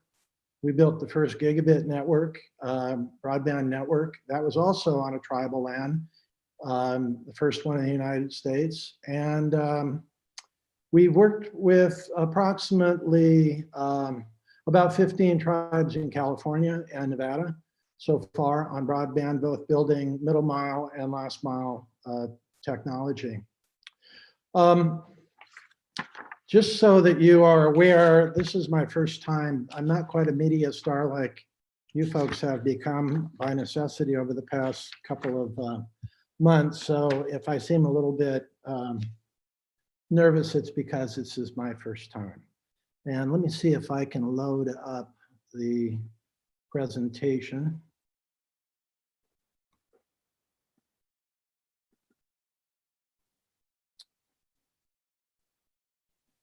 Yes, we can see it, Michael. Thank you. Yeah, how does that work? Okay, can you see the slide on the? We can, yes. Okay, very good, thank you. Okay, so first of all, a little background on the project. Matt laid out a great foundation for it. What we're looking to do, working with Matt's team, is there's really 4 objectives here. One is to establish a bold vision for broadband in regional broadband in northern Coconino County. And the other really important thing in the process of doing that is we really need to look to establish some baseline for some federal and state grants to secure 48 million and $28 million respectively for the 2 phases of the project. We also think that Coconino stands in a very good position to lead a coalition of interested stakeholders in the region. Matt has already mentioned several of them. We've also had extensive conversations with ADOT and others, all of whom are interested in broadband. What appears to be happening now is a real catalyzing of all of these interests and all these forces. And so the last item on this slide is really to kind of point to the need to integrate broadband into the county operations and also into more generally into your economic development plans. The project that we worked with when we started off, we looked at the broadband coverage in Coconino County and more generally in Arizona. And it's really not unusual to see variations in broadband coverage, as you can see in the maps. And it's really kind of a hard map to look at. You can see your county outline here. But basically, there are vast amounts of areas that are unserved or even marginally served in your community. So with Matt's guidance on this, we started to break the project down into really 2 phases. Phase 1 is the middle mile network that runs from Flagstaff to just north of Page to the border. And then phase 2 was an extension of that network from Tuba City east to Four Corners. And I should mention that the phase 1 actually goes up 89 and then cuts over 10 miles east to Tuba City and then works its way back and then back up 89. So Tuba City becomes an important regeneration point on this network. And I'm going to try to stay away from the techie terminology, but I may fall into it. I'll try to catch myself. Both of these networks, phase 1 and phase 2, are about the same length. They're about 150 miles, which is actually perfect for the staggering of the different regeneration stations along the way. We also identified 53 government, education, and medical community anchor institutions. And when I use the acronym CAI, what I mean is a community anchor institution, and it actually refers to basically government entities that require broadband. So we have, the colleges, we have the elementary schools, we have a high school, we have a number of clinics, we have a hospital connected, we have a number of public safety agencies involved in this. As I mentioned earlier, our best estimate for phase 1 is $48 million. By far, about 2/3 of these costs are relating to the underground construction, the digging of the network. And I'll get into that in a little while as well in terms of the overall network design. So we approached this in 2 different phases, and the way that we went about doing our work, just so you know that we've been on the ground and so forth, is that we started the project by breaking down each of the different segments into areas that we conducted field work for. So we actually had feet on the ground. We had a couple of engineers in the area. They spent a couple weeks out there. They confirmed the route. We've got very detailed designs on it. We looked at the soil conditions. Those are big drivers. Those are big cost factors in the construction work. We also did our network design using our background knowledge of understanding how these networks are constructed. We looked at the electronics. We made some selections on the network speeds. I won't get into the details of all that, but we're happy to spend time more with you on that. And then we identified 5 locations, 3 on phase 1 and 2 on phase 2. You'll see on a schematic on the next page of how we would basically manage the network from those points where we would locate the electronics. So basically this is a fiber optic network, but by itself, fiber optics don't really perform by themselves any more than radio waves perform without radios. So it's the equipment that's on them, and the fiber optic is the medium by which the signals are transmitted. The last thing we did is, after we identified the community anchor institutions, the 53 of those, we also took all the information we had. We developed a budget. We also took that budget, we looked at the operational costs, and we worked up a financial model. And then we started to pull together various aspects of how the network would be managed going forward. This is a good example. If you take, this is Tuba City. So if you were to take one of those engineering diagrams, those engineering slides, I mean, that I just showed you, you'll see in this picture, there's a solid line. That's the backbone. That's called the middle mile. It's a little bit like the main highway. And if you think of the roads that go off of the highway as kind of like the streets, the alleyways and streets, the last mile network is an awful lot like that. It actually is the path that you take the network off of these backbone systems out to the individual customers. And these are the 14 community anchor institutions that we identified using Matt's list just into the city. So if you were to drill down there much lower at that, drill into that slide, you'd actually see the side streets and everything that we followed as a network design to get to those locations. So that basically was the overall structure of the study we did. This is a network diagram. You'll see phase 1 in red.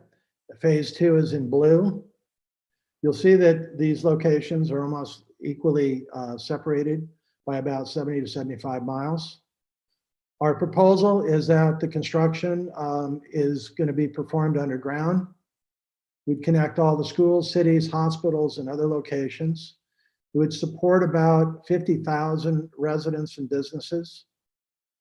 And the way that we would support those residents and businesses is that as other networks and other network providers connected into this network, it would provide last mile support. So overall, there was about 13 or 14 different communities that we identified and connected to. The way the network functions, the way it's designed, it'll support voice, video, internet connection, and any other data service that you need. The speeds are very high. The network capacity is really quite large. As I mentioned earlier, I said that the biggest cost for construction is the digging, is the construction, the underground construction. The fiber itself is not that expensive. So what we would do is design a capacity into this that will last you easily 100 years. We built a network out in the Eastern Sierra using a federal grant. We call it Digital 395, pretty well known throughout the country, very successful project. And we have one fiber that is currently supporting that entire region. So fiber has a tremendous capacity.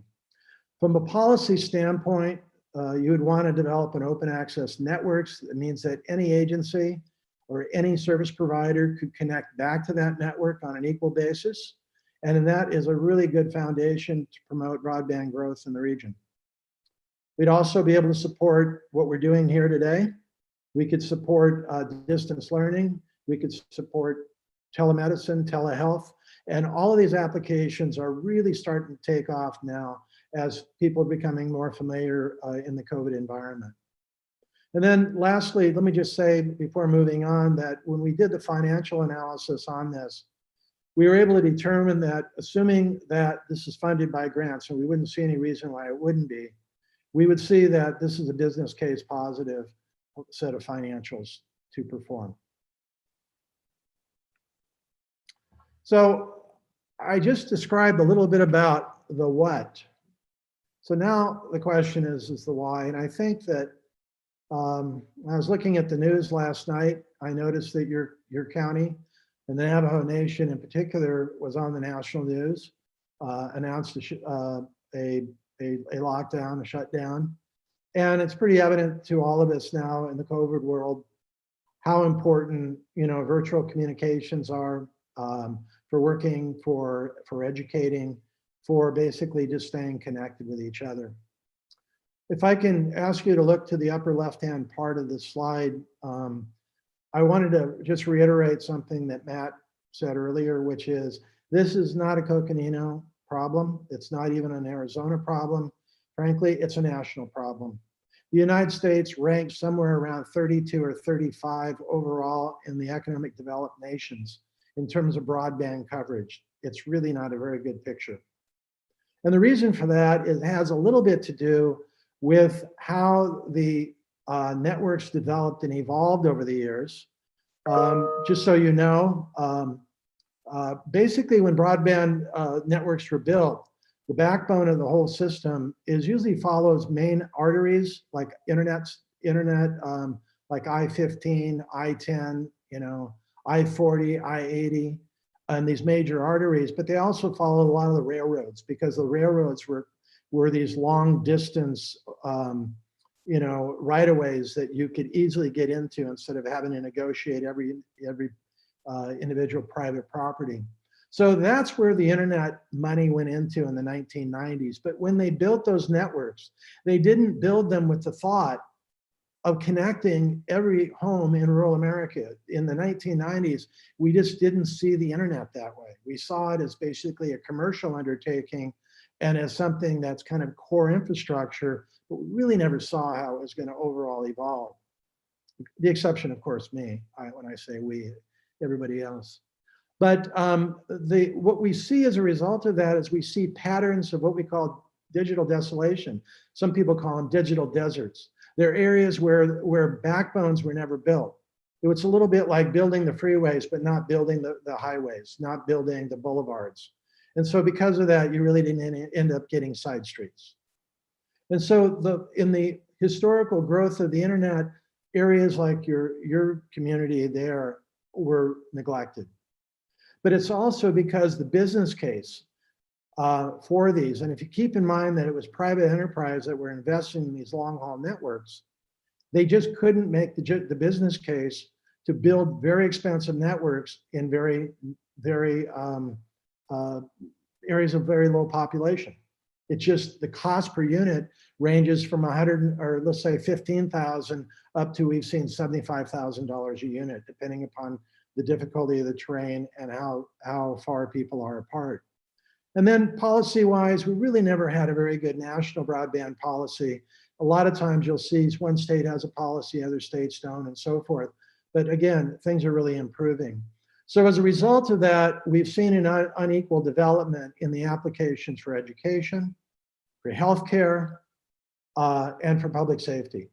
More recently, fires, earthquakes. We're doing a lot of work with MIT and Caltech right now on how we can use fiber optics to do early warning on earthquakes. We're looking at technologies that we can evaluate areas that are prone to fire, measure them, get an early start on if they break out.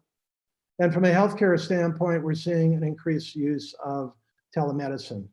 And I would say that from our first experiences almost 20 years ago, we've seen a tremendous growth in the technologies that support telemedicine. I have some elderly parents. All but two of our meetings that we've had in the last 9 months have been online meetings with their doctors. I live in the Palm Desert area. It's a little bit rural, but it's not quite what I would call real rural. It's more suburban. That's what we're doing in suburban areas. It's a tremendous value in the more urban areas where hospital distances can be 2 hours or more. From an educational standpoint, I think all you need to do is read the news and just find out how difficult it's been to adapt.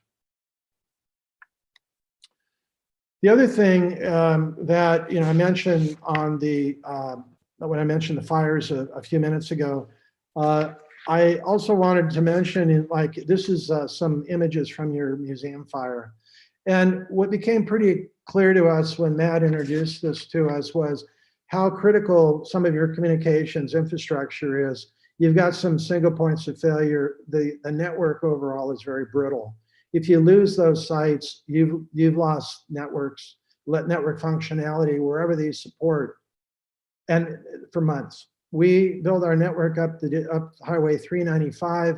There was a fire just north of Bishop, and it burnt down 140 poles. Our network was underground. Our network survived, and we actually were able to help Frontier continue to provide services in that area, but it took them 2 to 2.5 months to get those poles back up and get their network working again. So it's very important. One of the things about critical points of failure is you don't know about them until you need them and they're gone. So one of the exercises here that I'd like to point out is one of the things that broadband can do is to help provide the redundancy that you need for these single points of failure. I'm working with the County of Los Angeles. They're looking at doing using fiber optics for dam monitoring, for earthquake monitoring.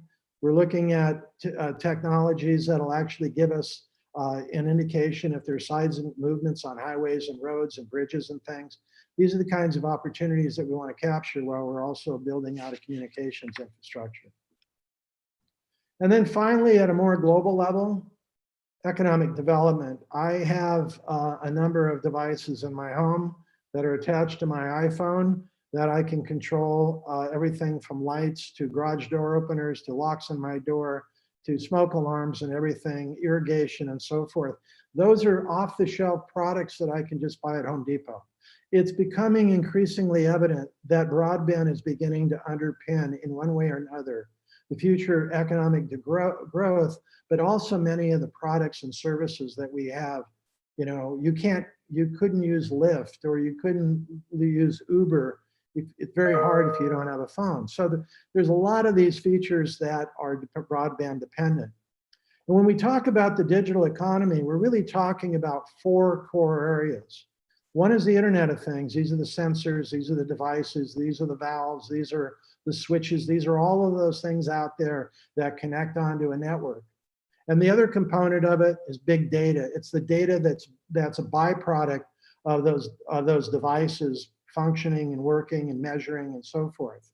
Those are typically hosted up in the cloud in these enormous data centers that are being developed around the country by people like Amazon, by Google, by Facebook, by a raft of these very large companies. And then lastly, artificial intelligence, which is really integrating the pieces together. But none of it works in the absence of a network. You just simply can't bring these pieces and these components together. And so the question is not only how do you participate in the digital economy, but what are the implications that if you don't participate? What does it mean if you don't have the infrastructure to even get a toehold and be able to start developing and using these products and services and building a whole different type of infrastructure for your community? So in order to grow and to maintain competitiveness and to expand, this is really something that you need to look at for job retention, for industrial growth and transition. You got workforce development. Heck, you can't even hardly apply for a job anymore without doing it online. We did a little study where with the University of Ohio, they have this calculation they do, and according to their calculations, there's about $36 million of e-commerce purchases right now that are probably lost in Coconino County. They take a national average and they look at different areas and how they measure up against those. And their estimate is that, you know, there's probably about $36 million worth of transactions that are out there. So if we just discuss why we would do it, then the question is, why do we need to do something now, or do we need to do something now? And first of all, let me just say that the typical time frame from a concept to a finally developed functioning network, about 6 years. In the bigger ones, sometimes 8 years. I think that the window is getting smaller, but it's going to be 5, 6 years, something in there. From when we started working with Matt about a year ago, maybe 2 years ago is when your community, I know Supervisor Fowler has been working on broadband in the region. So it's been a while, but these networks take about 3 to 5 years to build once they're funded. And regarding the funding, there are a whole raft of federal programs that are out there. They're very well financed, but they have limited shelf lives on it. The last item that was on here since we developed this slide, the Community Connect broadband, this last phase of that is actually over in December 3rd. The USA Broadband Reconnect, I think it's January that project goes away. And then the CARES program finishes in December 31st. So they have a definitive shelf life and the window's open. But we've been talking to folks in Washington. It's pretty clear there's a big appetite for investing in broadband in the 2021 and 2022 period. I think there's a great opportunity if you're prepared for it to really capture some of this investment. And then lastly, there's a lot of activities, frankly, in the state. We talked to the folks at the Sun Corridor. ADOT has a number of initiatives. We know that the tribe has some initiatives there locally, and there's a number of other communities around Arizona that we've been in touch with. There's a lot of activity, a lot of interest, and there's an opportunity here to move forward on catalyzing a lot of this energy. So that's really why we think this is the right opportunity.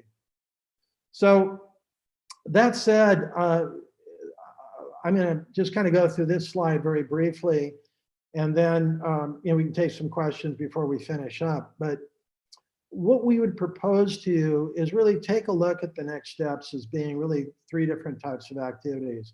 First of all, the experience and the opportunity to apply for a grant. There is the whole process of developing your thinking around the grant application, building on the work that we've done, which is basically 80% of a grant application. All the information is there. That's the first thing that I believe that I would love to see the county undertake, is this opportunity to say, let's move forward and figure out how we're going to do this. Secondly, there's a great opportunity for collaboration, not only with public partners such as Sun Corridor, ADOT, some of the local communities, Flagstaff, Page, but also there are private entities, CenturyLink, Suddenlink, cable TVs, other companies like Cox, South Central.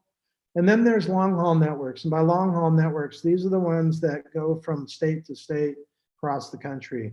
They're always looking for redundant paths. And if you have a project that is going on there, there's a great opportunity for collaboration. And then finally, while these activities are going on, these discussions, the work around ferreting out and going after some grants, there's a lot of opportunity here to just do further development in terms of validating our budget, validating the business model, looking into statewide programs, engaging with ACA, engaging with other entities around the state. So at this point, I don't want to crowd everybody out. Are there any comments that I can ask questions on? Otherwise, I'll proceed to the next slide, which is really about what are the options that you've got.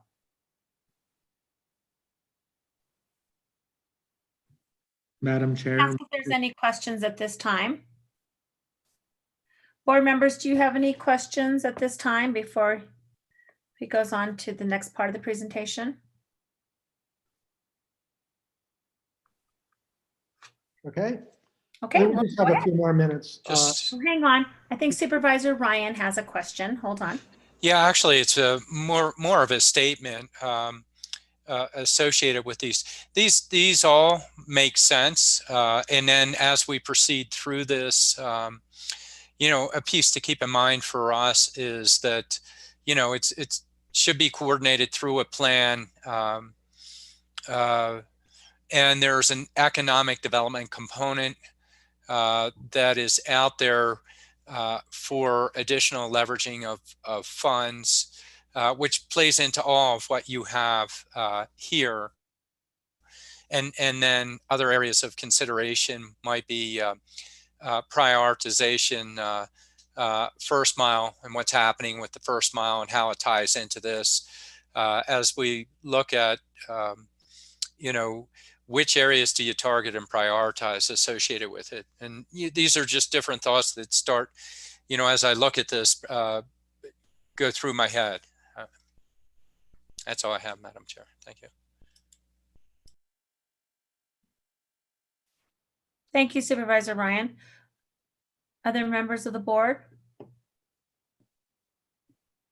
Okay, go ahead. Thank you. So when we were looking at what, you know, really kind of where your options are, of course, there's lots of nuances, but these are really three options. I'm going to start with option 3. One is not to do anything and wait until you get more information, do further research.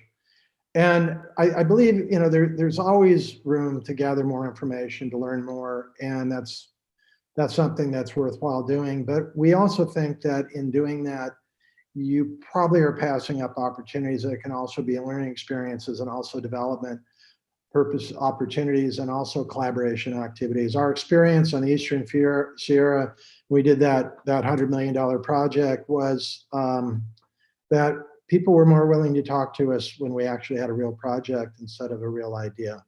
So moving into the real project phase will catalyze an awful lot of thinking. So that leaves option A and B.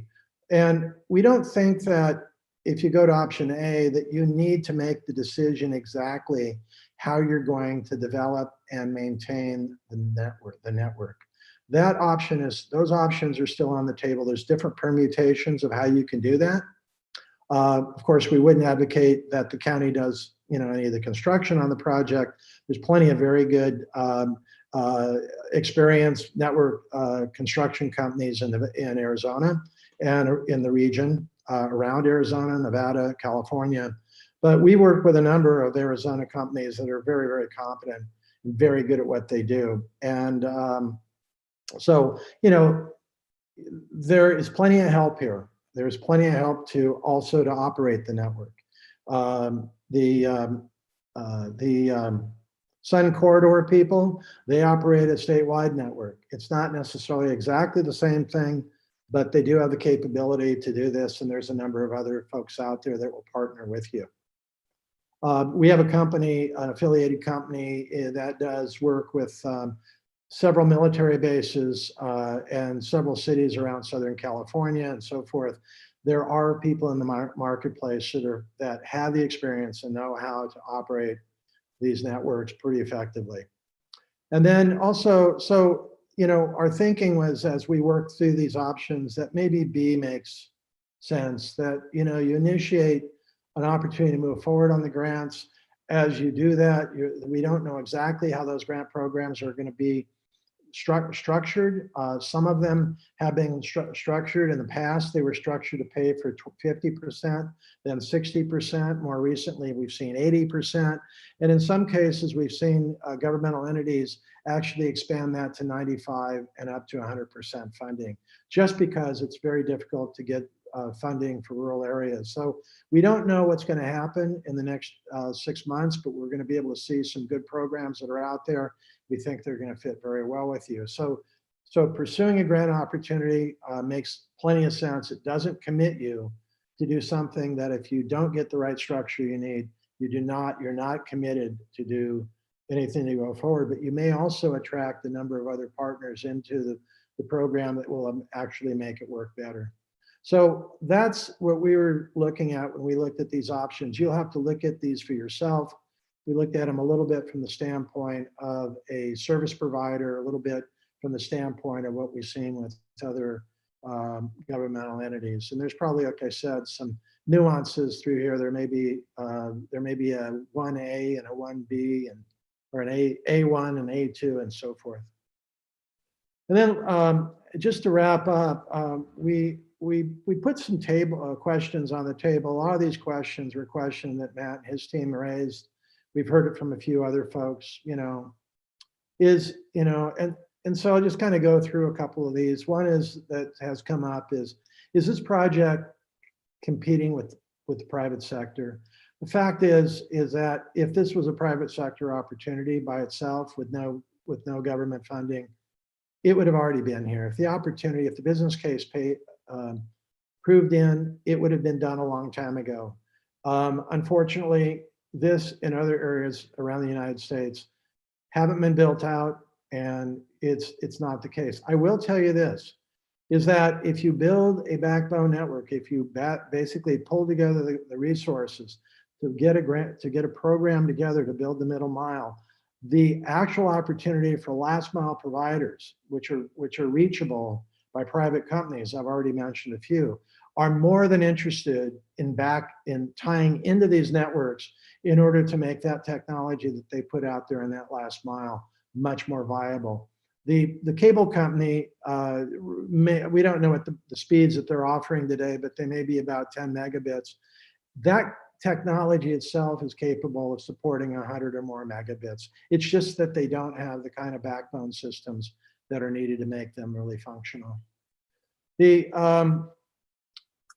other question would be, if Coconino County does not get involved in this, does that mean it won't happen? The answer is that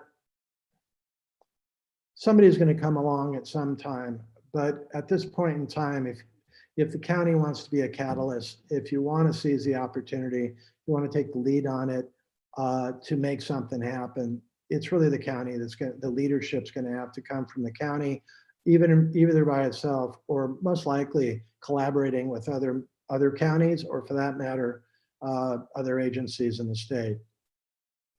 And so I could dive into a lot of these, but I think one of the big questions you're probably interested in knowing is, what does it cost to operate these networks? As I mentioned, they're business case positive.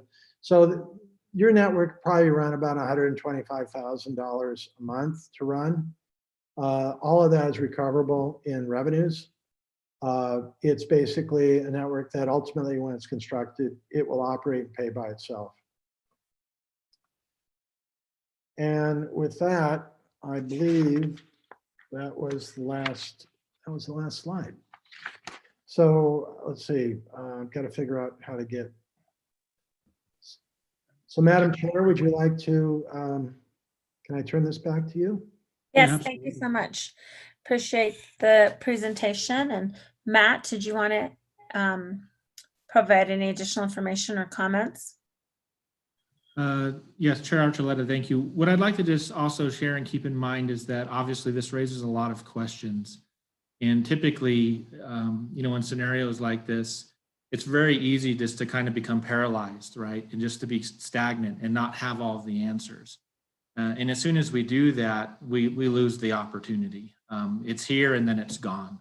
And so what I would like to propose with your input, obviously, and the board members, is to seek your recommendation on how to approach this. Is it something that we want to pursue grants on as a county and look at partnership opportunities with other entities like the Sun Corridor Network or the City of Flagstaff, the City of Page, entities in Tuba City?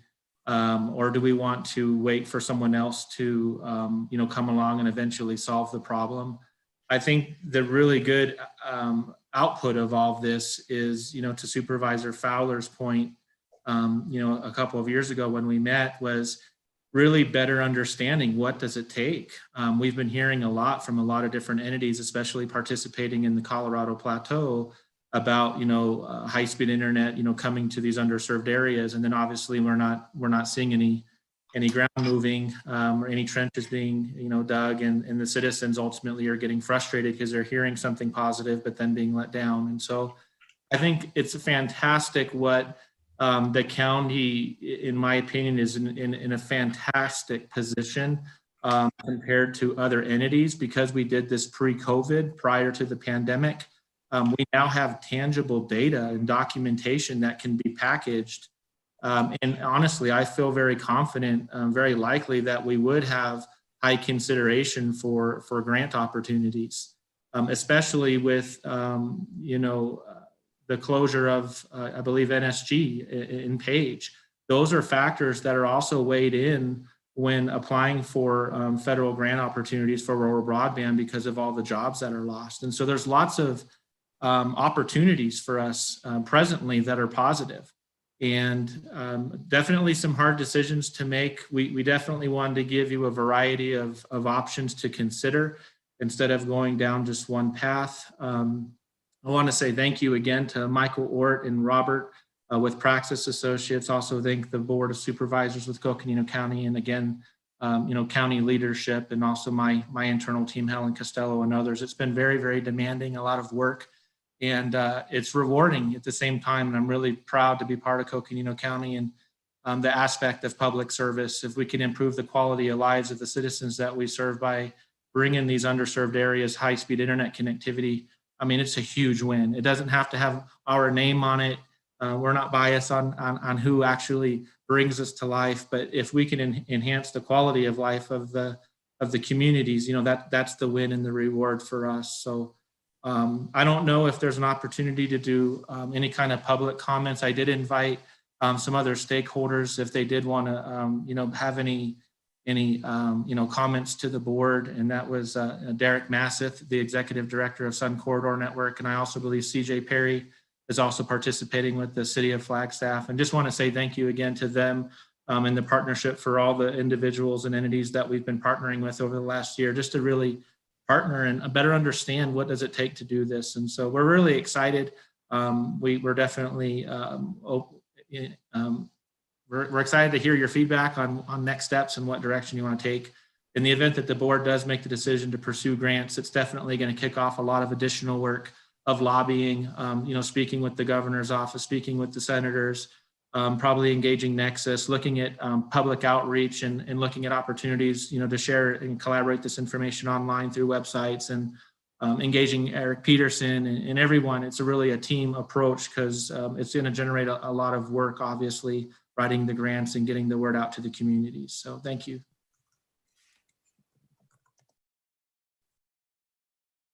Great, thank you. May I be happy to provide, any of the partners an opportunity to make a few comments if they would like. I want to allow plenty of time for the board to discuss and talk about next steps. But if there's anybody who would like to make comment in this regard, in terms of who provided information or worked, on worked with you on the study, I'm happy to extend that courtesy. Is there anybody, Madam Particular, that was planning to speak or thought if the opportunity existed, they would like to speak? It would be Derek Masseth, the executive director of Sun Corridor Network. He did say he would try to participate and do public comment if given the opportunity, but if he's unavailable, we certainly can move on, Madam Chair. Okay. Well, Derek, if you're on, which I'm trying to see if he's in attendance, I'd be happy to give him that time. Madam Chair, I don't see him on. Okay. All right, great. Well then, let's talk about, next steps and how do we move forward. I, for one, think that, we should charge ahead. I think waiting, like you mentioned, waiting for someone else to do it, to me does not seem like the best option.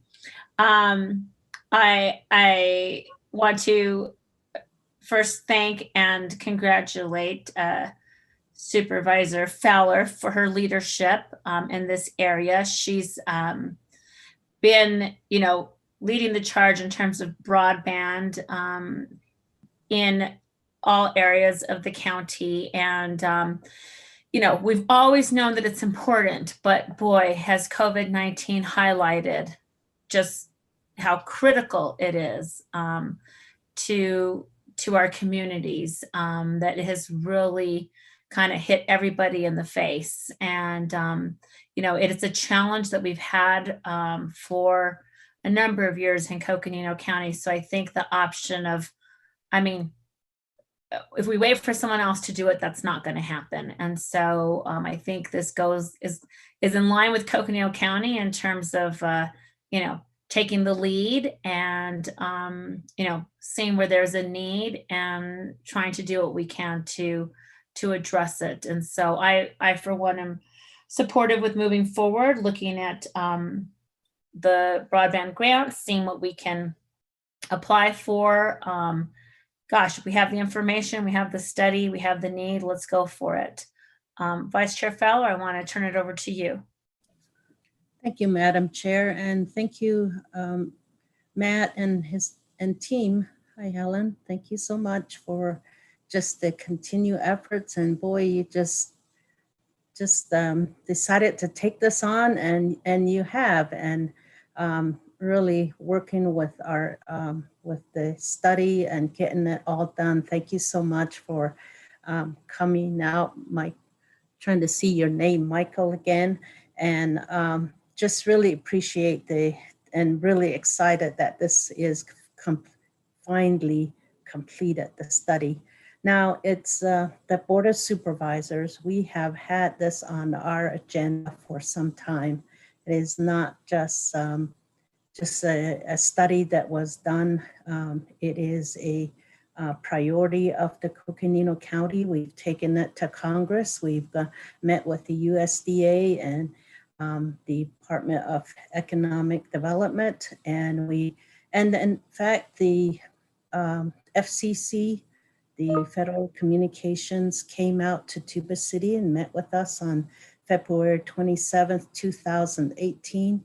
We as a board met with them in Flagstaff, and then came out to Tuba City, and they're well aware of our situation here. It was just a result of our board making this a priority, and it only makes sense to move on.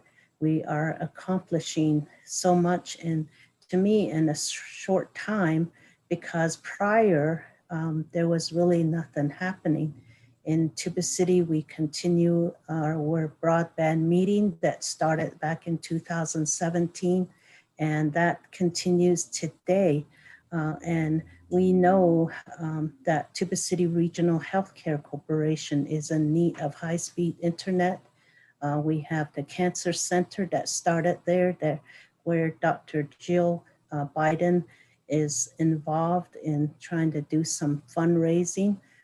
So it is a great opportunity for us to move forward, and we'll be able to save lives and really make an impact on our citizens.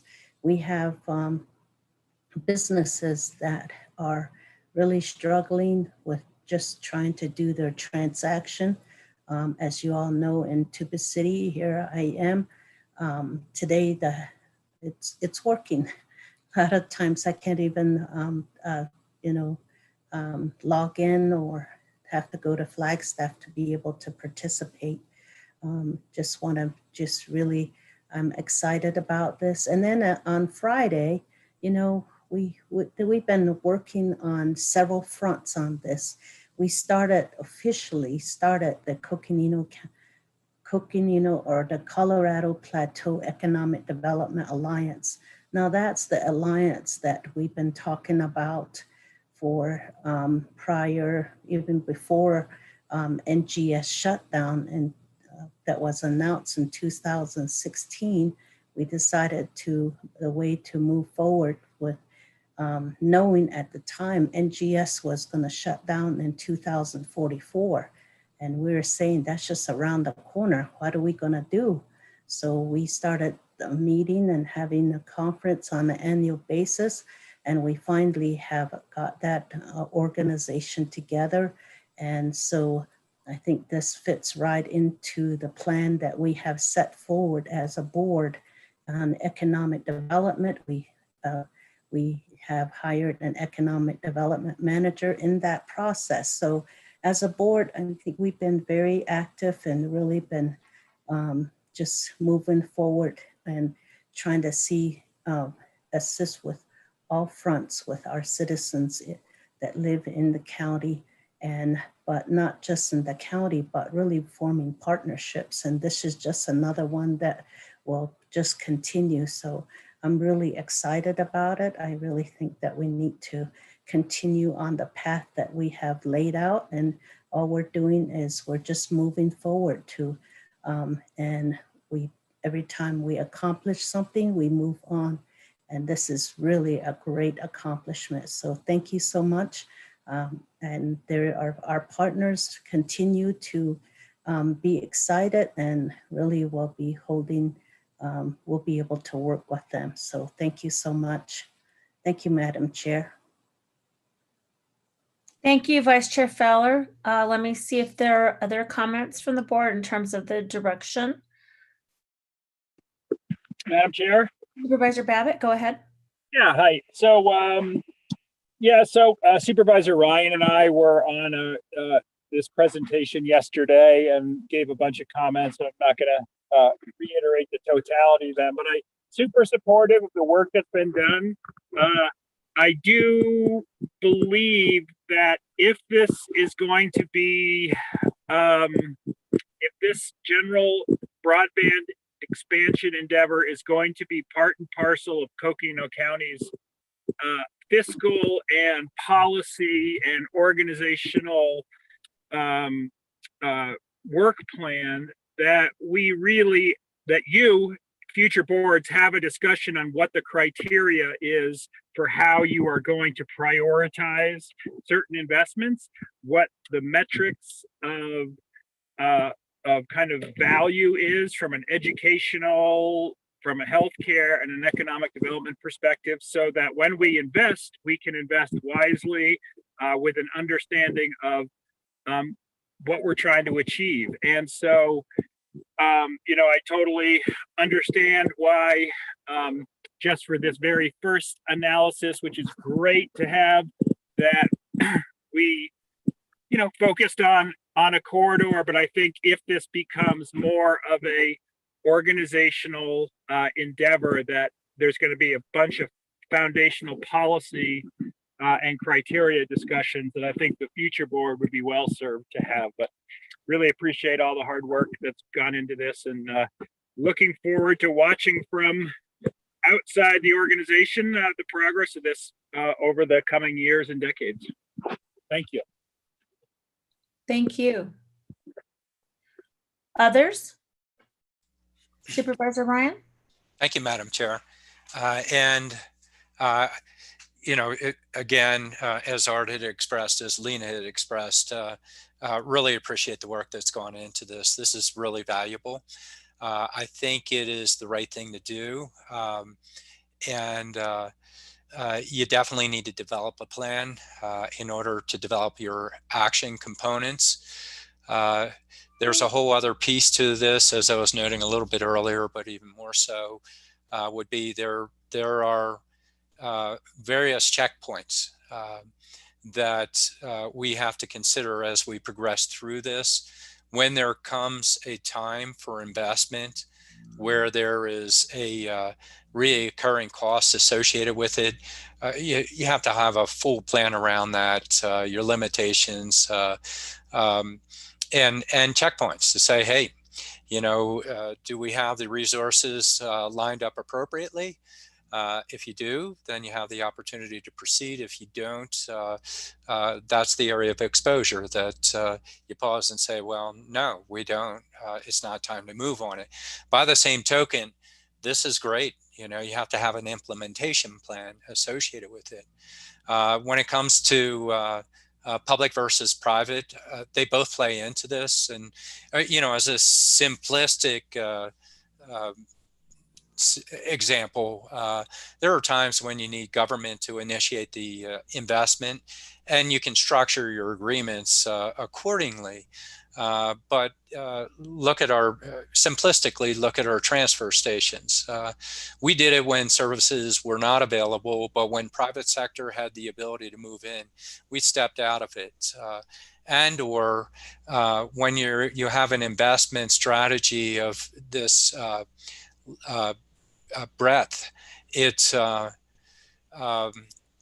private sector, the last mile, that may be the ones that trigger the appropriate investment that come in at that point, and maybe start to invest further and further into the middle mile. The one piece that I don't want us to forget about is the I-17, I-40, in a sense, acting as the first mile. And not only that, how important they are from a countywide, regional, interstate level of importance. So as we go into this, we need to strategize associated with this corridor, but we have to keep those corridors in mind as we develop the conceptual pieces that are the next steps and can go through potential implementation. It makes me think of, I think I was saying earlier to Matt or to Eric, makes me think of once upon a time we had a chance to possibly get our cell towers planned countywide. Well, we never got there, although Yavapai County did that, but at least that had been done along the I-17 corridor. So these are very important strategic opportunities, and with COVID, we see the greater need associated with it. As Michael had noted earlier, look how far behind we are as the U.S. But as technology evolves, these are key pieces, whether it's tying together the economic component or it's tying together the resources that are so needed, as Lena had expressed in these areas. The other piece, and fitting the metric component that Art was talking about, which is only one element, is we do have the virtue of being Bounder, Utah. So connecting that statewide or interstate opportunity is important to a broader network that you can leverage with for federal and state opportunities. So my things are give it a go, but we need to develop the appropriate plans and appropriate checkpoints so that we don't expose ourselves, but we set them up appropriately. Thank you, Madam Chair. Thank you. Other comments? Supervisor Parks? Thank you, Madam Chair. I just wanted to recognize Supervisor Fowler for all the heart and soul and work that she has put into this. This was kind of a dream of hers for quite a long time. And I'm glad that it's coming to fruition and that she is able to be a really big part of it. And she has certainly gained our respect for what she's doing for the Navajo people and for all of the people in Coconino County, all the citizens that will be benefiting from this broadband these broadband lines. It's a huge endeavor, and I really respect and thank all of you for your inputs on this. So thank you, and we appreciate you very much. Well, thank you. Matt, is there anything else that you need from us? What I'm hearing is some direction to move forth, pursue the grants. What else do you need from the board at this time? It's a great question. I don't believe we need any further direction from the board today. I think the next steps is for us to start aggressively applying for different grants and then preparing to come back, obviously, to the board for further discussion. Really, when the time's appropriate, do we accept the grant opportunity? So that would be the next step, in my opinion. Okay, and I would like to ask County Manager Jane to share his thoughts as well. Thank you, Madam Chair. First of all, we just want to say thank you, Mr. Ort, for your presentation. That is the best presentation on broadband I've ever seen, bar none. Thank you, Matt, Director Fowler, and Helen, and DCM Keene, and the whole team for getting us to this point. I know Supervisor Fowler has put her shoulder into this for a long time. It's been a priority of the Board of Supervisors, and in the time we find ourselves right now, it is even more important that we actually find a solution. There is, somebody mentioned, I think, Michael, you mentioned, somebody will come along. Well, someone has not come along. Our existing private sector providers have been mentioned. They're not doing it. They're not cutting it. Mhm. They're not changing their practices. I can give you story after story throughout this county. I know, Mr. Ort, that Matt has shared with you, but even in our offices in Page, Supervisor Fowler shared about Tuba City. We don't have options right now. And the private sector is not doing it. They're not. And they're not giving us any indication that they're going to fix it. So in the public interest, there's a great space for us to help take the lead. Mr. Ort, you mentioned the ACA. Yeah, the ACA has been talking about this for as long as I've been around. They haven't hired somebody to supposedly come in and be the expert to address this. They did nothing or very little. So I think the time is now for us to explore options, right? That's what I heard today, is exploring options. And I think there's great public interest for us to do that. So Mr. Ort, thank you for your presentation today. Thank you for your partnership with Coconino County. Again, thank you, Director Fowler and Tina. Great. Well, thank you. Well, we look forward to hearing about the progress in terms of searching for the grants, and look forward to approving several of them. So thank you very much for your work.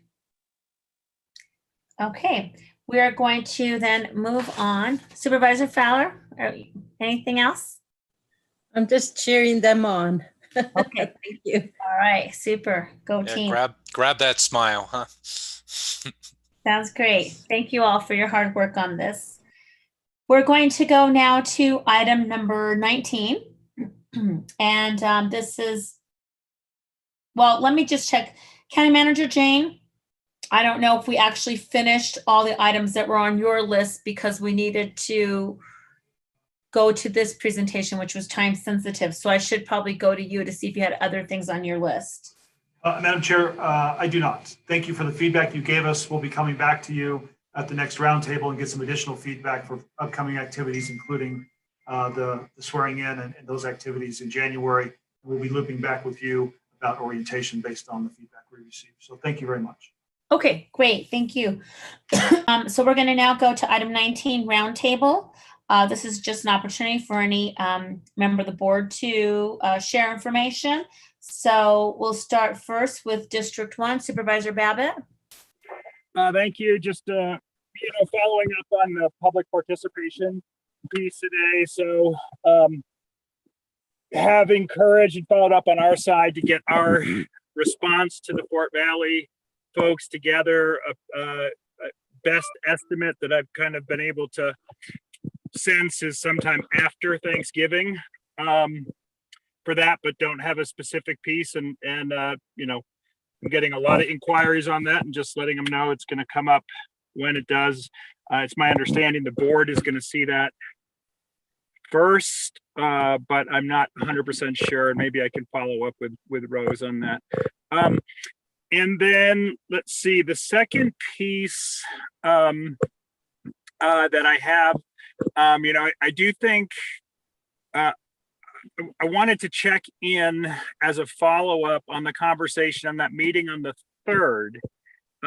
Is that the time when we all go, is that the appropriate time when we all go through and talk about the issues that are not just district specific, but county specific that we come up with, Madam Chair? Is that, I'm still a little unclear on the 3rd format, and I don't need to revisit it, but okay. Yeah, no, that is. And so what I asked was basically, let's put some more time on the beginning of that, of the 3rd of that day. Like, let's really have some flexible time in the morning, like maybe dedicate the entire morning and through lunch for the board to have the conversation and like make it a little bit more flexible there.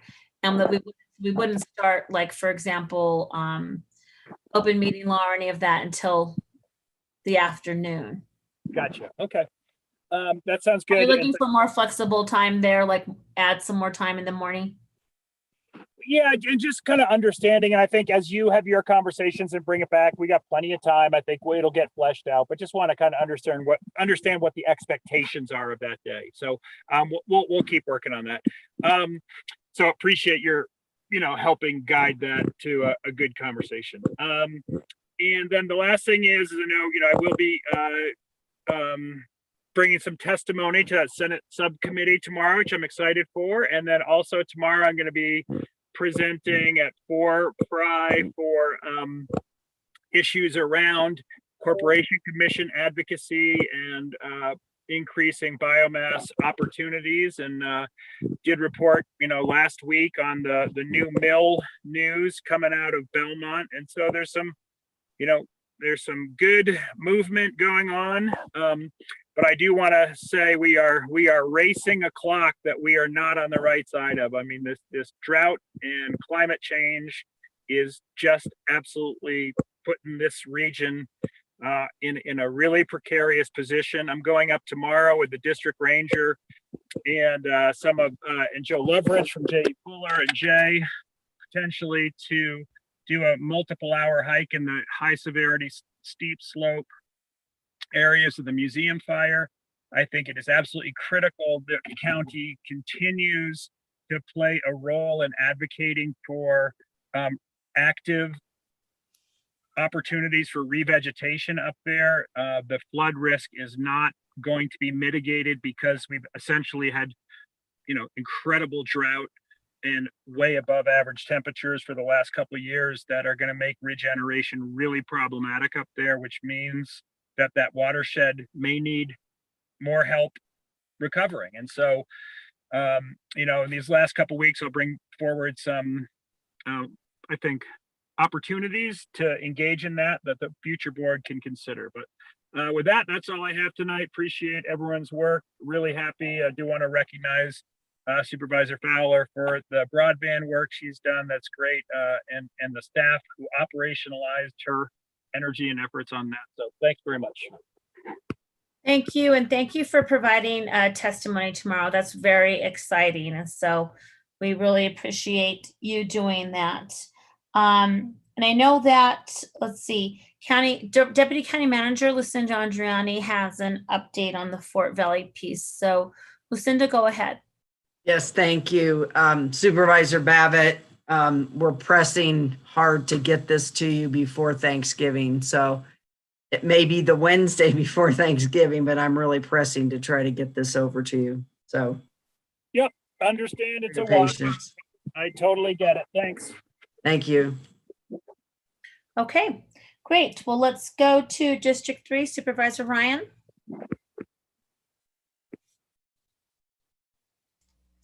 There we go. Actually, I've very little to report. I've reported on most of it. Transportation Committee is what's going on. County Supervisors Association, Medium County Caucus, and what's going on. One thing that's in play, I was contacted by Jeff Milback from MetroPlan, as we know is FMPO, changed their names and branding. But anyway, ADOT is not scheduled to come through Flagstaff for testimony on their 5-year plan, where typically they do. I have him reaching out to Audra to find out what's going on, and he's asking Jesse Thompson as well. Jesse sits on the board. Audra is the regional engineer.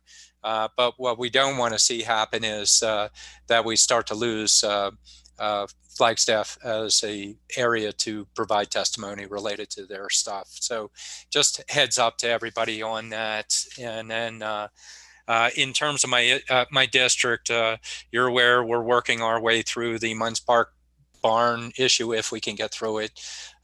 Dynamics of social media changes the world and how you interact with people and conduct meetings. So I'm not sure how productive we'll be. We're going to attempt to continue to do that up to a point. We'll see where it goes associated with that. And then about the delay in the case that'll take a lot of time, the Kachina Highlands. That'll, we'll see, maybe February or something like that. One other area is down in the Sedona area. We did get a query related to our the removal of the fire ban with the discussion of less condensation in that area. it's one that we need to be aware of countywide. Yes, we have cooler temperatures, but boy, that amount of moisture, fortunately, we got a decent amount, but I hope it holds. I hope we get more. I think that's it for now. More than anything, I'm just trying to play catch up post-election. Thank you, Madam Chair. Great, thank you. Let's go to District 4, Supervisor Parks.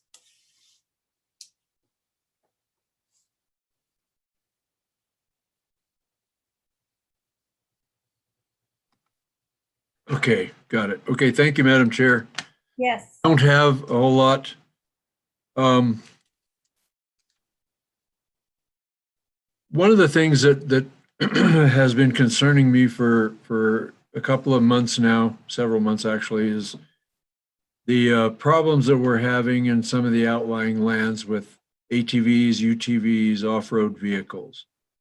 It's been brought up several times in these discussions of ours, because it's become quite a problem to the residents, the folks that live out in the outlying areas.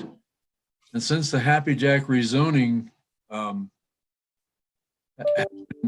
put forward by the Planning and Zoning Commission last week, we need as a board to have a conversation about the contentious rezoning and the broader conversation about UTV and ATV use on our forests and public lands. And that flows over into private lands. And that's a problem that we're having, is when it flows over into the private lands of the folks that live out there, our communities down in Happy Jack and Blue Ridge and Mormon Lake and Stoneman Lake, all those areas down in that forest lakes. All of our communities down there are having to deal with this terrible problem. They think it's a terrible problem, and I have a tendency to agree with them.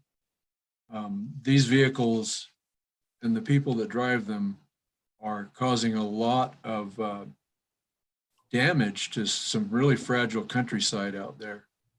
Not to mention the disrespect that a lot of these folks have for the people that live in those areas, and their private property is becoming more and more a frustration to the folks that live there. We need to have a discussion about that, and we need to have a discussion about that, I believe, at the legislative level.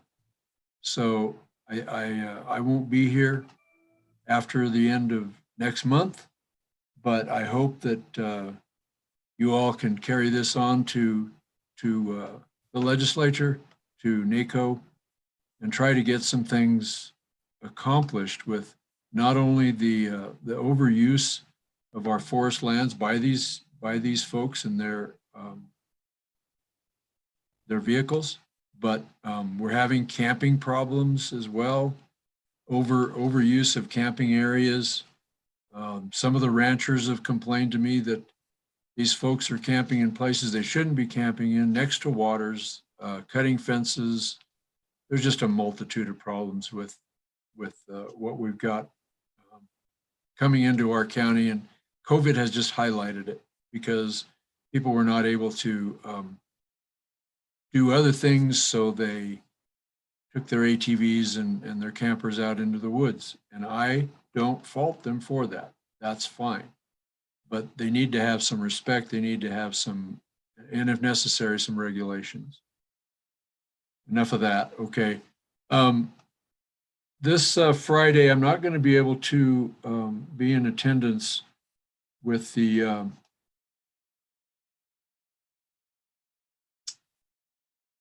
canvassing of the elections. I have Supervisor Babbitt started a conversation over the renewable energy ordinance a couple of weeks ago, and the ranchers have gotten together and they have decided to have a continuation meeting about this on Friday, the 20th, in the morning, and I think Supervisor Babbitt is not going to be able to be there, but I have said that I would be there, and so I won't be able to be in the canvassing of the elections. Anyway, that's about all I have. Thank you very much. Thank you very much, Supervisor Parks. Let's go to Vice Chair Feller, District 5. Yes, thank you. I have light that's coming into my eyes now. So I just wanted to, well, I told you about our organization that has started, and thank you to the Board of Supervisors for setting aside some seed money, and we really appreciate that. And this will be an organization that is going to include Utah and just a vast land. It's going to be a regional cooperation partnership that has been started. And I want to thank Eric and in Public Works and his team, Chris. I don't know if Chris is here, but it's just the whole team has been so helpful. And the Board of Supervisors, just really amazing to work with everyone. And we all know what direction we're moving. We're here to provide service for all citizens and others with partnership off of our county. And that's what's really makes our county very special, that we don't just say this is the line and this is it, but through creative organizations like the Colorado Plateau Economic Development Alliance will be able to accomplish some projects that we really need with the shutdown of NGS and the Peabody Black Mesa or Kayenta mine. So we've started that, and now we have our, we will be incorporating. So that's really exciting. And I'd like to invite Jimmy to help me with this next part. Yesterday, we did we drove to Page, or we were in Page. We had a meeting with a going out mayor, Levi Tappan, and that was really nice. And City of Page is going to have a mayor transition on tomorrow night at 5:30. So there we have a new mayor coming in, but we all know the new mayor, Bill Dyack. So he'll be rejoining us again and working with us. We visit the Grandview Peak Park, and that's a funding from the county, once again, a partnership, the city and local businesses, and we were able to contribute that, and that one is done. So next time you go to Page, make sure you go by and see that park. It has a 360 view. It's really beautiful. Then we drove to Fredonia and met with the new city manager, who was the former city, sorry about my phone, the city marshal. He's the new city mayor or city manager, and it was really good to meet with him. Didn't have any issues for the county, but it was very good to do reintroductions again. We drove through from there to Kaibak National Forest, and the fire, it's just amazing where the fire went. It's just bare. And we took some photos, and maybe we'd be able to show some of that and share that. But the North Kaibab, the fire that went through there, that was driven by the wind there, as you all remember earlier in the year. And that was really something else to see. Jacob Lake, they're back in business. As you all know, it almost burnt down. And that was a big fear, was that Jacob Lake, with their famous cookies, we wouldn't be able to get those cookies anymore. But they're in operation, they're all happy, and there's such a good meal there, and all homemade, even the bread and the buns. So make sure you go up there sometime and stay there and enjoy the their meal there sometime. We drove to Marble Canyon. Marble Canyon has a new development that is in place for the Marble Canyon trading post. As you all know, that burned down several years ago and rebuilt. Now they're in partnership to have a development come through. Really exciting. It's going to go before the commission, Planning and Zoning Commission, and probably be before the board in February. We like to thank Jay and Jess for meeting us out there. That was really nice. So I just want to just give that report. And also, I've been meeting with the state. We started an organization when we were at NACO. We've been working on that for some time. We actually started it a couple of years ago. We really didn't have a name for it, and we finally came together again. And the name we came up with was the National Association of Native County Leaders and Alliance. I'm the president of that organization. That is still not official yet with NACO, but we're gonna write a letter and ask them to recognize us. And now we are working on a partnership with the state legislators, and we're going to do a press release and trying to align tribal leaders, tribal county officials and state legislators to align to really talk about some issues that, tribal issues and the rural communities and our rural communities off tribal lands. They're really, the issues are very much the same. The rural communities, it's all the same: broadband, roads, infrastructure, unemployment, economic development. It's all very common. The school, healthcare. So that's how we're gonna look at forming partnerships all the way to Congress. So that's another. I know that Supervisor Archuleta is on several of the committees like this, and I just thought that we could branch out and really do a lot more partnerships and trying to align ourselves with other organizations and form organizations to do more for our communities.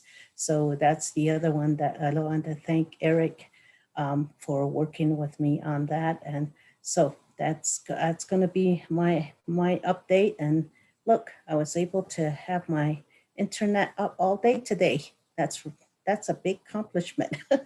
So thank you so much. Thank you, Madam Chair. That's great. Woohoo, thank you. Thanks for all your work. Okay, so in terms of the chair report, I was going to give a little bit more information in terms of just as I mentioned, a member of Senator-elect Kelly's transition team reaching out. So I wanted to give you a little bit more information on what we sent them. And I did provide that a little bit earlier when we talked about the our legislative matters on item 17. So, and then so we took care of that. The other item is, the Stuff the Bus. And as you know, every single year around in November and before the Thanksgiving holiday, we ask the community within Coconino County to contribute to the needs that we have in our community in terms of food. And we have the Stuff the Bus event and the Flagstaff Family Food Center once again this year, as tradition has held, that we're going to have the Stuff the Bus again. It will be virtual this year, as you know.